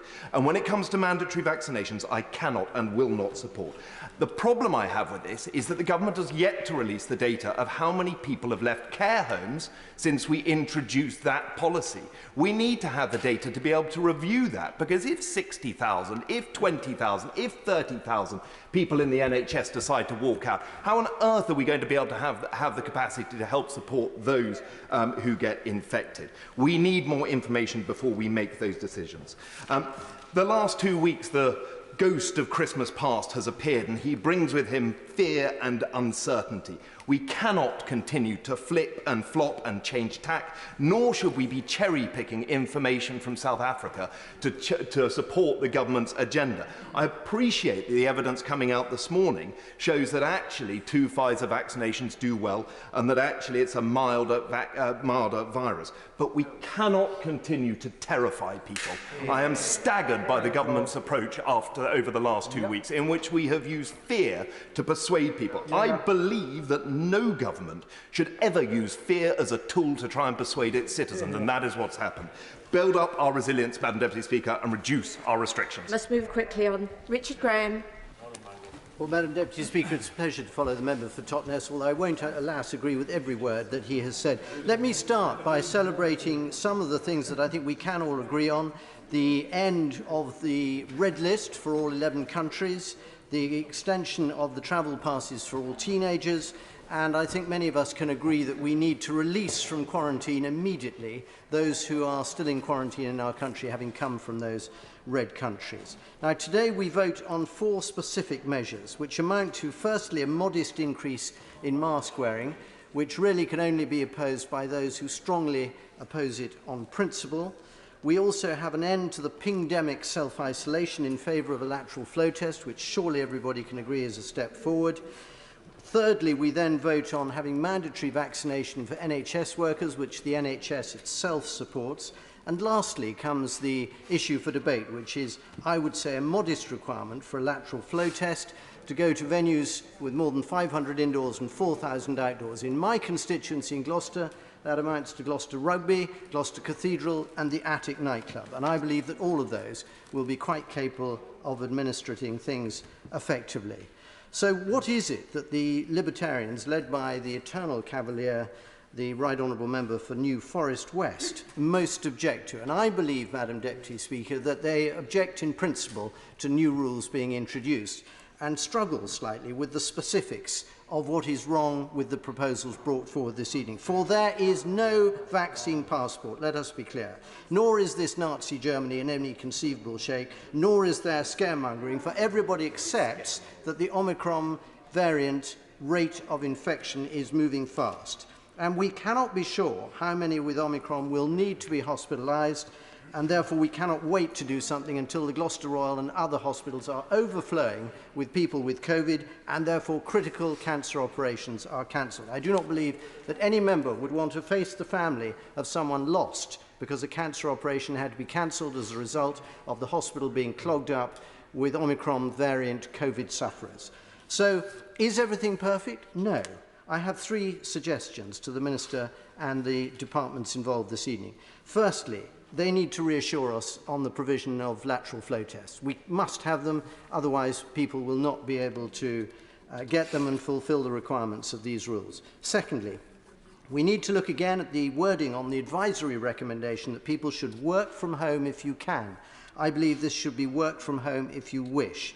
Thirdly, and most importantly, the impact assessment makes it clear that the central estimate is of 73,000 NHS workers out of 1.8 million not wanting to be vaccinated. Madam Deputy Speaker, we need to do more about that. Richard Drax. Speaker, let me start by sympathising with the Prime Minister and the front bench. These are not easy matters, and decisions to restrict our freedoms, I appreciate, are not taken lightly. However, I am an independent-minded backbencher, and I would not be doing my job if I did not question government policy and vote against it where I think it's wrong. I shall oppose the wearing of masks, vote for self-isolation, vote against vaccine passports in all but name, and against mandating inoculation for NHS workers when natural flow testing would retain much-needed staff. Speakers before me have asked whether these further laws will be effective. Whether they are or not is not as much an issue for me than how we as a nation want to live our lives. Do we want to fear more restrictions every time a new variant appears, and they will? No, is my answer. Do we want to damage our economy and all within every time a new variant appears? No, is my answer. Is working from home when I can enter a packed pub the right approach? No, is my answer. Do we want to shut down schools and universities and ruin further young people's lives? No, is the answer. Do we want to restrict people's movement and what they can or cannot do when there's no evidence to suggest it would work? No, is the answer. Do we want to see hundreds of thousands of NHS patients, some waiting in agony for operations because they've been delayed again? No, is the answer. Do we want to see the hospitality and retail sector collapse because we keep instilling the fear of God into their customers? No, is the answer. And do we want to go on spending taxpayers' money on the eye-watering scale that is unaffordable? No, is the answer. Finally, my honourable friend below me can relax. Do we want the state to give back our lives and freedom? A monumental yes is the cry from many a heart. I had hoped to hear the Secretary of State say at the dispatch box this afternoon something along the lines of keep calm and carry on. And the government will stop bringing in all these laws, criminalising the people of England for breaking rules that many, it seems, cannot follow, is not the way to win trust and confidence. Advise, suggest, encourage, and take into the government's confidence is the way forward, I would observe. It's time, Madam Deputy Speaker, to put fear to one side, put our shoulders back, and get on with our lives. Madam Deputy. I've got to follow buttons, but I will try. Yesterday, I was asked in an interview, am I plotting to revolt? And indeed, I see my name on various lists of rebels today. Well, let me make it clear. I haven't been plotting, I'm not rebelling, and I'm certainly not revolting. What I am doing is, in 3 minutes, trying to scrutinise a really important piece of legislation affecting all of our constituents. A duty which the Labour Party seems to completely have abrogated in giving a blank cheque to the government here today, which is why there's only been single figures of them here for most of this debate. Now, what have we learnt during this pandemic? We've learnt that vaccines work. They are our best defence. We've also learnt that disproportionate measures have consequences. Closing schools has led to a tsunami of mental health implications for many of our children. We've also learned that when it's evidence light and there's a shortage of data, some of the actual outcomes predicted don't happen. We've learnt how brilliant the NHS is, but there have been consequences for non-COVID deaths as well. COVID isn't the only killer. But we've also learnt the difference between modelling and forecasts. Too often we've heard that models predict over 100,000 daily infections who are going to be back in September. In the turnout, it was nothing like it. Let's not confuse modelling for accurate forecasts and predictions. But we've also learnt of mission creep. And perhaps we saw that on Monday. We were learning on Sunday. We were learning to manage risk and realise that you cannot eliminate risk. Soon we're going to have pi, rho, sigma and tau. We cannot head for the hills with knee-jerk emergency measures every time a new variant comes along. So to scrutinise these regulations and be prepared to vote against certain measures is not ideological, it is to do our job. Now, I'm pragmatic. On masks, I'm quite relaxed. I've been wearing a mask in shops, on public transport. I think it's a respectful thing to do. I think it gives assurance to people who are scared to come out. So I'm not going to oppose that. The measures on self-isolation are, of course, progressive. But on COVID passports, it's a key part of Plan B. I will vote against. I appreciate they're not vaccine passports, but that is government's Plan C, and that is what I fear. It's passport creep. We've already heard about passports for pubs and others. However much we want to get people vaccinated, we do not want a society where we ask for papers and deprive people of their liberty. And on mandatory vaccinations for the NHS, I will certainly vote against it. It was crazy to do it for care workers, of which we probably lost 40,000. There are 1.5 million people working in the National Health Service. I think it is wrong to mandate medical procedures, but it's pragmatically stupid when you're going to lose so many people that you need to help fight this infection at the sharp end, and I'm afraid we're going to lose many more of this. We need to base our decisions on science, a holistic impact, and what's proportionate and fair, and these aren't. Yeah. Kate. Madam Deputy Speaker. I think most people understood that vaccination was the route back to normality. And despite the fact that 95% of adults in the UK now have antibodies, and I accept that there may be some reduction in protection in antibodies, but there's certainly no evidence that there's any reduction in T-cell protection, despite that enormous antibody coverage, we're being asked to impose more restrictions on lives and livelihoods. Now, I've looked in detail at the London School of Hygiene and Tropical Medicine's modelling, and I think we need to be clear, these are models, as my honourable friend has just said, not forecasts or predictions, and they're based on some pretty major assumptions, such as Omicron has the same severity of disease as Delta, the length of hospital stay, etc. is the same. And these assumptions are becoming more and more out of date by the day. So there's no known benefit to the measures that we're trying to implement today, but there will be inevitable harms. Working from home, we've seen last week research that suggests that those working from home are 11 times more likely to experience domestic abuse.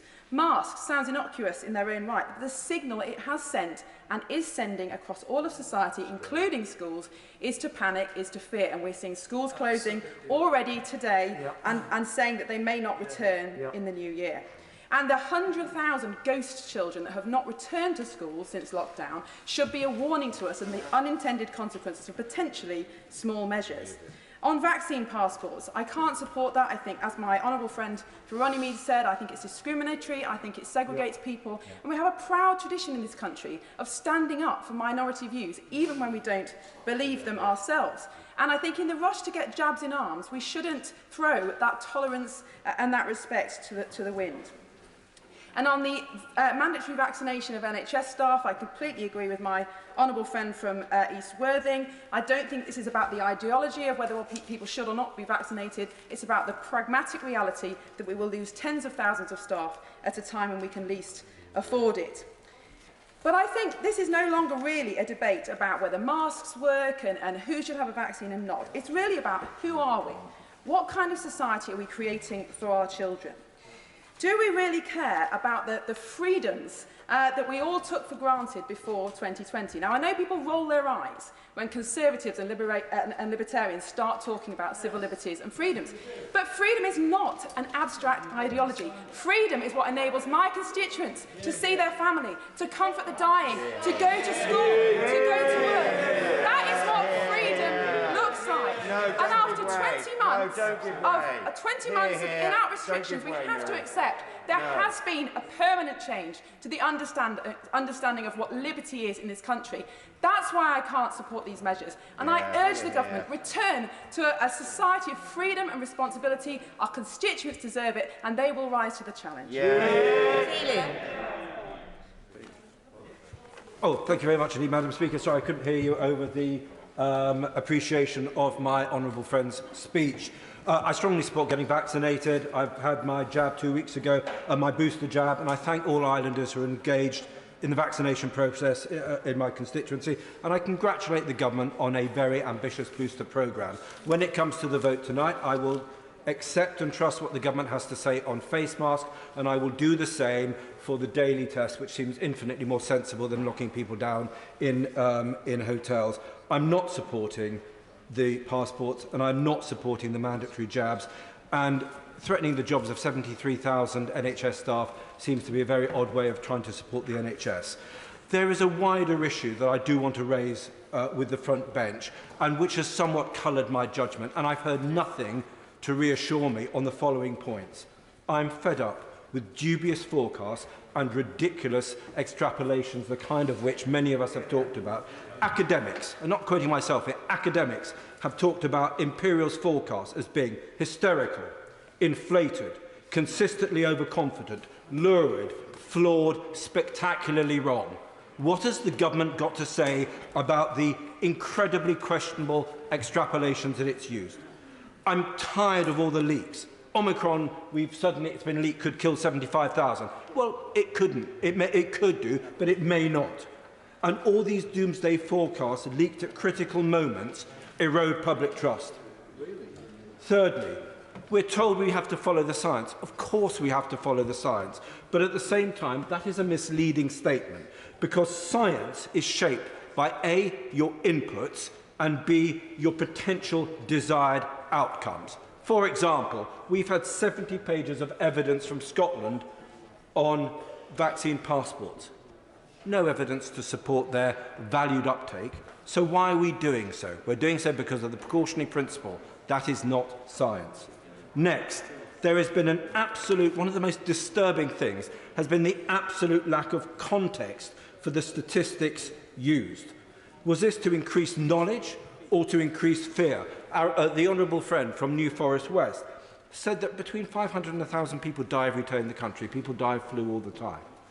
But it's actually about putting this information in context. And I fear that too much of this, the result has been to scare people, especially the old and especially now the young as well, who are petrified of COVID and not taking account of other more genuine and potentially more damaging threats, like the appalling impact that it's had on education.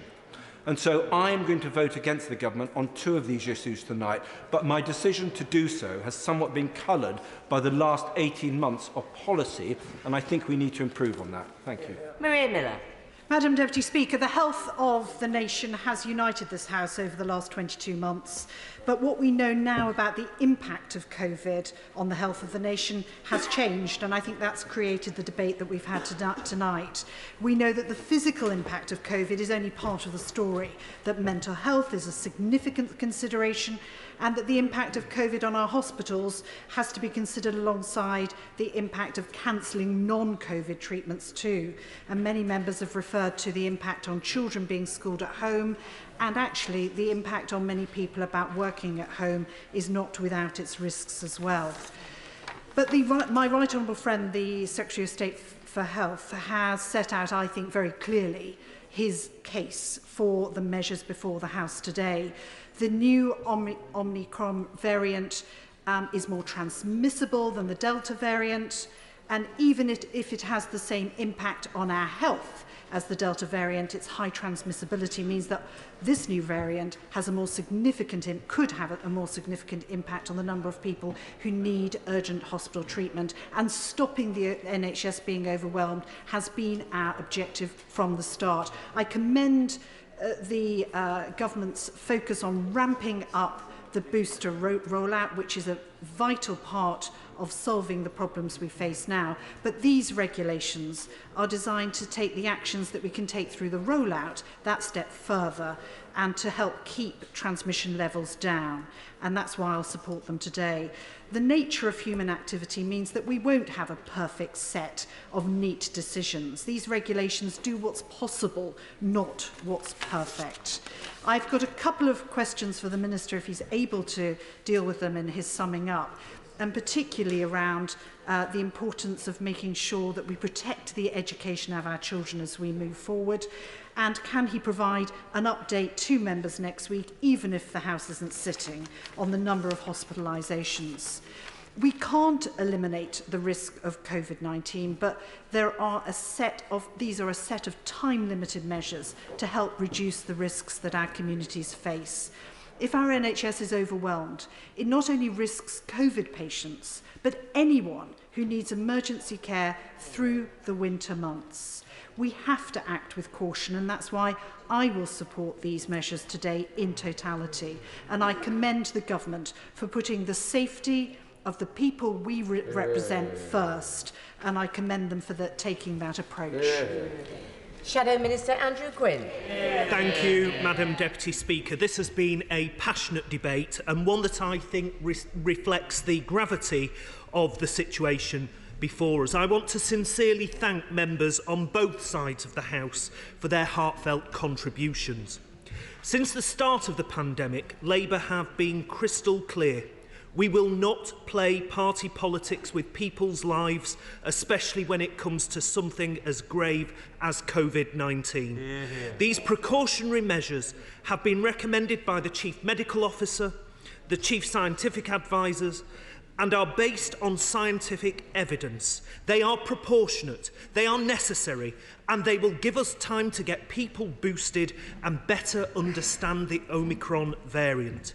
We have always said that the government should not have scrapped guidance on mask wearing, and we have repeatedly stressed the importance of allowing people the flexibility to work at home.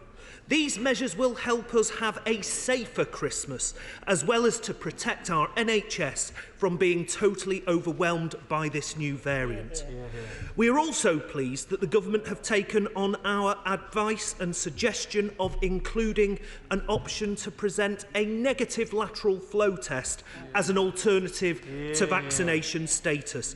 I'm grateful to the government for that and for providing the necessary assurances that these restrictions will not impede any access to essential services. We have always supported measures that have been necessary to keep people safe, and we will not alter that approach. Nor will we pretend that we are in any way satisfied with the conduct of those on the opposite benches and of the Prime Minister in particular over the last few weeks.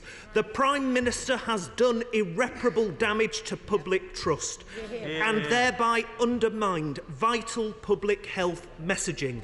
We know that when the country was most in need, and ordinary people were doing the decent thing and sticking to the rules, the Prime Minister and his tinsel-clad advisers were making a mockery of the British public. That being said, neither myself nor those sitting behind me will allow the Prime Minister's failure to undermine necessary public health measures, because we know that the Omicron variant is much more transmissible and that the 2 doses of vaccine seem less effective in tackling it. The booster jab does provide an increase in protection, and that is why it is essential that the boosters are rolled out and that all those who have yet to have their primary course come forward as soon as possible. Throughout the pandemic, vaccination has proven to be the effective tool against the virus, and this remains the case. Now, we have repeatedly called on the Vaccines Minister to put a rocket under the booster rollout, but we are concerned about mixed messaging coming from government over the past few days. In his televised address on Sunday night, the Prime Minister said that people will have the chance to get the booster before the new year. But in his statement yesterday, the Secretary of State indicated that the aim instead is to offer the booster to every adult by the end of the month, meaning the delivery will wait until January or even February. So when is it? Can the Minister clarify for once and for all, is the government rowing back on the target set just 2 days ago? Now, we are concerned about the shambolic lack of tests available for people across the country. How do we expect fully vaccinated contacts of cases to take daily tests if they can't get hold of any? And what's more, the regulations requiring vaccination status or a negative lateral flow test for entry to certain venues come into force tomorrow. If people are unable to get a lateral flow test, then we have a big problem, and I hope the Minister will address this. On vaccinations for NHS staff, it is our position that we want everyone working in the NHS to take up the vaccine. The vaccine is safe and effective, and we should focus on driving up vaccination rates through persuasion, education and support. Vaccination not only protects vulnerable patients, but it will protect staff from severe disease. The government must urgently meet with the Royal Colleges, the NHS providers and the unions to agree a framework of how any changes agreed tonight will be rolled out. Finally, Madam Deputy Speaker, I wanted to just highlight where the government are still falling short in the hope that the Minister will take these points on board before it's too late. Firstly, can the government confirm that we will not waste the Christmas holidays and ensure that all children who are eligible to be offered a vaccination before the end of this month will have one? Furthermore, can the Minister advise why it is more than 19 months since SAGE first highlighted the crucial role of good ventilation, the government is still failing to act on their advice? And secondly, on sick pay, with these measures being laid before this House, the government should reconsider its position on sick pay provision. Nobody should have to choose between feeding their family and doing the right thing and isolating. To conclude, Madam Deputy Speaker, I appreciate that no government ever wants to bring in measures like this, and I fully appreciate the frustration of members across the House and from people across our country. That we are here again, being forced to change our way of life to fight this virus. But I'm afraid that the alternative is far more serious. If we do not take the steps to protect the NHS, it will face a wave of infections that will likely overwhelm it. Labour opposes this Prime Minister and it opposes this Conservative government. But we will support them for these measures because we support our NHS, we support the science, and when we are faced with a crisis, Labour will always put people and the health of the nation above party politics. Cabinet Office, Stephen Barclay. Madam Deputy Speaker, throughout today's debate we've heard the sincere and heartfelt views of honourable and right honourable members from across the House. I recognise the strength of feeling and will turn to each of the statutory instruments for consideration before the House. But before doing so, can I recognise the constructive approach taken by the opposition front bench? We are learning more about the Omicron variant each day, but we already know that no variant of COVID-19 has spread this quickly, and it will become the dominant variant in London in the next 36 hours, and soon across the UK as a whole. It is right that we take a cautious approach to the arithmetic, alongside a strong communications campaign of the sort called for by my right honourable friend, the member for South Northamptonshire. In a moment.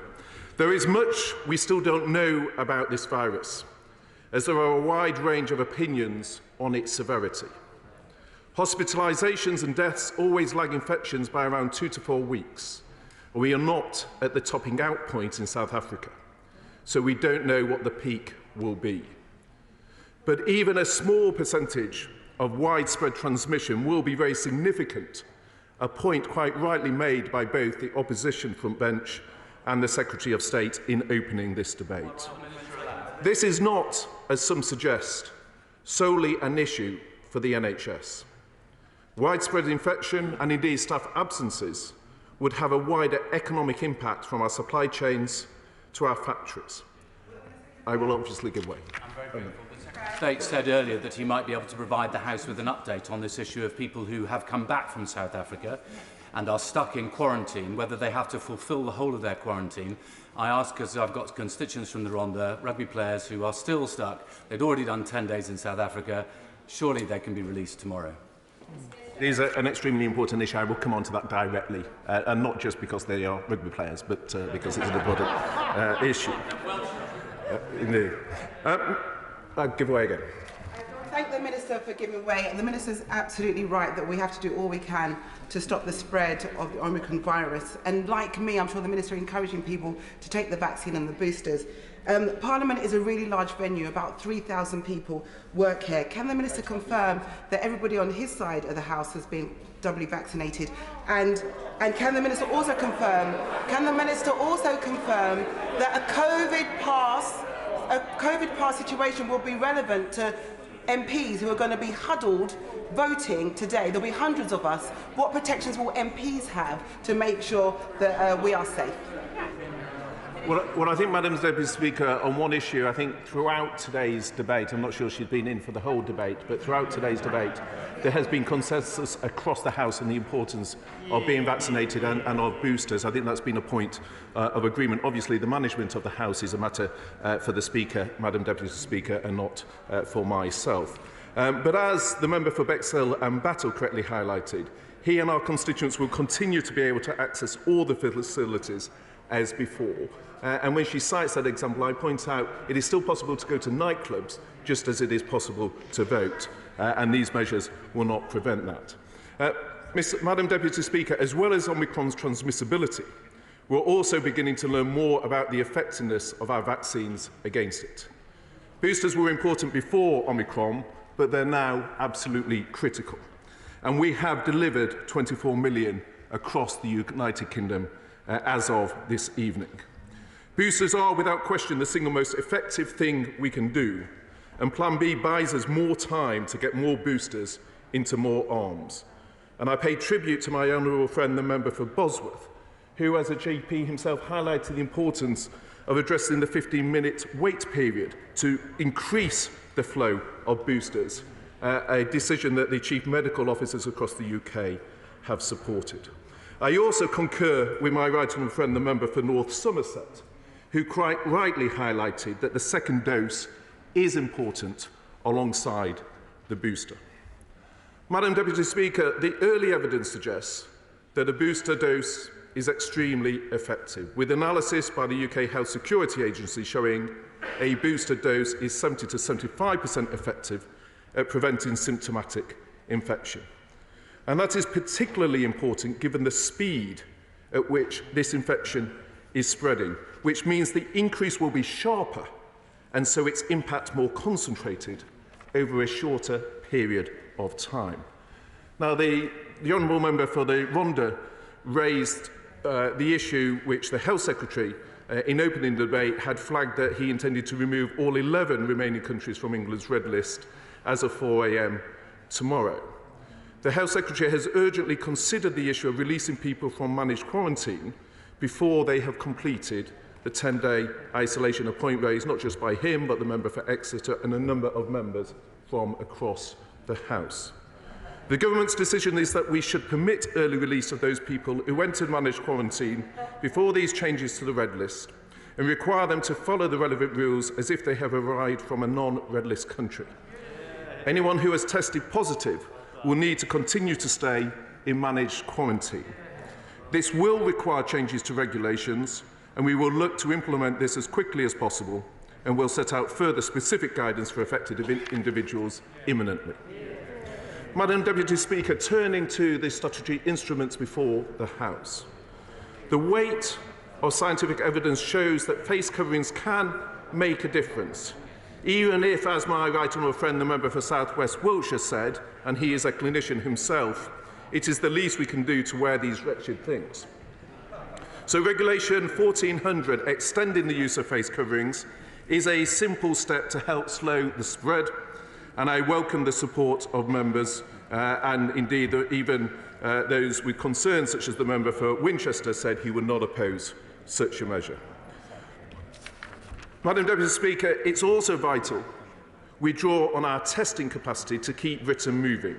And Regulation 1415 enables close contacts of confirmed or suspected COVID cases who are fully vaccinated to take lateral flow tests every day for 7 days. And in response to my right honourable friend, the member for Tunbridge Wells, the lateral flow tests will be self-reported.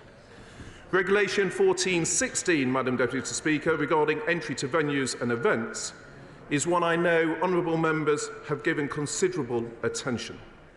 But this is very far from what has been described as a vaccine passport, a point my right honourable friend, the Health Secretary, made in opening this debate. This measure will mean a negative lateral flow test is required to get into nightclubs and large events, with an exemption for the double vaccinated. Once all adults have had a reasonable chance to get their booster jab, we intend to change this exemption to require a booster. And Madam Deputy Speaker, vaccination has been and remains our best line of defence. And we have heard many contributions from across the House on making vaccination a condition of deployment for staff in health and wider social care settings. And I recognise how emotive this issue is. Whether it's our care homes, our hospitals or other health settings, everyone working in health and social care is there to avoid preventable harm to the people they care for. And as the Chief Medical Officer has rightly said, people who are looking after other people who are vulnerable do have a professional responsibility to get vaccinated, a point, again, another clinician, the members of Suffolk Central and North Ipswich made.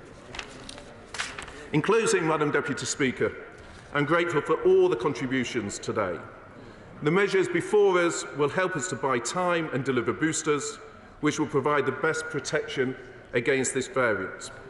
Vaccination, which was already so important before Omicron, is now doubly important, especially in those settings with some of our most vulnerable people.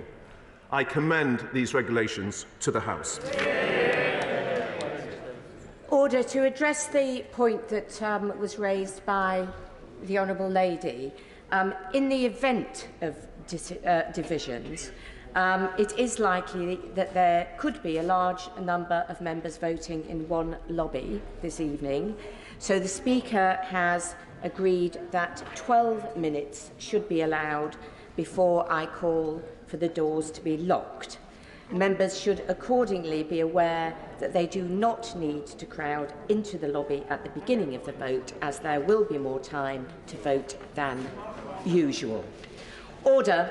Under the order of the House today, I must now put the questions necessary to dispose of proceedings on this motion and the following three motions.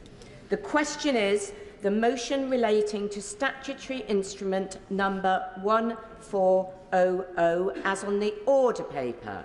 As many as are of that opinion say aye. Aye. Of the contrary, no. Aye. Division. Clear the lobby.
question is the motion relating to SI number 1400 as on the order paper.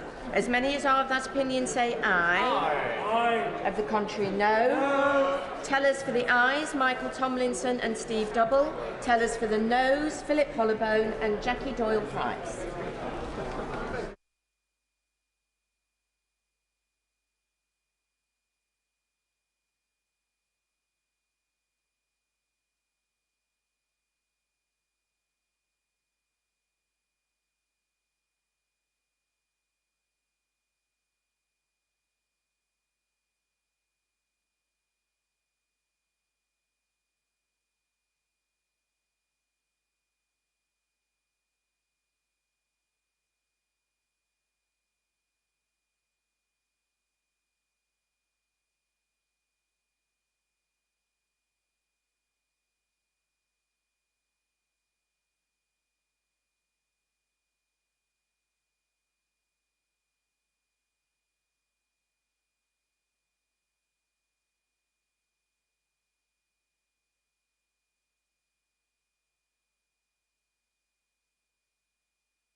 Doors.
Order.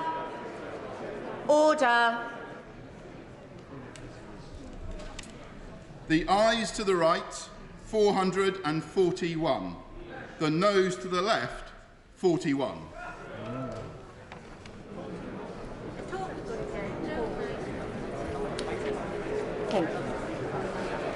The ayes to the right, 441. The noes to the left, 41. So the ayes have it. The ayes have it. Unlock. Minister to move the motion relating to statutory instrument number 1415 formally. I beg to move. The question is the motion relating to statutory instrument number 1415 as on the order paper. As many as are of that opinion say aye. Aye. The contrary no. I think the ayes have it. The ayes have it. Minister to move the motion relating to SI number 1416 formally. I beg to move. The question is the motion relating to statutory instrument number 1416 as on the order paper. As many as are of that opinion say aye. Aye. Of the contrary no. Aye. Division, clear the lobby.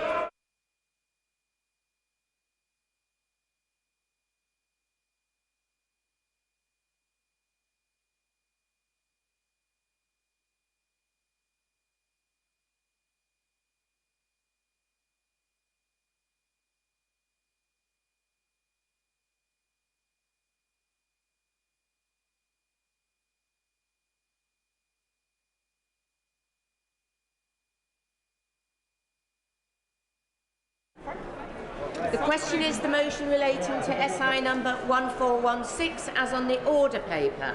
As many as are of that opinion say aye. Aye. The contrary no. Tellers for the ayes, Michael Tomlinson and Steve Double. Tellers for the noes, Philip Holloway and Jackie Doyle-Price.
The doors.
Order. Order. The ayes to the right, 369. The noes to the left, 126. Wow.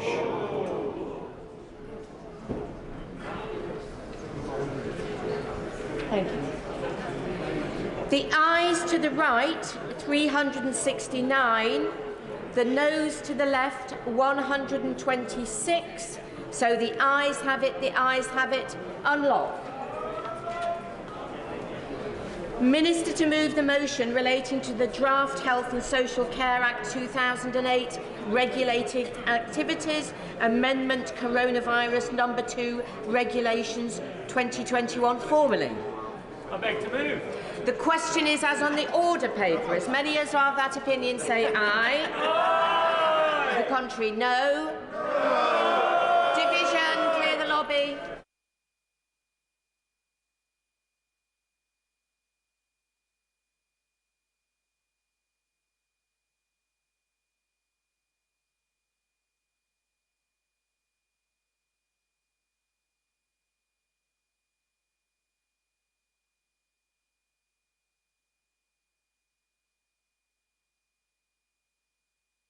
As on the order paper, as many as are of that opinion say aye. Aye. The contrary no. Tellers for the ayes, Michael Tomlinson and Steve Double. Tellers for the noes, Philip Hollowbone and Jackie Doyle-Price. Yeah.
Yours.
Order. Order. The ayes to the right, 385. The noes to the left, 100.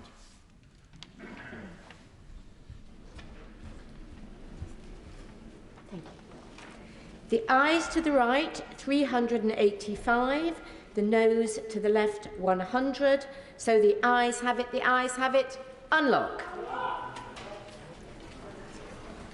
Thank you. We now come to motion number 4 on exiting the European Union electronic communications, number 5 on agriculture, and number 6 on road traffic. And with the leave of the House, I will take those together. Minister to move formally. I beg to move. The question is, as on the order paper, as many of that opinion say aye. Aye. The contrary, no. I think the ayes have it, the ayes have it. We now come to motions number 7 on the International Development Committee, number 8 on the International Trade Committee, number 9 on the Treasury Committee, number 10 on the Women and Equalities Committee. Bill Wigan. The question is, as on the order paper, as many of that opinion say aye. Aye. The contrary, no. I think the ayes have it, the ayes have it. Petition, Alexander Stafford. Thank you, Madam Deputy Speaker. Resident teachers, parents and governors of Aston Fence Junior Infant School in Rother Valley are concerned about road safety outside the school. A busy road that during the day has a speed limit of 40 miles per hour. They and I have written to Rother Metropolitan Borough Council calling on them to take adequate steps to improve road safety, but as yet no action has been taken and signs and patrols clearly do not work. What is needed here, according to the school, is a permanent 20-mile-an-hour speed limit with appropriate traffic calming measures installed to enforce it. This petition, originally started by the pupils of Aston Fence School, has been signed by over 325 people, almost double the number of students. And the petition therefore states, the petition therefore requests the House of Commons call on the government to urge Rotherham Metropolitan Borough Council to extend the existing 20-mile-per-hour speeding restrictions around the school so they are in force at all times, rather than just